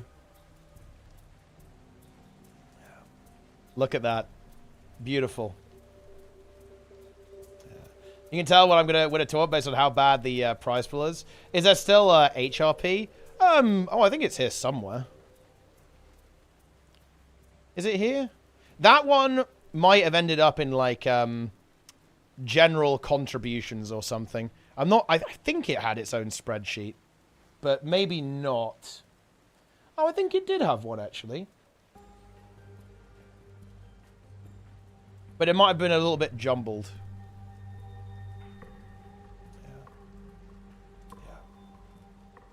I think we can get a decent prize pool for Motor 3, Grim. I think it's possible. Look at that. Real motivations, yeah, me. 6k. That actually is true, by the way. I did put 6k in. So look, I'm nearly fucking rank 1. I should put in another 600 to make it rank 1. Yeah. You love to see that. Chow, 6.2k. Anonymous, 6k. Me, 6k. Wise Monkey, 2.1k. Mad Reverser and MM, 2k. Cthulhu. I don't think Cthulhu even plays the game anymore, huh? Pleb Wanderer, 1k. LV, 850. Pang, 776. Unterpit, 678. Phillips, 677. Guild MM is actually rank 1 donations, guys. Look at that. 271,000. Yeah, for Hardstuck Raiding Party. Yeah, I think a lot of that was actually my money as well, I think. That was one of the tournaments that I kind of just swiped a little bit for. Guild MM with 271,000 gold. Enko 152k. Huh. Cassiano actually should be anonymized here, but he's not. Nice. That's actually a bug. I think this entire page is bugging out a little bit because we changed the API a bit. But yeah, that's a meme. Yeah. Isn't there somebody missing? I don't know, maybe. Is there? Wait, Guild MM's also here twice. Oh, because he's on the spreadsheet as 2 different names. It's fucking content. Should probably fix that at some point. Yeah. ArenaNet Ben P. Yeah. Dude, ArenaNet Ben P put in 250. You honestly love to see that. Fiskin Hero, another set of Ectos. Very nice. 1k Ecto sold from Fiskin Hero. A bunch of random gold. Have an infusion. Oh, yo. We've got an infusion too, guys. Incredible. What even is this one? Polysaturating. He's like clearing out his bank. He's like throwing all the trash over here. Daily reminder, guys, that Ben is gone. And it feels bad. Wakanda. Jin. 248. Mr. goes, oh, we're going, guys. We're going. We're going right now.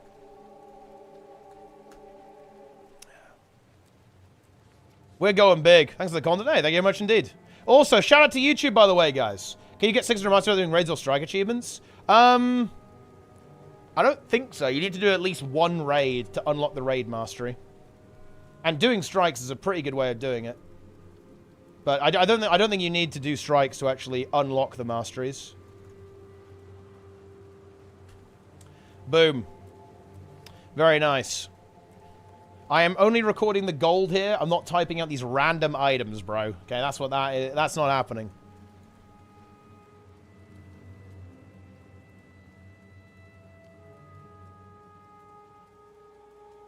Okay, good.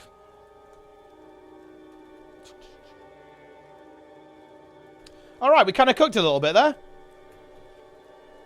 Had to reconsider a decision to not play in the Moto 3. Well, this is not the Moto 3 prize pool. This is just the prize pool for the little show match tomorrow. And I think that's honestly not a bad start.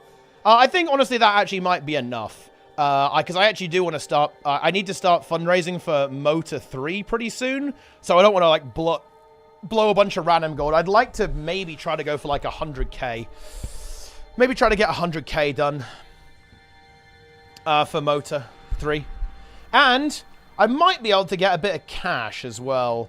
Because, well, I'm going to be in discussion with someone next week about, well, someone is basically carrying the operation and paying for my time, essentially, to organize the event. So I might be able to do a little bit of fundraising and get some cash done as well. I'm not promising that, by the way, guys. I don't want to make promises that I can't keep. I want to be clear on that. But I know that a cash prize pool is hype, and I do want to do one if I can. And I will try to do that. I will try to do that. Wait, dude, Fiskinir is going harder again. Another 250 ectos. 1,250. Yeah. Love to see that. Okay, so we're basically at... I'll tell you what, I'll just... I'll make that around 5 stacks of the winners. So the winners get a stack of Mystic coins each. That seems like a good meme. There we go. Let's make that... Make that a stack of those each. And I'll tell you what, we can do 2 stacks of ectos as well. I'll do 100 ectos. And that's pretty decent, isn't it? There we are. Lovely. That's not a bad little prize pool there, guys. So the winners get a stack of Mystic coins and a stack of ectos. Enjoy.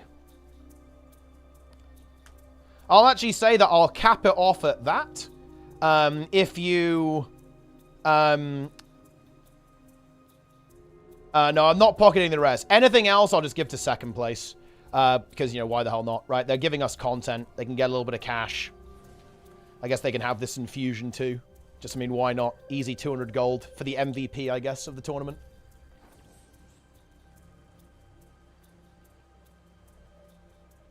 But there we go. Okay, if you guys want to send over more gold, I'll make a little bonus second place prize pool. Maybe do like 100 MCs or like 50 Mystic coins each. So maybe like 50 Mystic coins and 50, well, 100 ectos for each second place player, maybe. Send it over now, guys. Do it. Farm the game for me. It is time. Goku is here. God of the arena. The famous worm. As is, of course, known as the Dark Worm. Yeah. Incredible.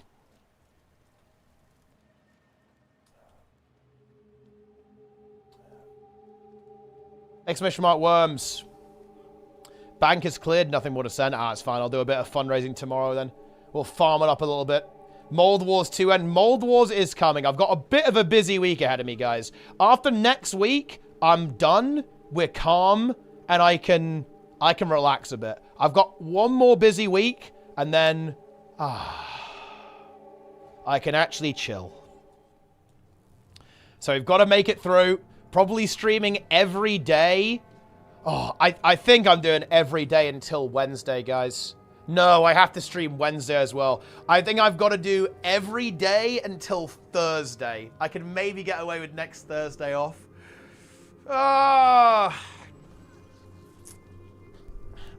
When will Moto 3 start? I haven't fully confirmed the date yet, but now that I know the balance patch, I'm probably... I kind of want to do November at this point. Wait, when is the next patch? 66 days. Right before the next patch would be good, actually. Which is the 19th of November. So maybe actually... oh, that's actually scuffed, isn't it? When is... Thanksgiving this year. 28. Okay, no, actually, that would be fine. So yeah, maybe actually right at the end of November.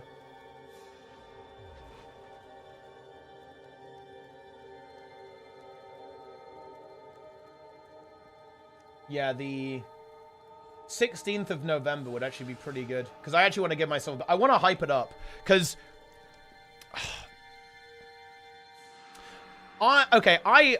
I'm not sure I want to talk about this. And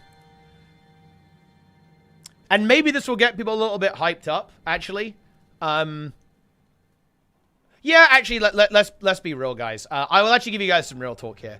I am feeling really unhappy with the state of the PvP scene right now.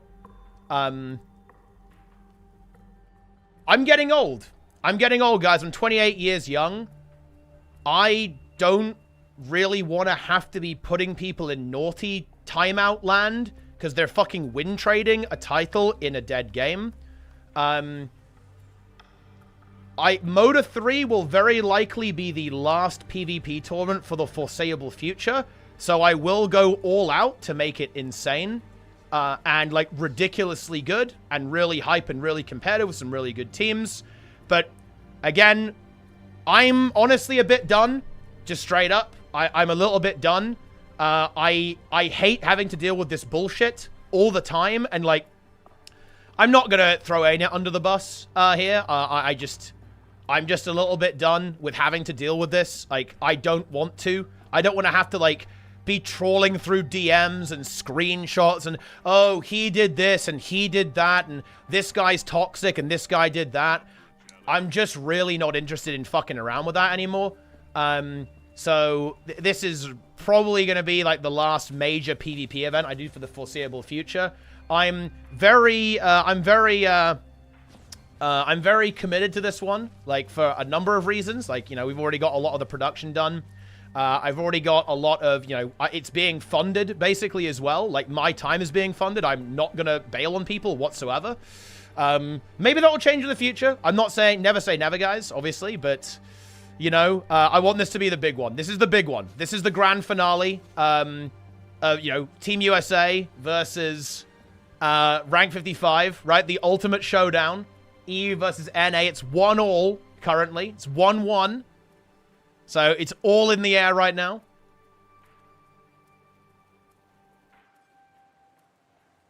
Indeed, indeed, indeed. Ah, yes. Yeah. Yeah. Hell yeah.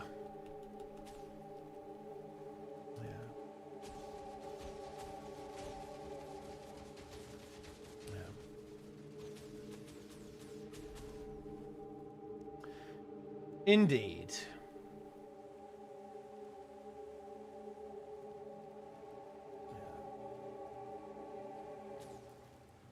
That's the situation.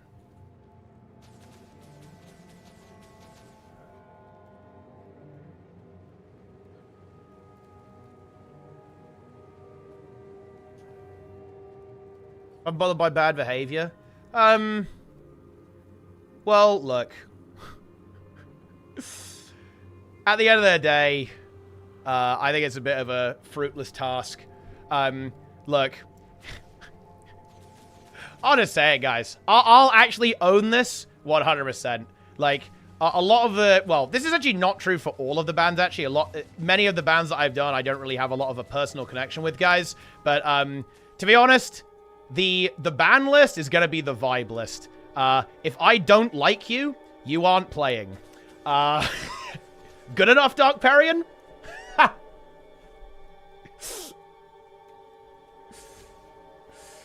Enjoy. And to be honest, most of the bans that I feel very strongly about are people that I don't like. There's your answer. But yeah, no, I'm a little bit tired of it. And also, the comparison to League of Legends is not even close, by the way. It's not even remotely close. Because the Guild Wars 2 PvP scene is almost like irreparably corrupt at the top level. Whereas that's not really the case in like any other esport, in my opinion. Yeah. Scrap ERP and go to HLP and get another physical trophy. I try and do a physical trophy. I try and do a physical trophy, Yui, for this next one for sure. When we get that going. It'll be not for quite a while though. M0, so yeah, I'm gonna log in. I need to do delves, then I'm gonna log in now though, actually. I'm delving. I'm logging in. Yeah, exactly, yeah. Yeah. Yeah, we wing 8 CMs, and then I'll probably do the taunt afterwards. That is what we will do.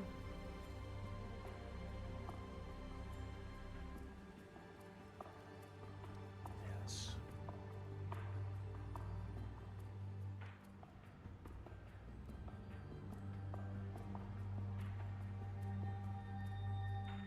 Sacred Split. So wait, do you actually have that? Let's go.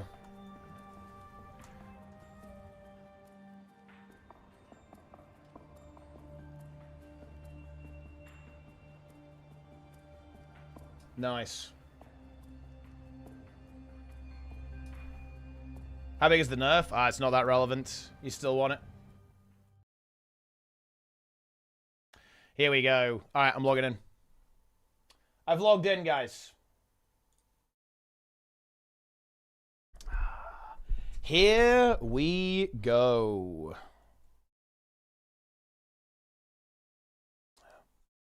My ult can trade. Very nice. Feed me.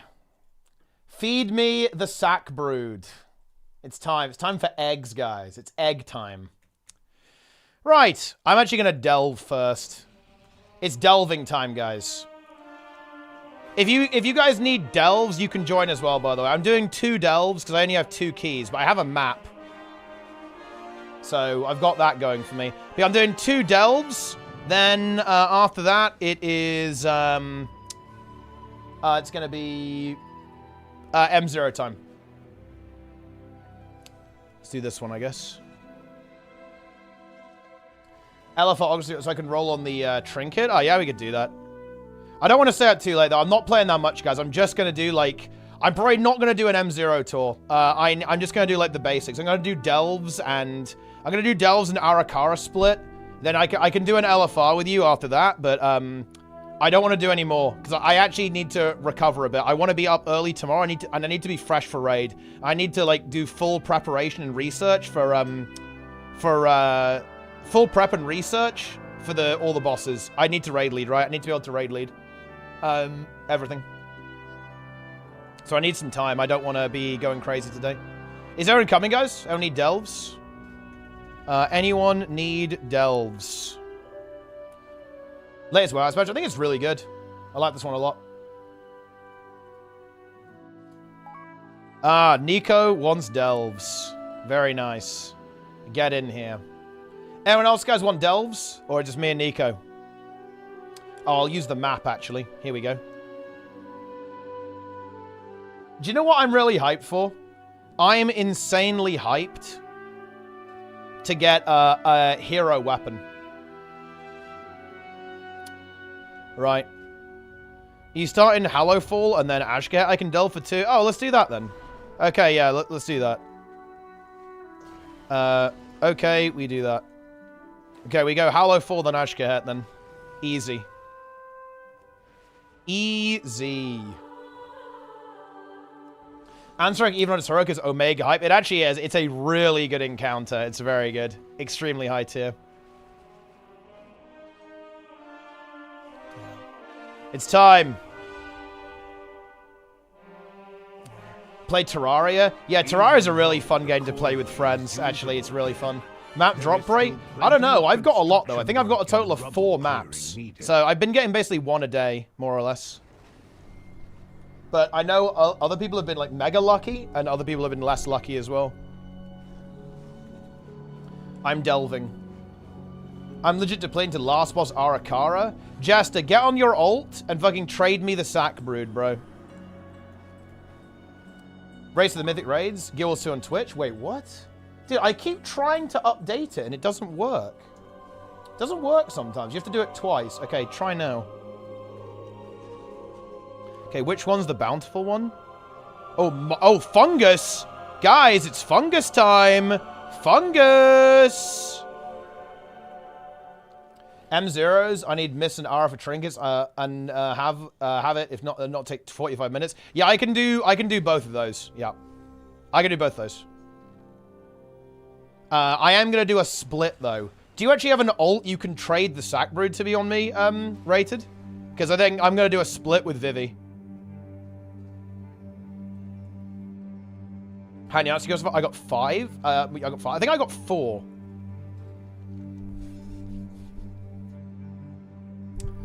Let's get in there. Fungus. I don't think I've done this one before, actually. This has got spores. I'm in. Alright, I'm going to wait for the lads, then we'll get going.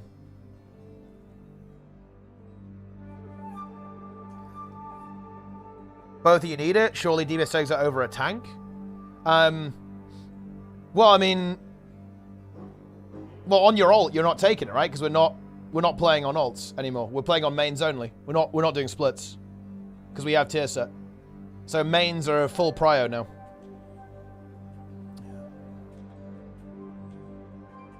Okay. It's time. Wait, where's Nico? I need to wait for Nico.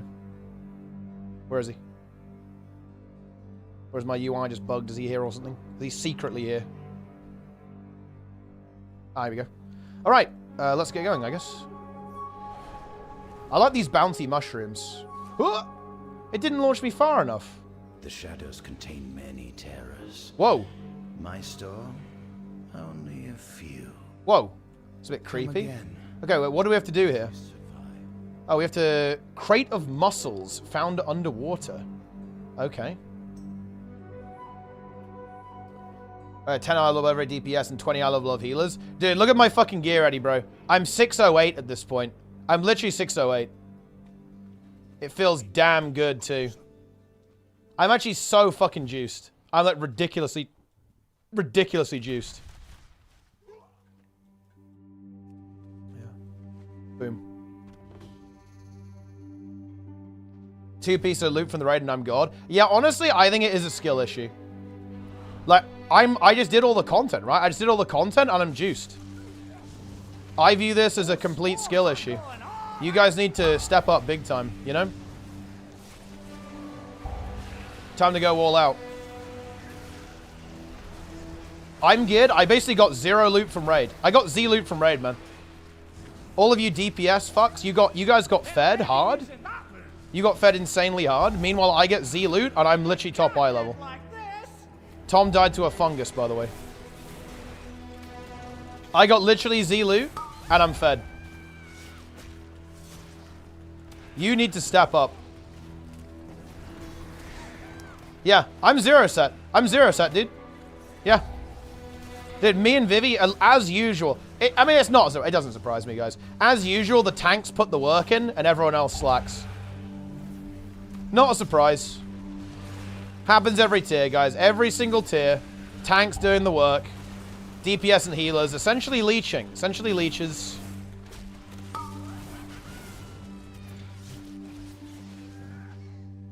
I haven't done the content. I have no gear. Your assessment is objectively true. DPS players are slackers. They absolutely are. Okay, we can get the little respawn point here. Okay. One map, but I put the effort. I do. I put the effort in, man. I got 1 user about 8 delves. Holy shit, you got fucked. That's crazy. That is not good. A singular map? Yeah, I think this is my 4th map. It feels damn good.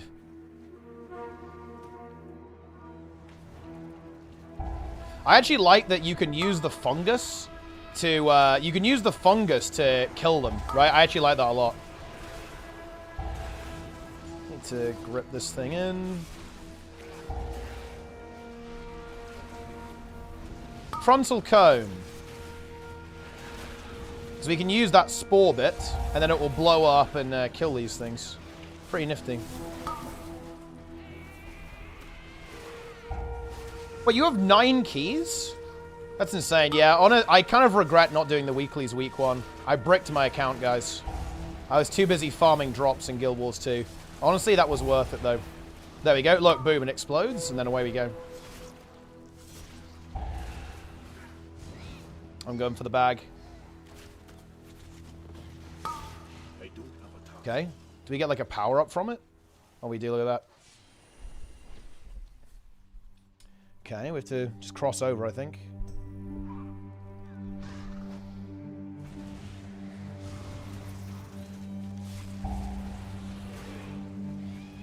I like how the thing I summoned just died instantly. Didn't do echoes yet. Okay. I am actually going to self-report here. I didn't even do the quest for the echoes, so I bricked 9 echoes. I put in the effort, by the way. High effort gamer, by the way. Yeah. I don't think I even play... Do I even... Guys, give me some real advice here. Do I just quit until midnight? I'm kind of thinking yes. Is it, like, actually uninstall until midnight, or what? Okay, good. Oh, there's a chest. I'm going for the chest. I got a mushroom. Can we just skip all this? I feel like we can. Maybe it will snap down, I don't know. Spore bit. Oh, look. Boom! Ha! Wait. Guys, are we just... Is this delve just, like, getting ingredients for some, like, lunatic chef? That kind of feels like what this is. This doesn't seem like we're saving the world here. Some real classic quest gaming right there.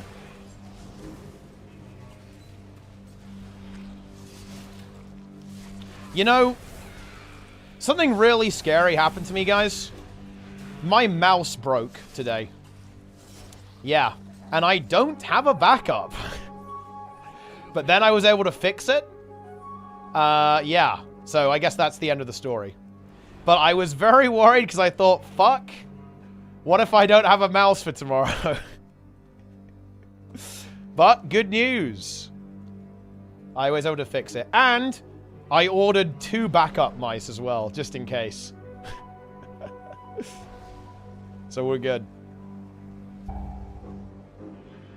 Yeah. No, guys, I actually thought... Look, I'm going to be real here. I actually assumed that maps were just like the first delve of the day. Like, you always got one guaranteed first delve of the day. Like, that was actually my read. It felt that way. It did. It absolutely did.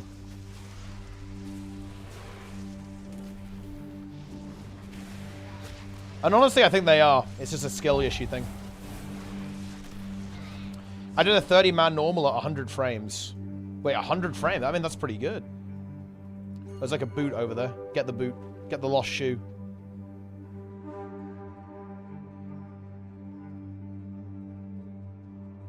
Boink.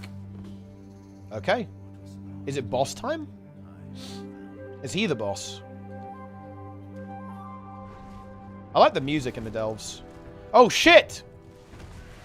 It is the boss. Bog Ripper. Also known as the Breaker. Dude, what the hell has happened? Oh, I think I got launched by that mushroom. Spore song? Oh, it's like summoning mass spores.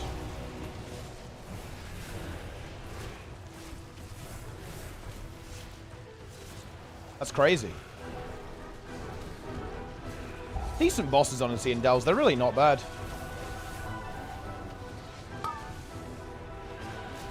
They nerfed these so hard. I mean, to be fair, I think it was probably a bit of a mistake they were that aggressively tuned, right? But I will admit, guys, I kind of enjoyed the Giga Delves. While it lasted, the Giga Delves were kind of fun.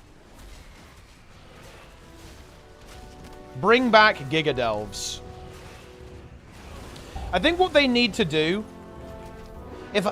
This would be a big rework, but I think they should not make it so any of the mobs melee. I think this is a big issue. The fact that mobs melee makes it a complete meme to solo on tank, and cancer if you're not playing tank. Or they need to make it so Bran can tank for you as well. It's one or the other. Like, that needs to happen. Like, Bran needs to be able to tank. Or they need to make it so that everything is like a dodge. Everything needs to be like a swirly. Gloves. Huh.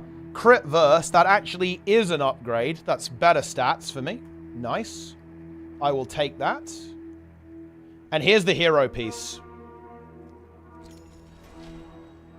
Huh. The exact same item, but hero. I mean, we take those guys. 610. 610 gloves. There it is. Okay. All right, we go Ashkahet now. Okay. Imagine if I get a map. What if I get a map, guys, from the next one? That would feel good. That would feel really good to me. If you remove all passive damage taken from players, you remove a big portion of their toolkit from the gameplay. I mean, I guess you could leave like a little bit in, or like make the auto attack damage way lower then. Make it so like auto attack damage is pretty low, and then like everything else is just like dodges, like frontals, lines, swirlies, right? All I think having a couple like kicks you can do is pretty good. If you get a map, you might overtake my eye level. Well, I mean, it could happen, right? I've got one key. I don't think I can get another key today, though. I have only one Radiant Echo. Unless there's a world quest that's got some shards on, but I don't think there is right now. Okay, let's go to Ashkahet. Oh, there's a... Look, slay the goo, save the world. Where am I going? It's this way. Special assignment? Oh, I think I've done all of them, yeah. Yeah, no, I've got all my weekly keys. I've like, done all the weekly shit. Well, I think I have. Guess it couldn't hurt. But I think I've done them. Oh, I'm going the wrong way. Well, I'm committed to going this way now. 2 locked special assignments on your map? Yeah, but I did the other stuff. As well. I didn't do this one, but I did the other ones. And like the world quest stuff. And the machine. So I did Isle of Dawn, I did the machine. I did this one. And I did like the quest for 4. In Dornegal? Yeah, but you get one, you get a key from the troop, don't you? Well, maybe I didn't do this one. Maybe I can get another key. I guess I'll find out. What's the one today, then? Where are we delving? Ah, it's this one. The Tack Rathan Abyss. I think this one's really fast, isn't it? Well, I'll go and do it just to check, I guess. Might as well. But yeah, look at this, guys. I got 3 hero pieces. Dude, I'm outgearing Mythic Plus, guys. That's what I'm doing. Oh, bonus meme. I have 8 sockets. I just want everyone to be aware of that. Because I have socketed wrists that I got from a delve. And I have socketed helm, double socket neck, and then obviously double socket on both rings. Have fun with that. And yes, before anyone asks, it is a skill issue. 1 million gold to fill them. Look, we're killing Ansarek this week. Everyone is just buying a token and swiping. Just fucking do it. I think Tom is like mega swiped anyway. He's like feeding us all enchants. Like we're good. Okay, we're in. I need to wait for the boys. Whoa.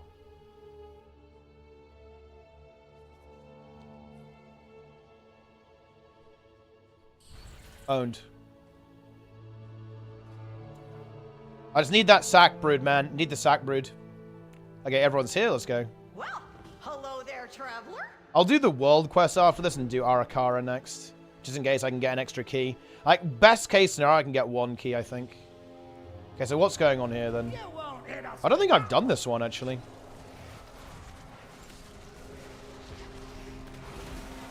Are we going underwater? They're going underwater. Here we go.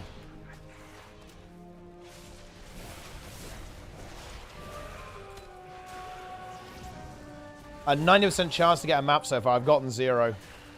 Well, look. Just put it like this, guys. I'm getting all of my good luck out of the way. So, I played... Last season, I played Mythic Plus for 12 hours on release before Raid, and I didn't get a weapon, and I think I got 1 gear upgrade. So, don't worry. Like, my loot curse is coming.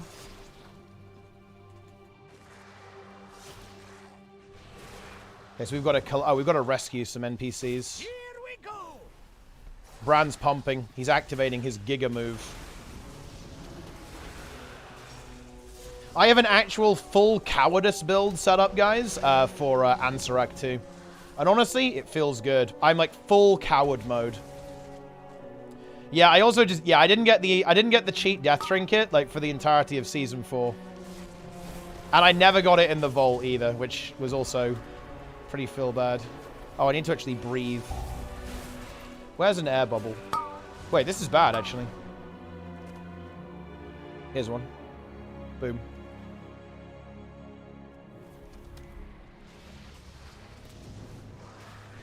Heroica. Secret's kind of nasty with pugs. I mean, yeah, there's some good chunk of damage on that one, and you've got to get people to stack, but also not kill each other, right? Hang in there. Frontal cone. Tom got bolted. Do you need BGs? Nah, I didn't bother with that. Because I'm already juiced. I can do it for a bit more eye level, but I haven't really had the time, to be honest. Sit down and do it. I maybe can do it before raid tomorrow.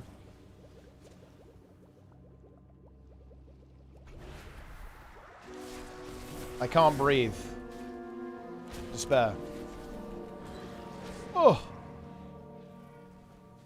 Dude, I'm drowning. Huge. We need a warlock. No warlock is despair. Yeah, I could maybe go for the embellishments, right?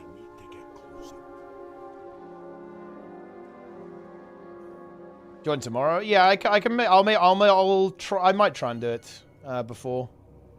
Thing is, it's a bit awkward because I have this show match to do like right before raid. I have to get up and do it like early afternoon. Does Lich Bomb prevent drowning? It probably like extends your breath timer. Because I think undead, I don't think undead can breathe underwater, but they have like I think do they still have a longer breath time? Oh, okay. The Makuro just like one-shot everyone. I need to go breathe. This sucks.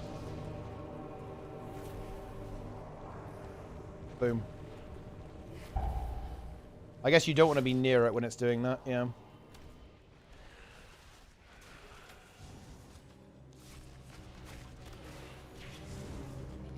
He's dead. Bran executed it. Good job, Bran. If you win the first BG, like 10 minutes total. Oh, yeah, I'll probably try and get that done then in that case. I'll be around a little bit, I'll be around like a little bit earlier tomorrow and try and get it done.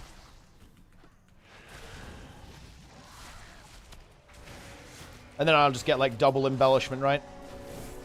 You can craft any piece, right, guys? So I could just like craft a belt, get some eye level on that. You're looking a bit rough. Take a wee rest. You're looking a bit rough.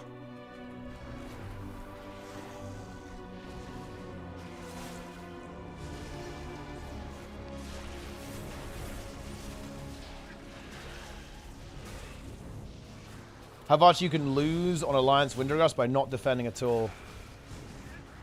So, would you say that you're depleting? Dude, this thing's like in the air. I can't hit it. Cone. Oh shit, yo. Oh, that's big actually. That's huge. Bonus loot, yes? That's big. Zakvir is here. Probably don't get hit by that. Oh, never mind. I ran into a wall. Despair. Wait, I'm drowning, but I'm just blood decaying, so it's fine.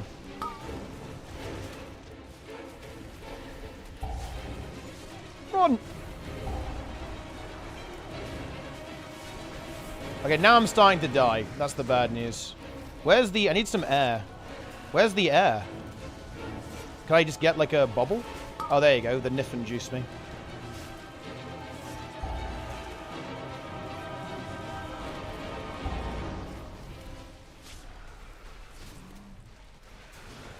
Okay. Bonus loot? Okay. Alright. That's actually really big. We can maybe get an extra item from this. Or whatever else this can drop. Okay, here we go.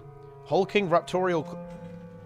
Let's have a quick sit down. Oh my god. Guys, it's just that easy. I am sorry. You guys are bad. You are bad. You are unskilled. And I slam another map, guys. That's how we do things here. Another hero piece.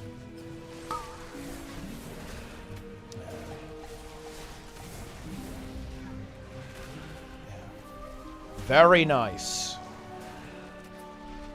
Wait, can I do it mid-delve? Oh, I probably can't do that. That's probably an illegal move. I won't do it in case it, like, bugs out somehow or some shit.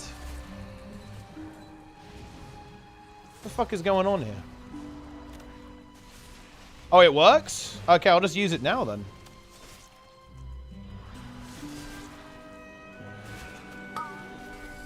Let's go.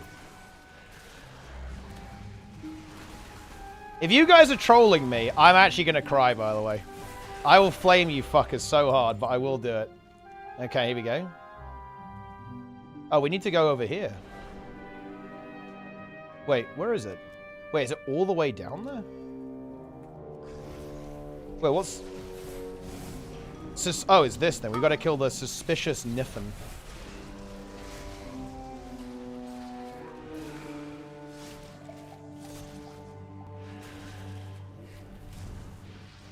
Right-click the buff to instantly claim the heroic item. How does it feel, guys, that I'm going to be top eye level in the guild? How does that feel?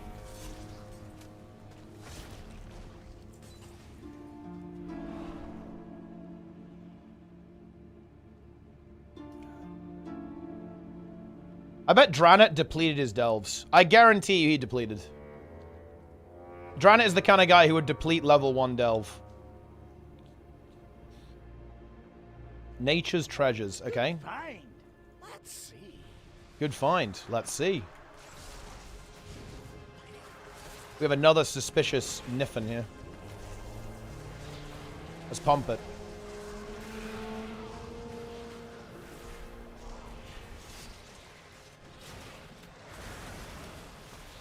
Full avoidance BOEs? Oh, man. Yeah, that's something. I don't have those.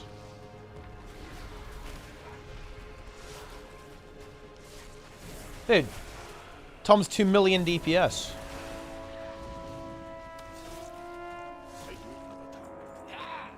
Okay. Wait, do we have to kill all of these? Bro. Okay, hang on. Let's just pull. Let's pull all this shit.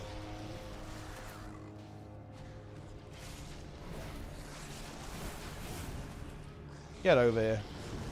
Wait. Why did it, like, de-aggro?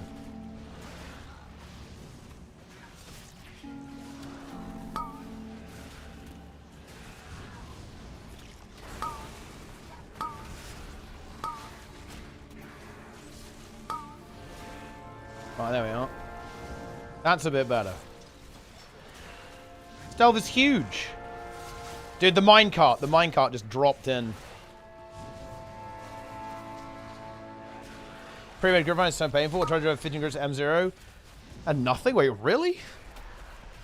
Dude, I don't think I've been very... I haven't been very elitist. I just, like, invite anyone who's, like, 585 or more to my groups. Seems to go okay. However, I did join a group with Rated last night, and it was absolute fucking rat. So maybe I should be more elitist.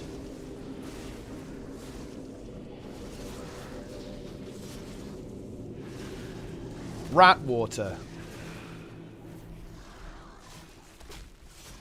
Kill the Niffin. Oh, we've got this guy. Maybe I did do this delve.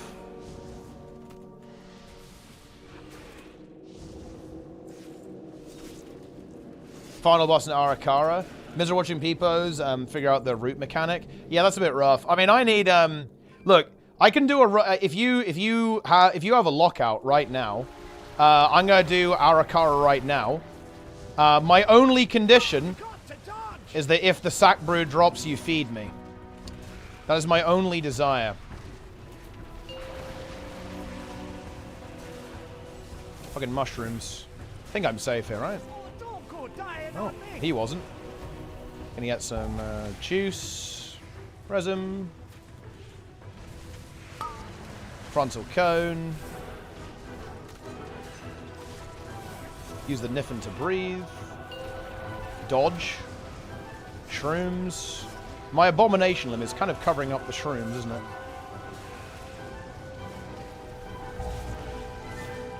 Run away. I could probably survive it with AMS, but I'm not going to risk it.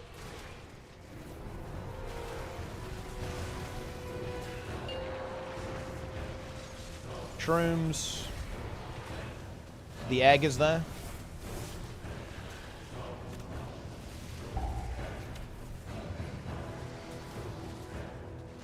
Boom. Frontal cone. All right. Okay. All right. Here we go. Here we go. Here we go. Here's the big one. So we've got a bountiful delve here. And it's also a map. Oh, it does work. Huge. Okay.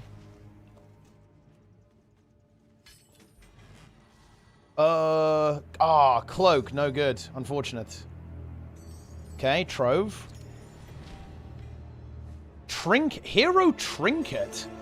I mean, wait. What does this thing do? Taking harmful spells and abilities is a chance to brand your assailant, dealing 64,000 holy damage and healing you for that. Wow, that seems like absolute dog shit. I got a pet too. Chester. Well, I mean, I assume I can just slap that on and I can... Oh, no, I've already got hero... Yeah, actually, hang on. Wait, if I equip it here, that means I can get some free upgrades, right? Yeah, okay. It's not good, but, I mean, it's just, you know, I can save a little bit there. Okay. Seems good. I got 2 Radiant Echoes, so, you know, I can't get another key. If I actually am missing a key this week, though, I will be able to juice up. Oh, well, I mean, that's not... Could be worse. Didn't go too badly. All right, okay, I guess I'll do Arakara now. I'll do Arakara splits now. I'll just... Oh, wait. Okay, I'll make a new group, guys. Whisper me inv if you can feed me Sackbrood.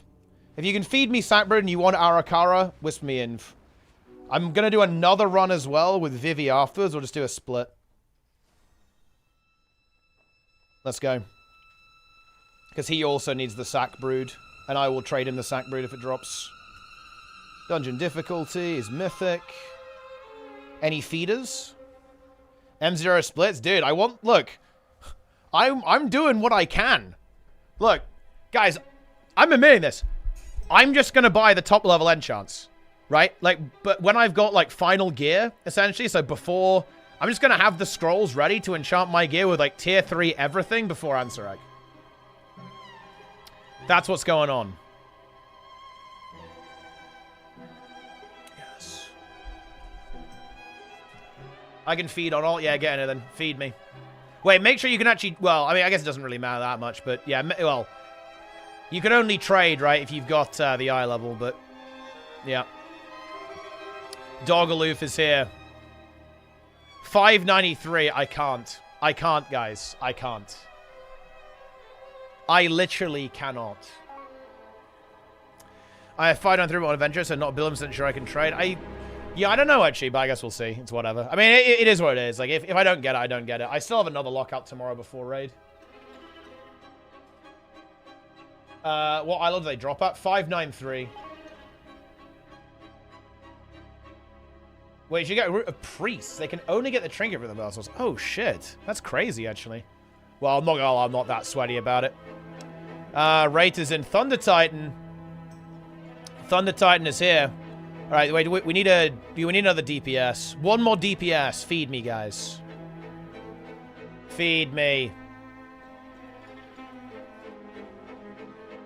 Oh yeah, Spin's coming. Yes, we're full, guys. We're full. Spin's coming as well. Oh shit! No, we have to cleanse. Okay, there we go. Spin is on his way. Get in here. 2-piece out? Wait, oh my god. Dude, that's crazy. How do you have fucking 2-piece? I don't even have, I don't have 2-piece. I've only got 1-piece. All the tier went to scum DPS players in the guild. Unbelievable.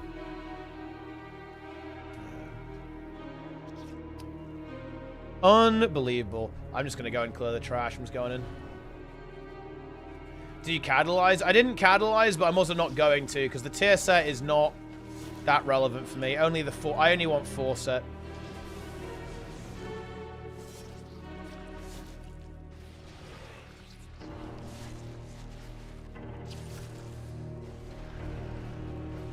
I done Heroic Raid yet? Not all of it, but we're sending it tomorrow. We are sending tomorrow.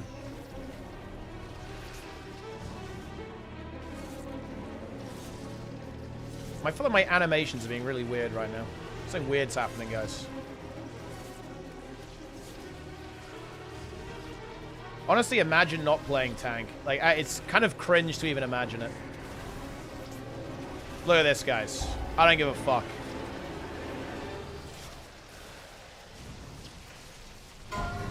Weave self. Kick that. Nearly got grief by the invite. Couldn't actually click the fucking nameplate. I'm literally 1.8 million DPS.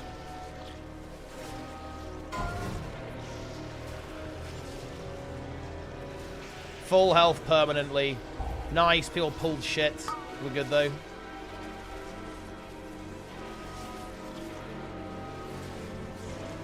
What are these pulls? Get the stop. Kick. Easy. Brand DPS? Well, this isn't a delve, so that's actually my DPS. This is just a Mythic 0 dungeon.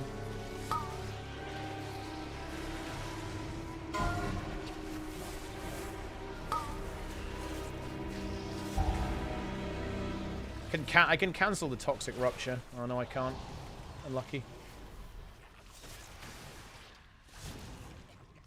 Boom. Apparently you get a mount for collecting all of this chitin. But you need like 1.5k, so it's going to take me like 17 years. But I guess fortunately we are killing a lot of the spider people, so we'll get there in the end.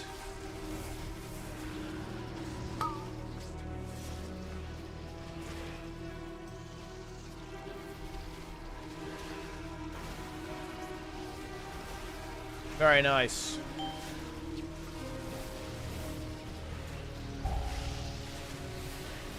Ah, yes. I have got the Exterminate RNG, and it feels very good. It keeps proccing. I'm actually nearly contesting Thunder Titan in DPS. This is why we depleted Heroic, man. We deplete fucking Heroic because our DPS aren't even DPS. They're basically tanks, but they die in one shot to, like, a fucking spider or something.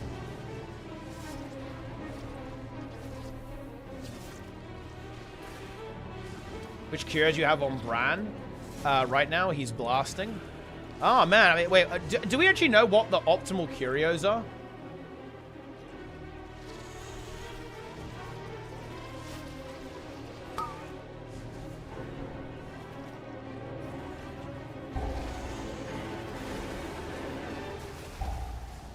Amorphous and Porcelain. Huh.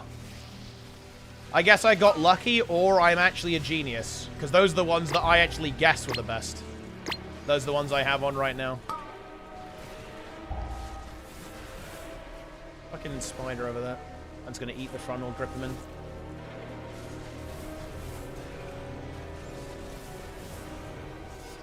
Alright, this is it. The sack brood will drop. Here we go.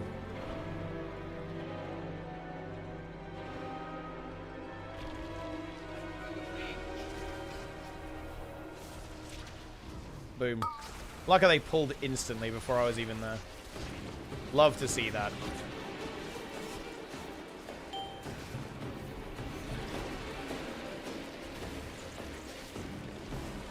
Big damage.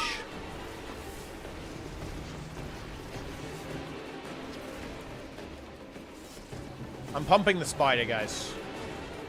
I'm actually on my M+ build right now, so my single target is actually a fair bit lower than it normally would be.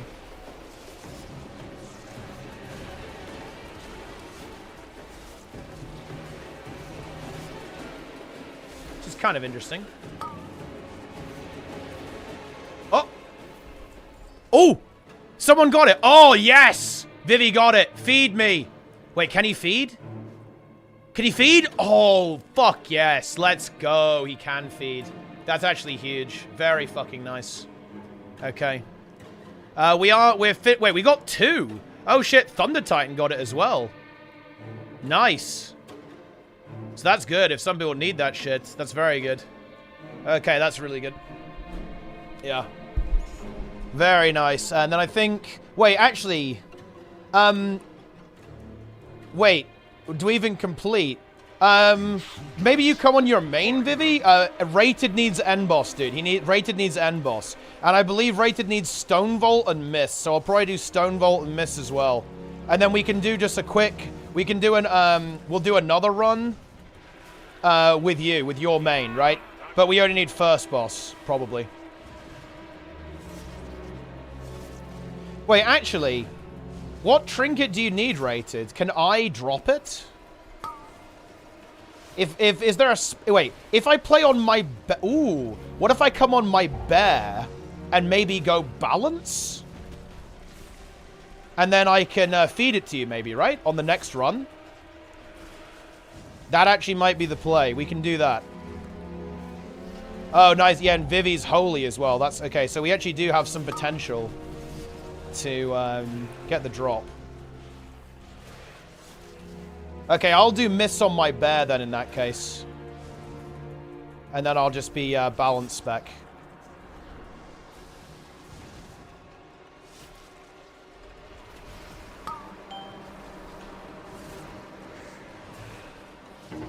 Sackbrood virus, or SBV disease, is an infectious... Oh, no, no, the alarm! Got the grip. Actually distracted me, bro. You nearly got me to activate the alarm. Get this little shit in.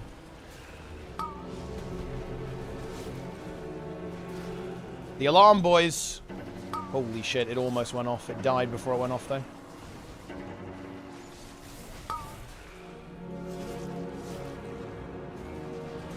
Yeah, because the thing is, I don't really need anything else on my main now. I'm actually fully juiced.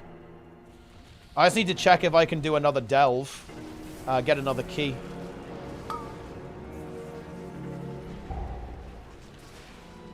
If I actually can get another key, I can do 2 delves. Because I have the Radiant Echoes as well. Which is nice. By the way, thanks so much, Polkadolin. Thanks for the GZ. Did YouTube congratulating me on getting some fat loot? Love to see that.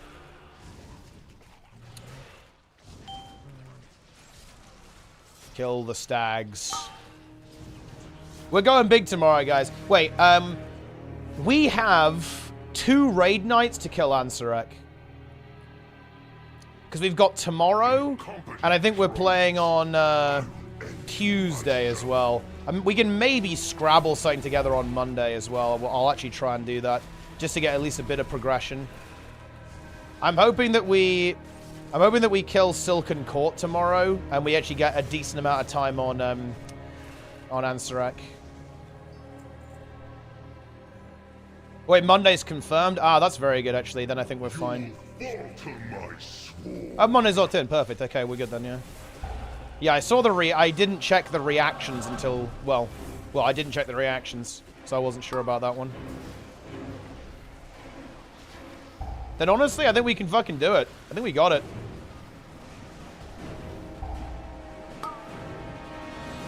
I believe in the boys. Kill the worm. No, we haven't killed the worm, but we're slamming it with full mains, and we have a lot more gear now as well. I was feeling very confident. I was like, man, we can do heroic splits, right? Like, you know, look, you know, I drink water. Water's a liquid. That makes us liquid. No problem. And my room has got a bit of an echo in it, so that makes me echo.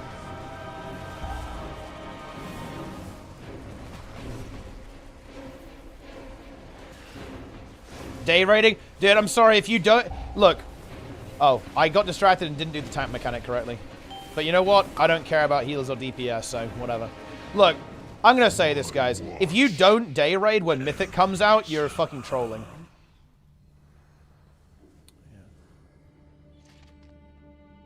Wait, my mount is too big to fit through there. That's tragic. Suboptimal mount. Oh. Oh, dear. Oh dear, oh dear, oh dear, guys. Thunder Titan. Off the edge. What was that, my friend? Dude, wait. Arachnophobia mode. Look, dude, arachnophobia mode. That's actually a cool detail, guys. It changes the spider from the Arakara trinket into a crab as well. That's wild. The detail, guys. Will usher in a new age for Ashkahet. Boom. Stun immune.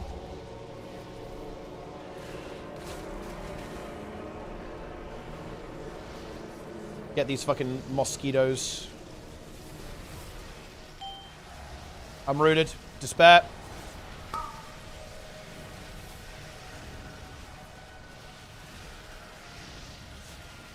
Kill the big boy.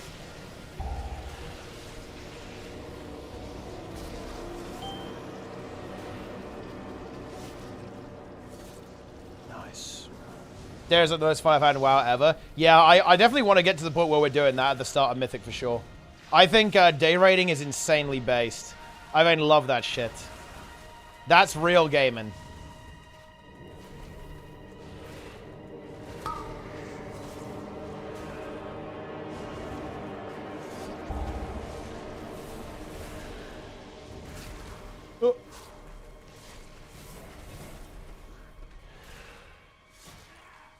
I'm 1 billion KDPS.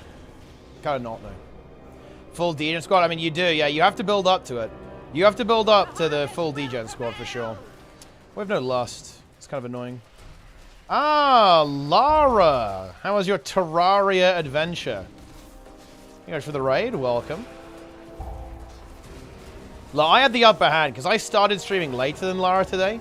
Therefore, I win. So that means I'm able to survive.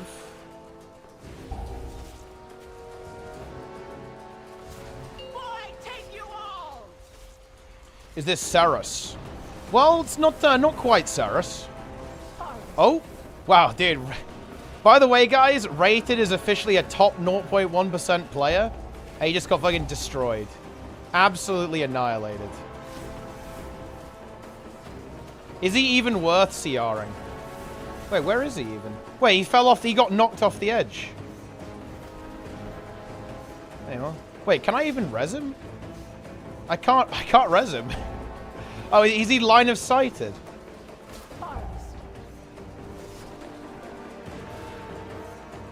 I can't even get him. Harvested. Spin has also been harvested.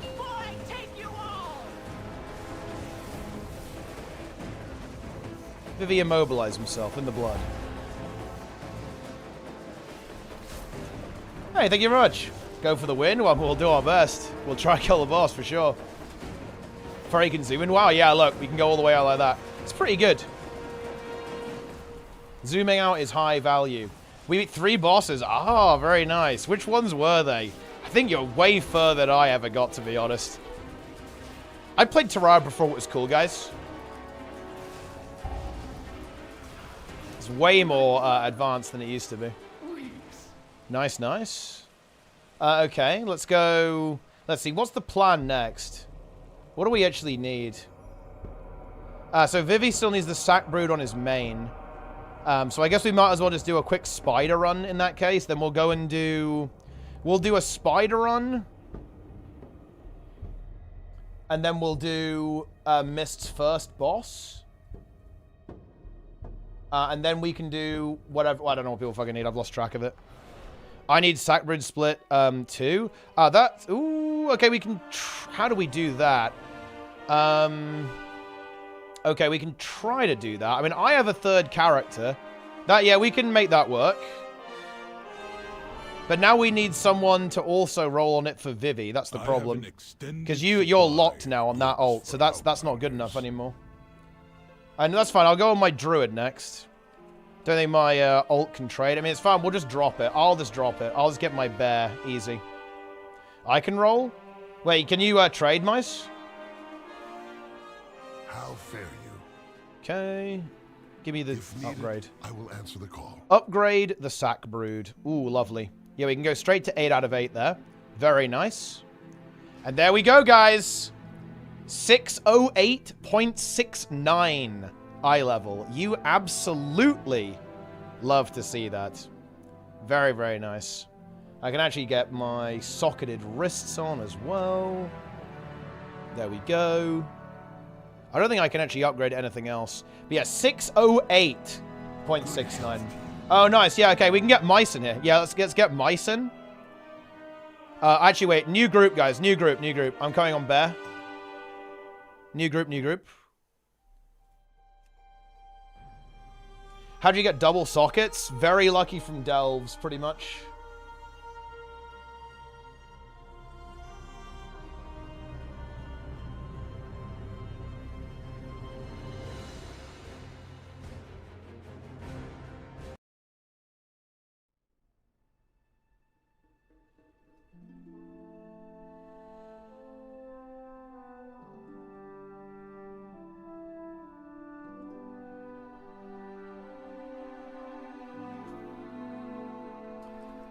Oh, man.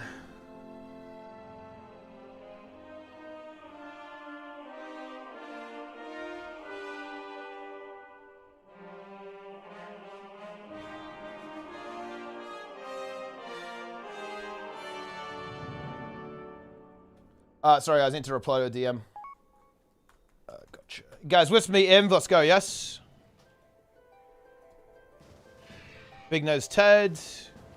Nico Shaman. Lovely, okay. We go Arakara again.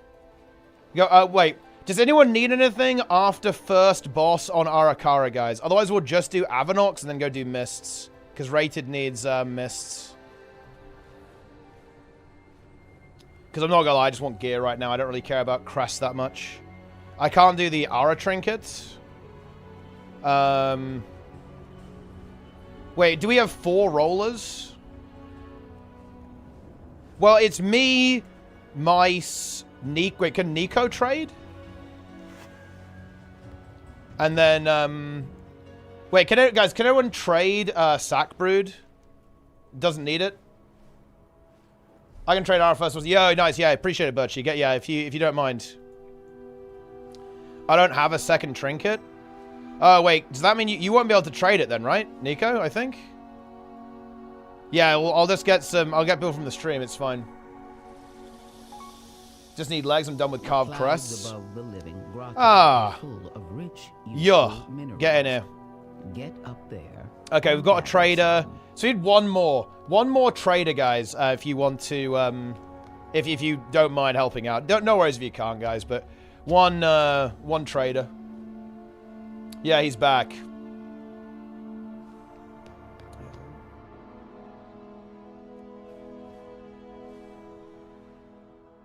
Are you Holy Power then? Oh, no, I'm playing... This is a Guardian Druid right now. So I'm a bear. We have a Holy Priest, though, in our group. But yeah, we'll just do first boss here, guys. And then we'll go do Mists. Very nice. Wait, Rated, do you need something from the end boss here, by the way? I thought someone needed something from end boss on Arakara. Or was it just Stone Vault?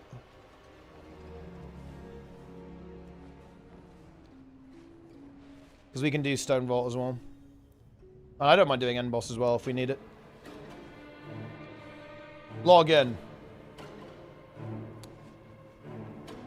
Any more traders? Any more Sack Brood traders, guys? Wait, can I trade, actually? Oh, yeah, I can. Yeah. Oof.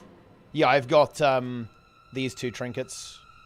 Sympathetic vendors We're clean. in the Umbral Bazaar have I need the offered one-handed gifts to dagger with support crit. It's our not that cause. big. Oh, wait. I mean, we can just do the full instance then. That's Be fine. discreet, unless you'd like your penny. I don't mind doing the full instance. You can just join after first boss, right? Or if we can't get anyone, you can just get in it, to be honest.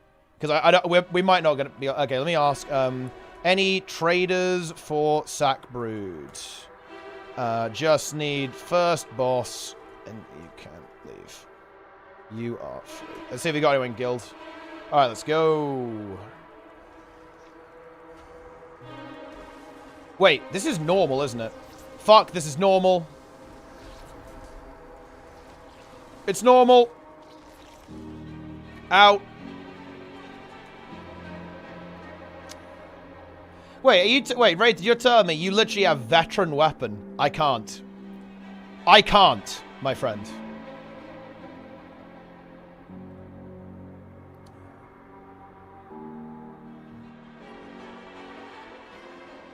Okay.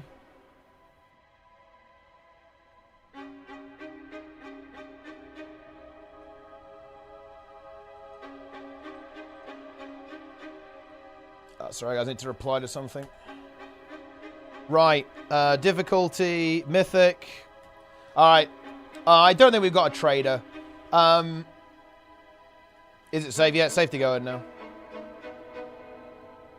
Can anyone trade Sackbrood, guys, in chat?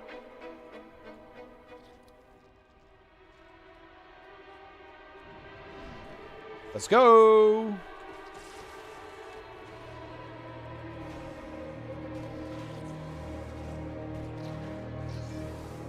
Go with 4. So on the side. Yeah, we can just get Rated because Rated needs the end boss. I need to spec Boomkin as well for end boss. Yeah, I'm literally webbed. This is tragic. Freedom me, bro.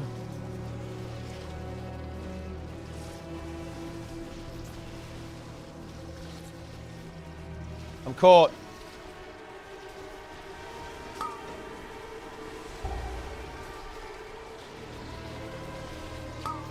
I missed Death Grip.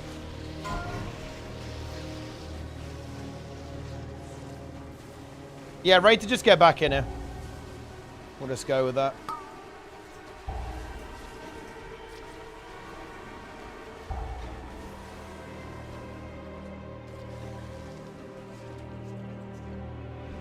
Let's go.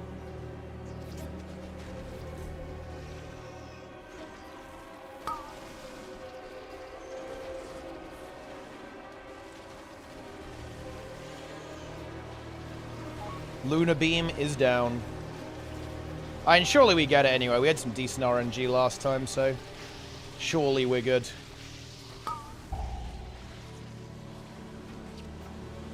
Right?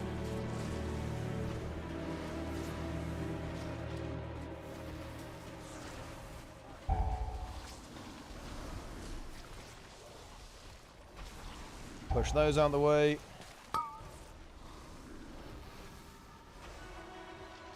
Dude, Big Nose Ted is down. Mice is down for the count. Just res him up real quick. Do you know that, wait. Do you know that 2-day-old bee larvae are most susceptible to sackbrood disease? I mean, I didn't, but now I do know that. So it's good information to have. Need to stop the bolts. Although these things are randomly just going to fuck people now, aren't they? The little crawlers. I have a stop for the next one. I got it. We are. Oh, he died anyway. Despair. No symptoms but have a shorter lifespan. Oh man, that's not good. The bees are having a rough one. Thunder Titan now back in the group.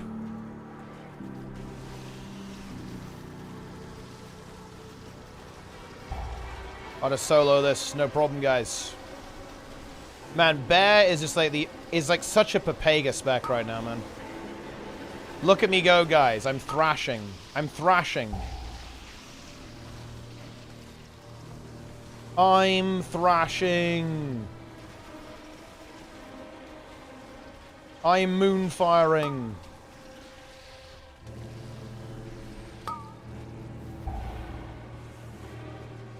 I need that thing to get kicked so it runs in.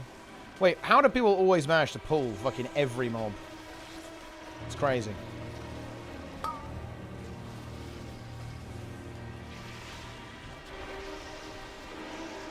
It is the ultimate peepo tank.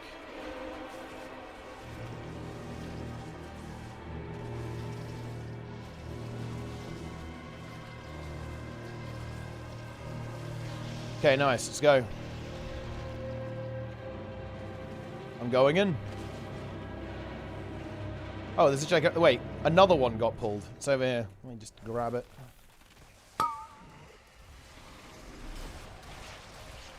Luster!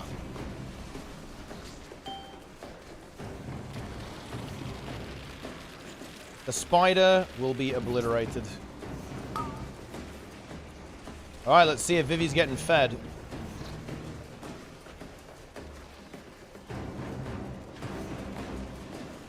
I have Z cooldowns. Doesn't feel good.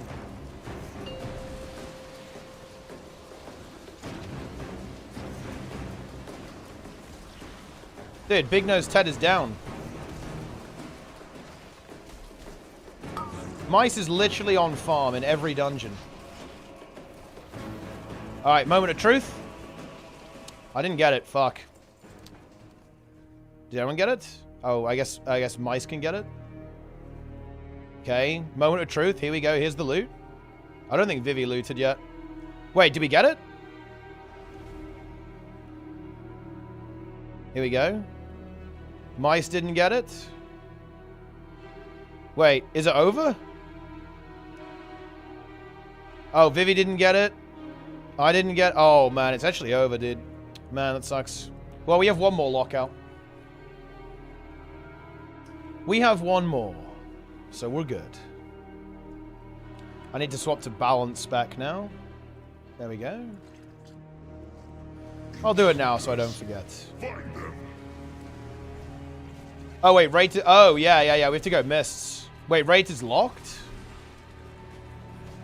Oh, but I mean, oh, yeah. Yeah. But I mean, we could still... Couldn't we still drop... We can still drop it and trade it to him, though. Because I think not everyone's locked.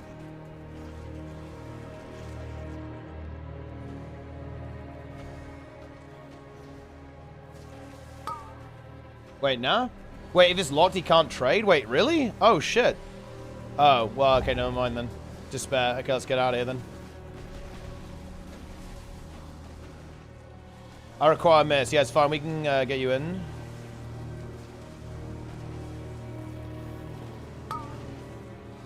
Is he locked on end boss? Well, I mean, I have no fucking idea. Oh, he's locked. Okay, yeah, it's despair then. It's fucking deplete. Okay, let's get out of here. Let's go mists.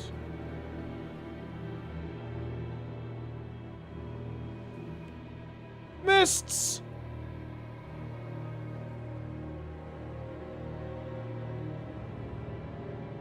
Infinity dungeon split runs. Ah, yeah, that's true, because you can just keep feeding. Yeah, so it doesn't work. 2 bosses down on HC and 2 HC items acquired. Man, that's big. Okay, let's get Nico in. Easy. Wait, is your ult? Wait, is your ult more geared than your main, Nico? Is that actually the world we're living in? That is really fucking funny.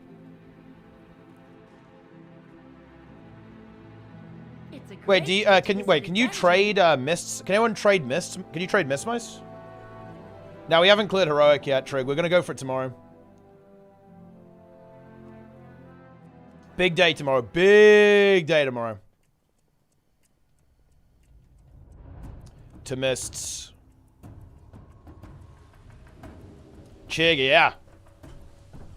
We will absolutely do our best. We're going to go all out for it. Trig unchained, by the way. Daily reminder that Trig is unchained.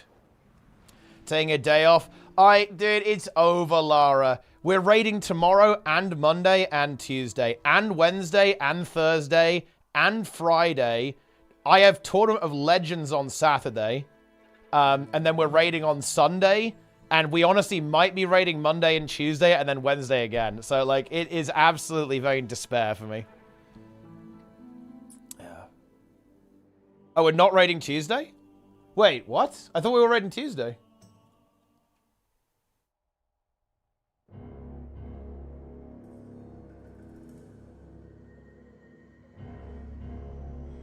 Oh, Tuesday we don't have enough people. We do have Monday, though. Okay. There is no end. Okay, maybe I can have Tuesday off, then. I think we need the... I think we need a trinket traded, right? From first boss? I think it's first boss trinket. If I'm not mistaken. Right, I guess we'll just get going. Yeah, just get him, Ice. Let's go. Nico can just play Elemental. You can go Holy.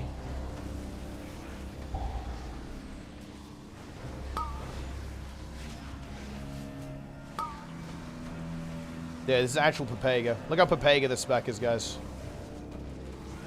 Peepo happy. Peepo happy.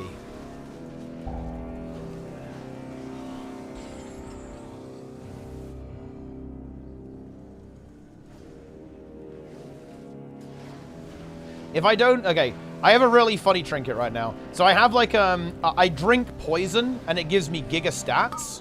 But here's the thing. If I don't drink the antidote by activating the trinket again, I get stunned for 5 seconds.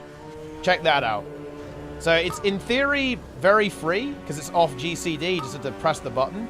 But if you forget, it's over. You're dead. What's the blue bar? It's iron fur stacks. Tracking how many stacks of iron fur I've got. It's a little bit broken. I think it needs to be updated. It's not working quite right. Because I've got Ursoc's endurance, so it's... For some reason, it used to work in Dragonflight, but it's not quite right now.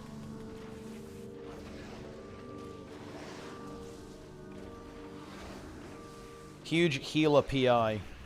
High value. We can Mind Soothe here, guys. We can just skip the next step. We can skip these guys. Just Mind Soothe. Mind Soothe the Harvester.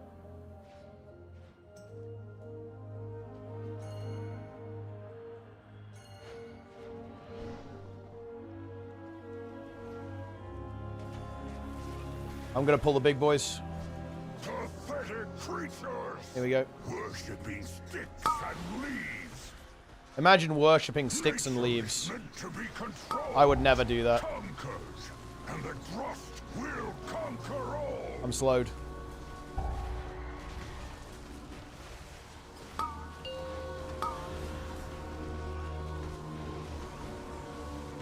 I'm iron furring.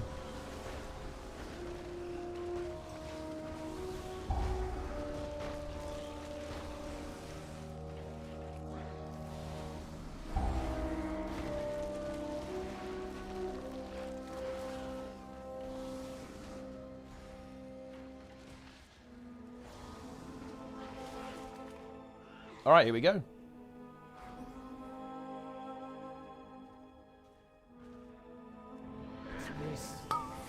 I have no CDs for this. That is actual despair.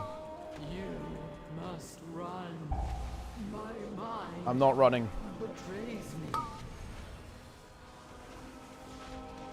Any kick rotations? You will do my bidding. Force compliance. Please survive this. The NPC is begging us to not die to the AoE. Place your Be gone from my sight. Be gone from my sight. Wait, am I just checking? Yeah, I'm on balance. That's correct. Here we go.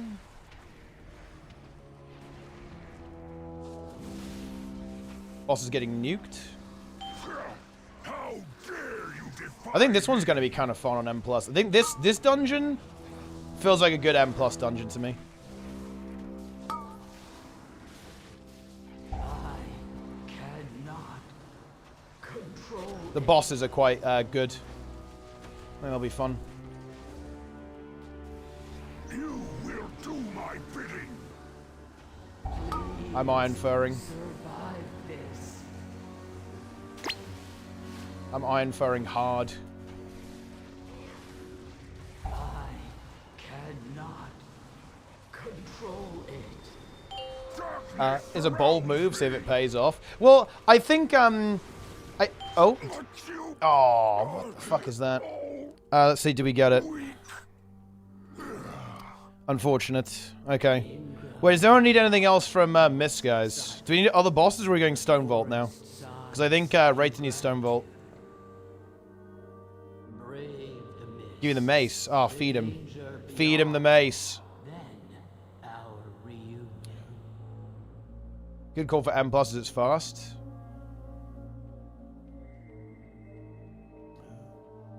I guess we don't. I feel like the content of Shadowlands was probably fine. Again, it's just like the systems. Like, I bet you if I actually went through all of the WoW expansions, you'd go, oh, yeah, the content is pretty good, but the systems are complete dog shit. Like, that's the story of WoW. I guess we're done. Are we done, guys, or what? Yes, no? I think we're done. Wait, I have no Hearthstone. I can't get back. It's actually over.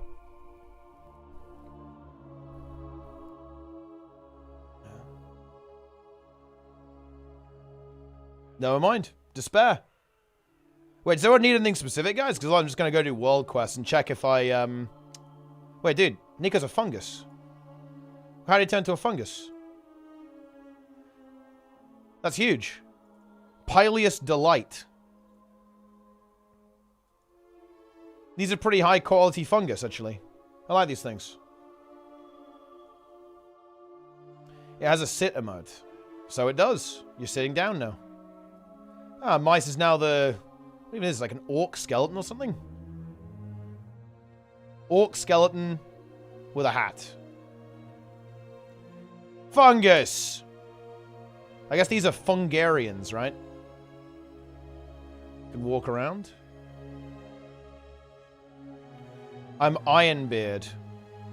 Ironbeard's hat. Dead men tell no tales. Got the turnip. I like how you've got all this random shit you can just, like, deploy at any moment. Kick a fish around. Well, I mean, I guess we're done then. I'm down to do... I'll be around, guys, before raid. Maybe I'll do the PvP stuff before the raid to get some embellishments. But yeah, I'll be around before the raid, guys. But I'm just going to log out now, then I'll just do some... I just need to go check if I can do another delve. I'll do a world quest. It's world quest time, boys.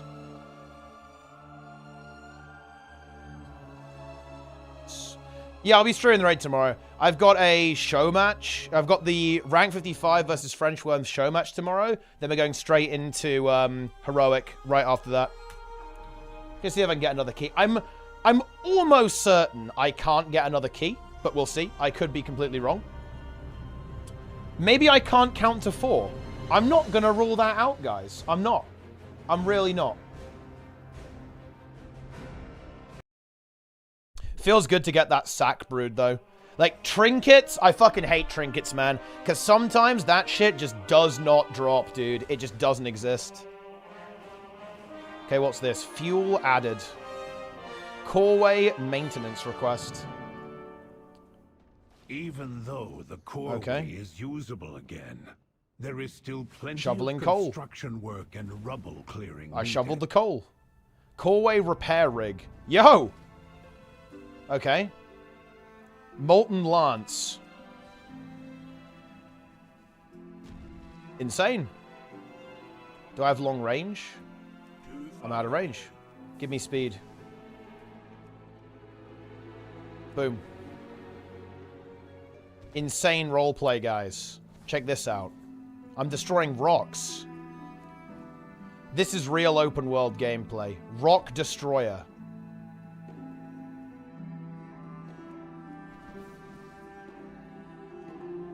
Boom. Is that the whole quest? It actually is. Done. It is going to take years to restore the coreway to full working order. Well, I mean, to be fair, we got quite a lot done there, and we were only there for like 2 minutes. Maybe we should just keep going. SCV ready. That is a bit SCV, isn't it? Okay, I'll go do the race, because that's an easy world quest. And I guess I can go do this one that's right next to the thingy.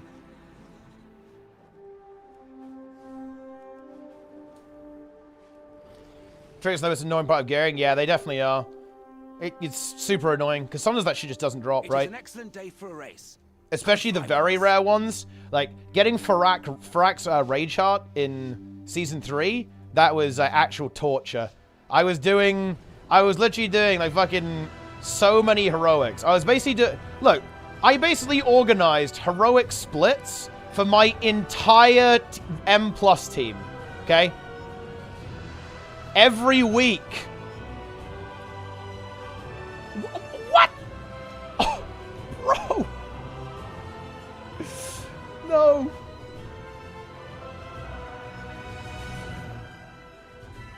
It's over. I think having a really big mount is not good for these races. Because the hitbox is not ideal.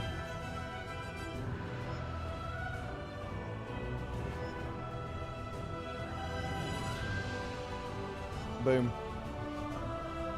Silken Core HC? We will be very soon, yeah. Easy. Nicely done. You and your Easy. Still got gold, even after bonking. Huge. Let's go do this one. And then we will see if we can get another key. Toba? Yeah, I remember that too. That wasn't Dragon. That was a Midriss, right? He couldn't get the right trinket. Got benched. Temporarily, I believe. Wait, how much have you done, MSC, of the raid? Much raiding?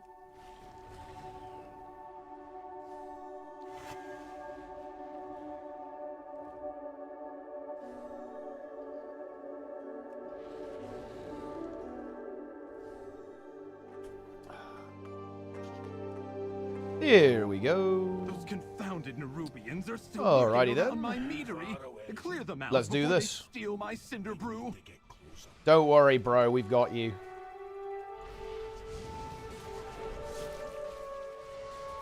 Get the globs of honey. Oh, I think the boss is underground, isn't he, or something? I think I've done this. I think I've done this one before.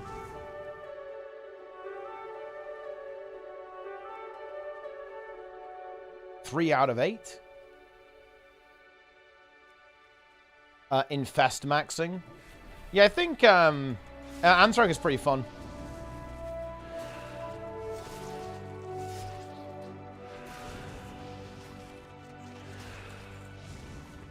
Very good.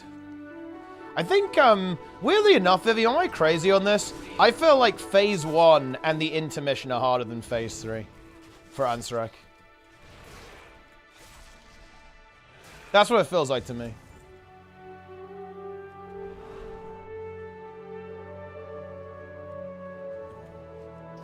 I joined Echo, I got 8C and 5 going, yo, dude, you're feasting. That's huge. Oh, 5 out of 8 on overnights, okay. Yeah, I think we should get... I'm hoping we get everything done except Ansarek tomorrow. And then that gives us another full raid day to kill Ansarek, which I think is realistic. Ah, Mata. Leader of the Peepos. Frog. Welcome to the stream.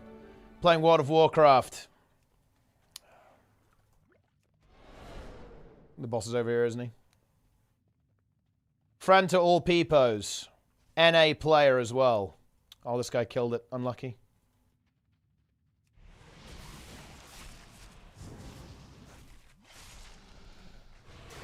Most toxic player on NA. Smusher of frogs. 4 out of 8 on HC. Yo. I'm slacking.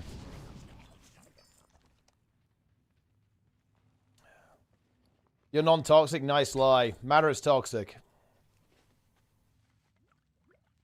Okay, where's the boss? Check this out, man. I've got a arachnophobia mode on. It turns all of the spiders into crabs. Huge.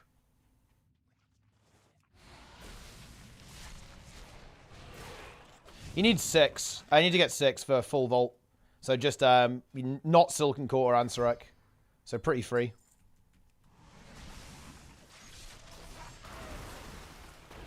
So it's not too bad. That then.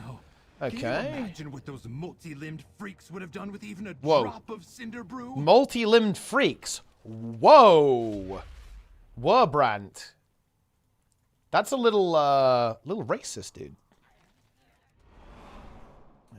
Wait, Tempest Wolves. Wait, Tempest Wolves are in... Wow. For those who don't know, guys, Tempest Wolves, yeah, it actually is. It's only in the latest expansion, too. For those who don't know, guys, Matter used to be in a World versus World guild called Tempest Wolves. And they were, like, big into the roleplay as well. What they would do is that they would very much kind of, like, they would roleplay, right? They would be like, Tempest Wolves are woo. They would, like, howl while going into battle in World versus World, right? It was that kind of shit. They would, like, do all the howling. Oh, we've got to kill the really big Titan construct. But it's already... Oh, there's another one. Look, guys, look at all the dead bodies of, like, the people doing the world quest, right? That's funny. Okay. Wait, can we even attack this? I don't think we can hit this one yet. We have to wait for it to... Wait, can I hit it?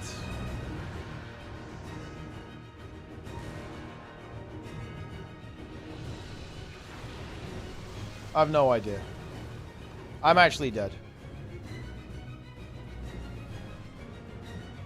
What's the one that heals again? There's one that heals. Whirling Surge to heal. Dude, I'm getting fucking laser beamed. That's the fourth one. There we go. I'm attacking. Bro, this is going to take like 17 years. Doing ZDPS. It's over.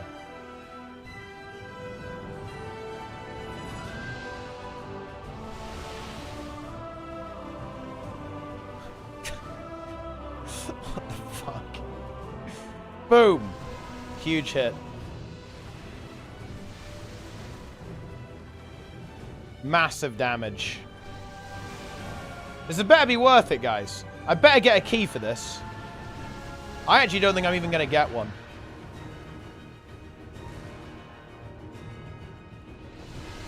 Holy shit! I got a huge nuke. Oh, there's loads of people here too. Nice, people are showing up. Well done. Okay, let's see. Do I get a key? Clear once again. Oh, I do get a key. Oh, that's big. That means I can do 2 delves. Because I have a Radiant Echo as well. Wait. I'm now really paranoid. Do I need to go do the other shit as well? Do I need to do all the special assignments? Did I somehow miss another key? Do I need to do this one? I need to go and check, actually. What the fuck? This is deplete. Should I do the... Oh, we could do the theater troupe. Mini metas and weekly keys. Yeah, but it's 4 max. Or you're only gonna get 4, right? How many have I missed?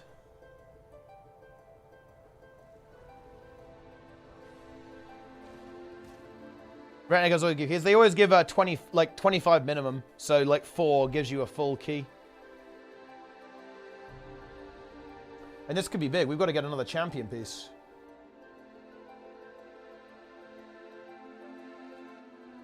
Okay. Alright, we better get going on this. I've still got my Stormrook. I've been expecting you. Delver's Call. Come Huge. back again, little Do I have ones. world quests? Okay, we just need to do some random world quests. Then we're good. 3 world quests for our special assignment.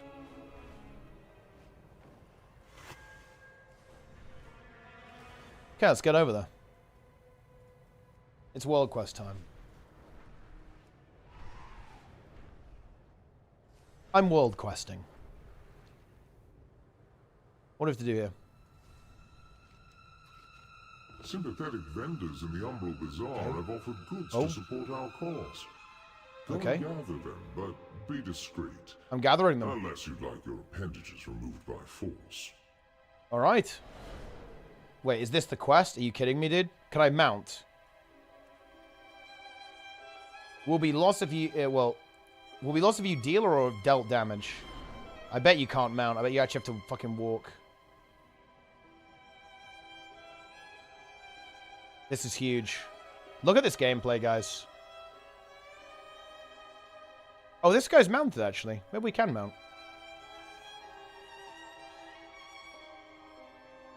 Bug. Quick guess here, guys. When we do Mythic Ulgrax, what do you guys think the probability is that someone doesn't bug? Thoughts on that? Where are the goods? I will not bug.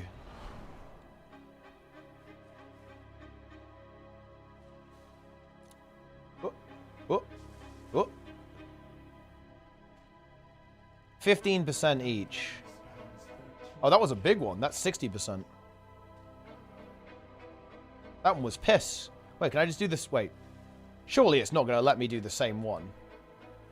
It is. Nice game design.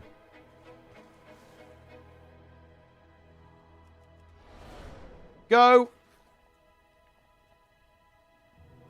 Why would I bug when I can DPS a boss with 100% damage taken? True. They actually nerfed Ulgrax as well. Okay, well that wasn't very difficult. Through Sareki loyalists, but these supplies will greatly further our okay. goals. Ride the Shrouded Sky Silk. Oh, this is one of the ones where you have to take pictures, isn't it? Dude, this one is so scuffed. This is so scuffed. These ones are scuffed, dude. To keep an eye on the maddening deeps. Okay, let's go. Fly over the area to document any new development there. I'm going. If I can do another 2 delves, that's content. Common. Huge shot. Big. I don't know why it won't let you point the camera down properly. That does not feel good. You can't, like, pivot the camera up or down. It does not feel good.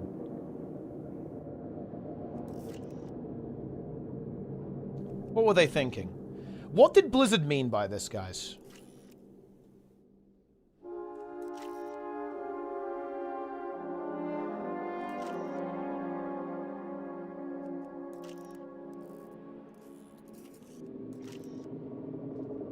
Surely we get big progress for this one. Epic.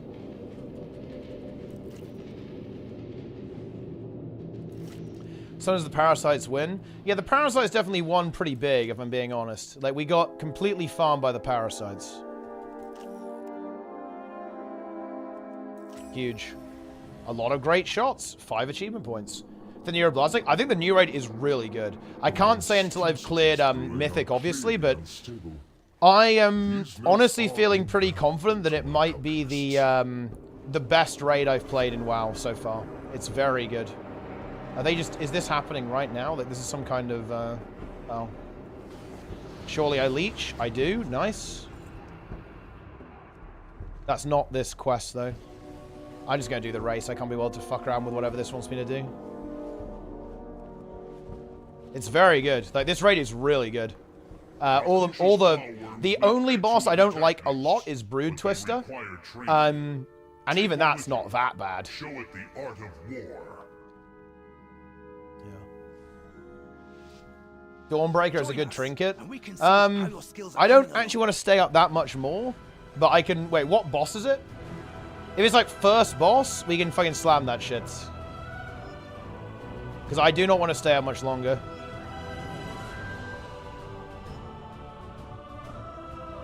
Next Prince is super fun. Yeah. I think a lot of the bosses look very cool. Heroic is awesome. Like Mythic is going to be something. Is like going to be even more insane. One more single target fight late into the raid. I guess Nexus Princess is basically the Smolderon, like the output check, more or less, with an intermission. Phase 1, Phase 2. And I guess Ansarek is... I mean, Ansarek is single target with ads. But it's like, you know, funnel, I guess. The spider boss? Oh, the second one. I mean, I don't know. Maybe I'll just do it. Excellent Okay, there we are. I can see that the two of you will soon be We have to go do the... Oh, dude, this special assignment's kind of annoying, isn't it? They have, like, kill 1 million mobs, whatever. And we'll see. We'll see how many delves I've got to do. I've got 1 key. If I get another key here... If I get another key, this is really annoying, because then I'm going to get another full key from the Radiant Echo as well. And that's probably going to be a go tomorrow before Raid Angle.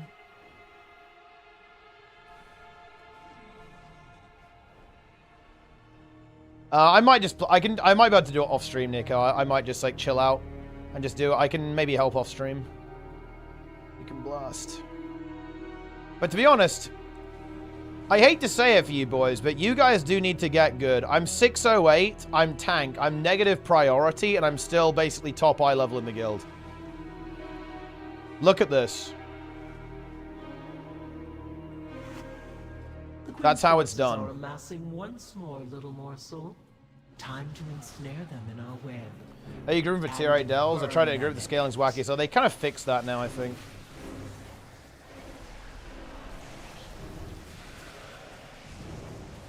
You got a gazillion maps, bro? I mean, look, drop the maps then. What's the problem? Just drop the maps, dude. It's all just sounds like a skill issue to me. Cry harder, noob.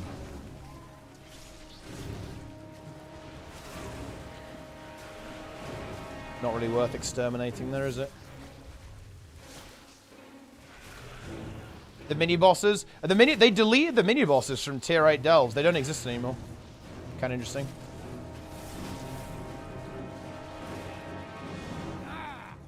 Whoa. That was 20%. That's not too bad.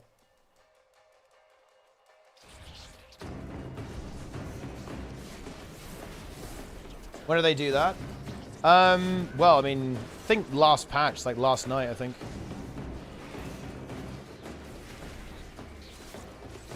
Oh, like any of the bigger trash mobs are okay.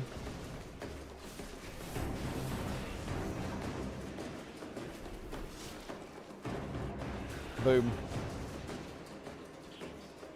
Go forward, I'm only soloing them.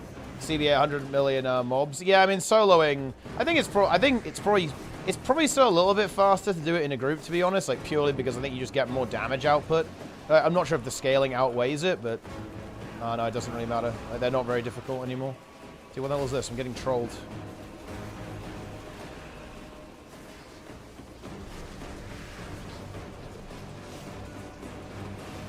Surely this gives me a good amount of credit, right, guys? Surely.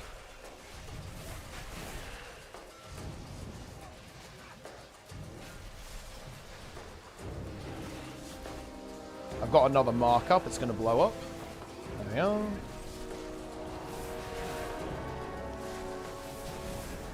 Huge damage.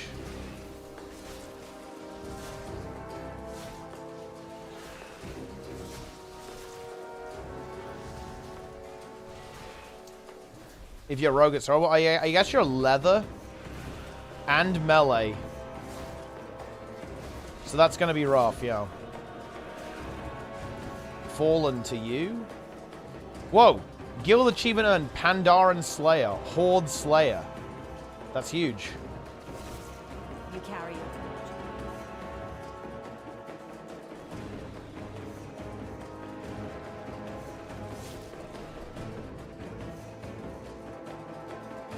Dude, Vivi's won the Dude list 293 times. That's actually insane. That's a lot of wins.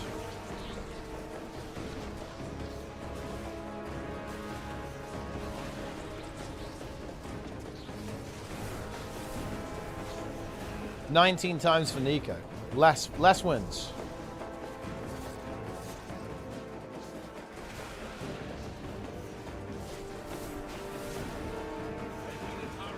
Okay, surely we're done. 98%. I think this hauler doesn't actually count. Unlucky.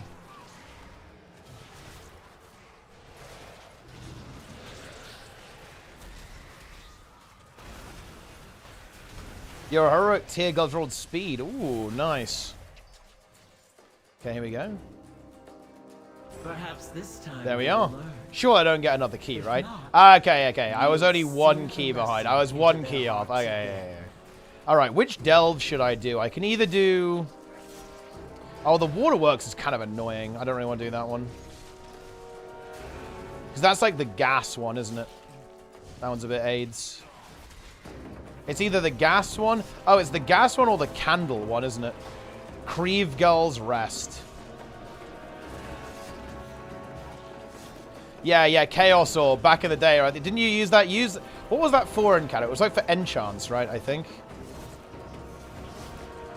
It's still there. Get your Chaos Orbs. Both do the same shit. Oh, okay, I'll just Hearthstone them. If everyone needs a delve, we can go, guys. Anyone needs a delve? I'll do a delve. But I'll just do the Creve Gulls one, I guess. It's closer.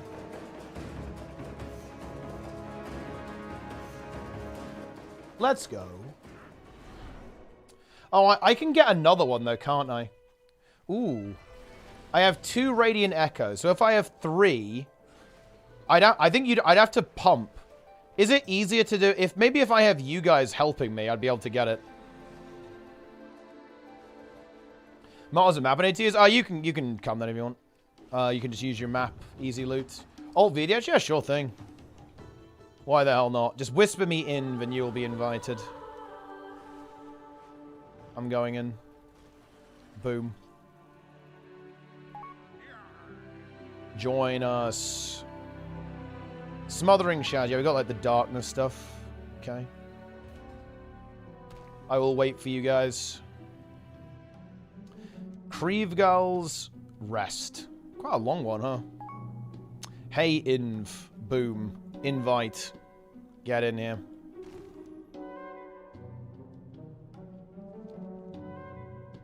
Anyone delving out of their mind every day? Me. I'm doing that. I'm doing that now. Right now. Get your ass in here. Oh, man. I don't think I can... Okay, right. I'm going to take a break off this. I'll do the rest of the stuff off stream, I think. I'm fucking drowned. I need to go and eat something. And then I'll do the Radiant Echoes. Then I'll do another fucking delve. Actually, I need you guys to carry me, don't I? No, I have to do it on stream. I mean, Creve Gull's Rest, this one. I do need you guys to carry me because I need to get a lot to get another key. Because I need to get 89 of these things. So I need to score really highly in order to do it. I wonder if that's even possible, actually. Because I get a guaranteed 75. So we have to blast. Honestly, maybe I don't care, actually. I'm not gonna lie. I'm tired. I'm kind of done for the day. I don't need an extra 1 eye level. One of those enchanted candles. Where's Mice, actually? From these shadows. Wait, Mice isn't here yet. Get in here, Mice.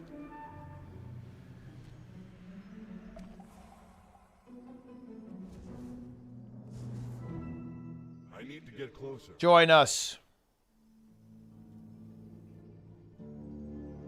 Dude, he literally didn't make it. We have to reset. It's resetty.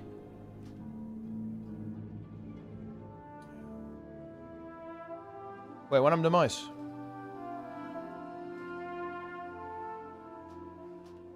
Okay, I'm going in again. Right, get in here. I can't delve on Ted? Oh, okay, never mind then. We just go then. Mice depleted. Let's go. Grab one of those enchanted candles to stay safe. Let's go.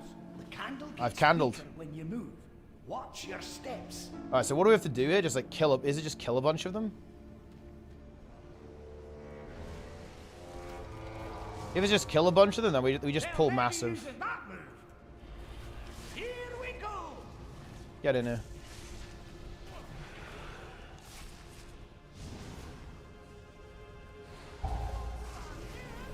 Can we just run and pull absolutely fucking huge?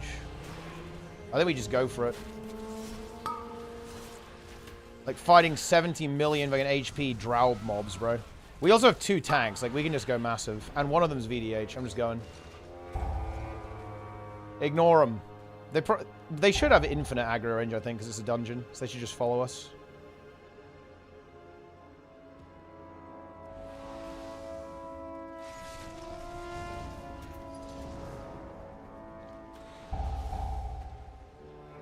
Cone. Alright, I guess we can stop during this room. Let's pull everything.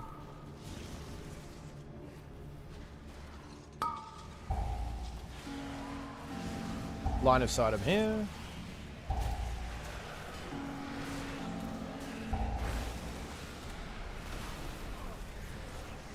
And away we go. Come the big boys. Just stop that cone, make it easier.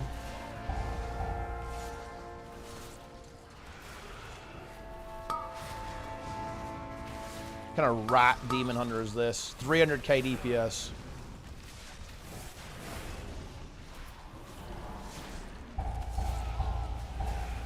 Don't go dying on me.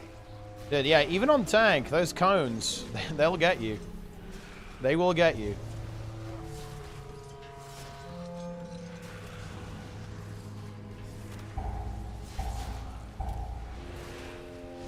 Cone. Let's see the eye level. 566. That is fucking rat mode. Holy shit. I'll be fine. As long as you don't manage to deplete, we're alright.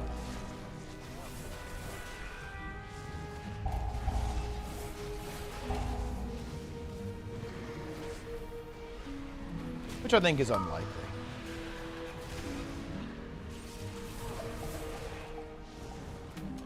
There we are. What's our count at? Oh. Wait, what a Nico?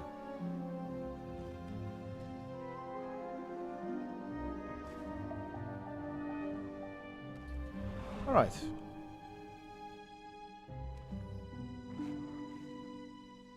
We're nearly out of candle.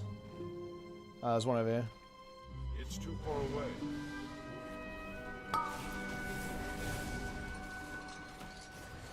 How many of these do we need?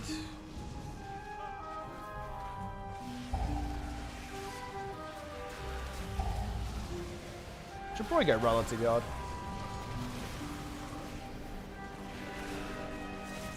Hey, be careful. Get owned. Don't be in the darkness. Definitely not the way. We actually need to be careful. We are kind of depleting here.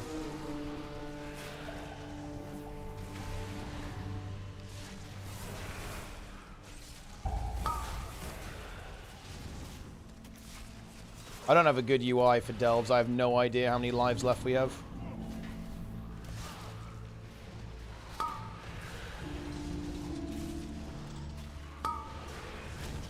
Three lives. Okay, we're fine then.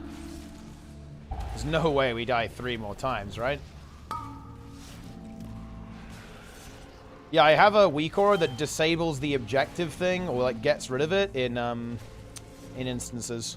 But it does it in delves too, and I don't have like a custom weak aura display. We're at 78% count. Oh, that's easily enough. We're good. We need light. There's one here though, actually. We're fine.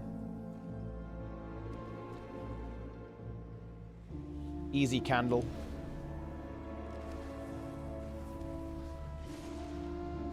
Probably kill these little shits.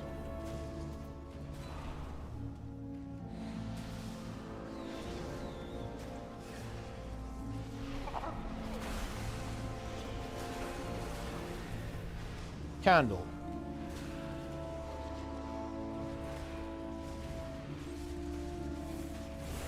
God, not like Nico got bolted here, I think.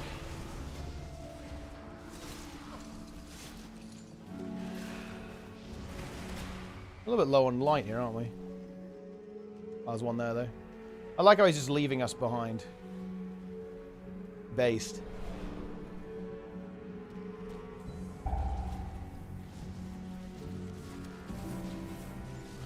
Ah, oh wait, oh no, we don't have count. Do we not have count? This could be potential despair. Surely we have count. Oh, we actually do have count, nice. No longer despair. Imagine if I get another map here, guys. Would you guys be mad if I got a map? I'm kind of feeling it. I think it's gonna happen. I'm expecting it. Okay. Also, we've got some kind of wave attack here.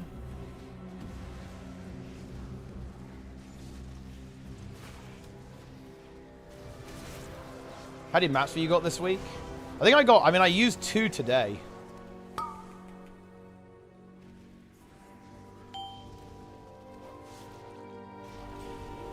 So, yeah, that kind of tells you, like, where I'm at.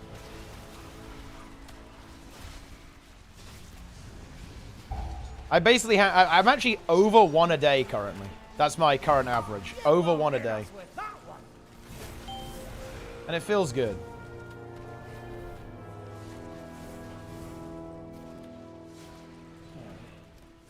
Very nice.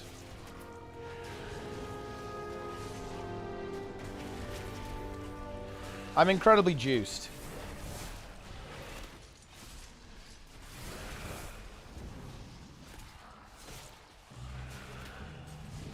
Here we go. Here we go. I didn't manage to get the grip off before the fireball happened. Oh shit. The boss. Flamestorm. Don't stand there.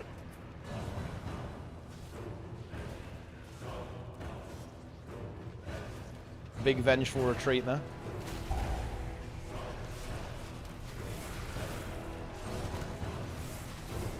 It's got a lot of health.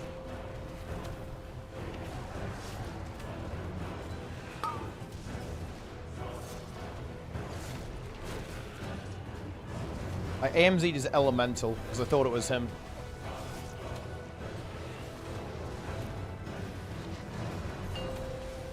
I can't tell the difference between a shaman and an elemental, guys. Same thing.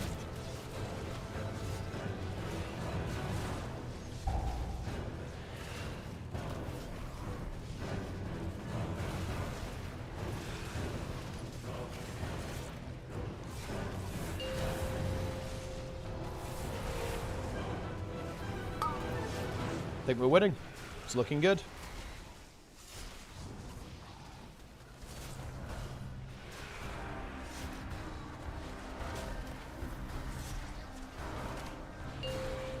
Flamestorm.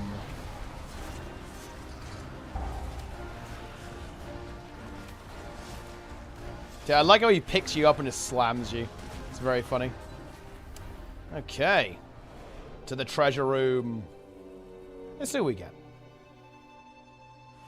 I'll give you a hand with this one. Oh, cheers, Bran. Alright, surely I get a map, right? Oh, I think no map. It's over. It's completely over. Can still get a good item from this, though. Oh, a ring that I've already got. Unfortunate. Well, I mean, at this point, even Bountiful Delves don't actually... yeah, I just need a belt, really. I think that, yeah, that's all I'm missing, right? I'm full champion, except belt, which is veteran. I guess the second trinket, but I think that's pretty much my best option anyway with the Sack Brood.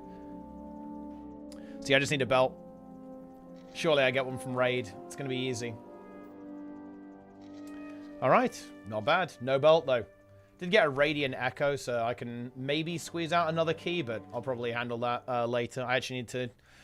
I need to sleep now, actually. I'm absolutely drained. I need to evacuate this stream, guys. Okay.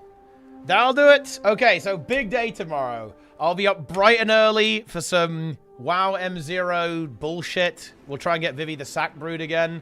I might actually not be streaming that because I'm going to be drained, but don't worry, there's going to be plenty of WoW content. Tomorrow we're going to be doing a Guild Wars 2 show match of the new game mode push between Rank 55 Dragons and the French Worms. That's going to be at 6 p.m. 6 p.m. European time, so 5 p.m. my time, guys, tomorrow.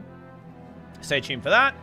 And then we're raiding Heroic. It's going to be big. I'm going to raid Boyce. Back over to Guild Wars 2, guys. Back over to Guild Wars 2 for a bit of PvP action. Love to see that. He's pushing. He's ready to push tomorrow as well. It's going to be good. All right. That's it. GG, guys. Thank you very much for watching, guys. I hope you enjoyed the stream so far. And of course, I'll see you tomorrow, guys. GG, well played. Thanks for watching, everyone. Hope you enjoyed the stream. I'll see you tomorrow, okay, guys? Tomorrow, Ansarek is going down. Well, maybe not tomorrow, but this week, Ansarek going down. Everything except Silken Court is going down tomorrow. Well, everything except Ansarek is going down. Hell yeah. We're getting fed. Vivi's getting the tank trinket as well from Silken Court. If he doesn't get the tank trinket from Silken Court, he'll probably feed within microseconds. So that's it. Cheers, gamers. I'll see you then.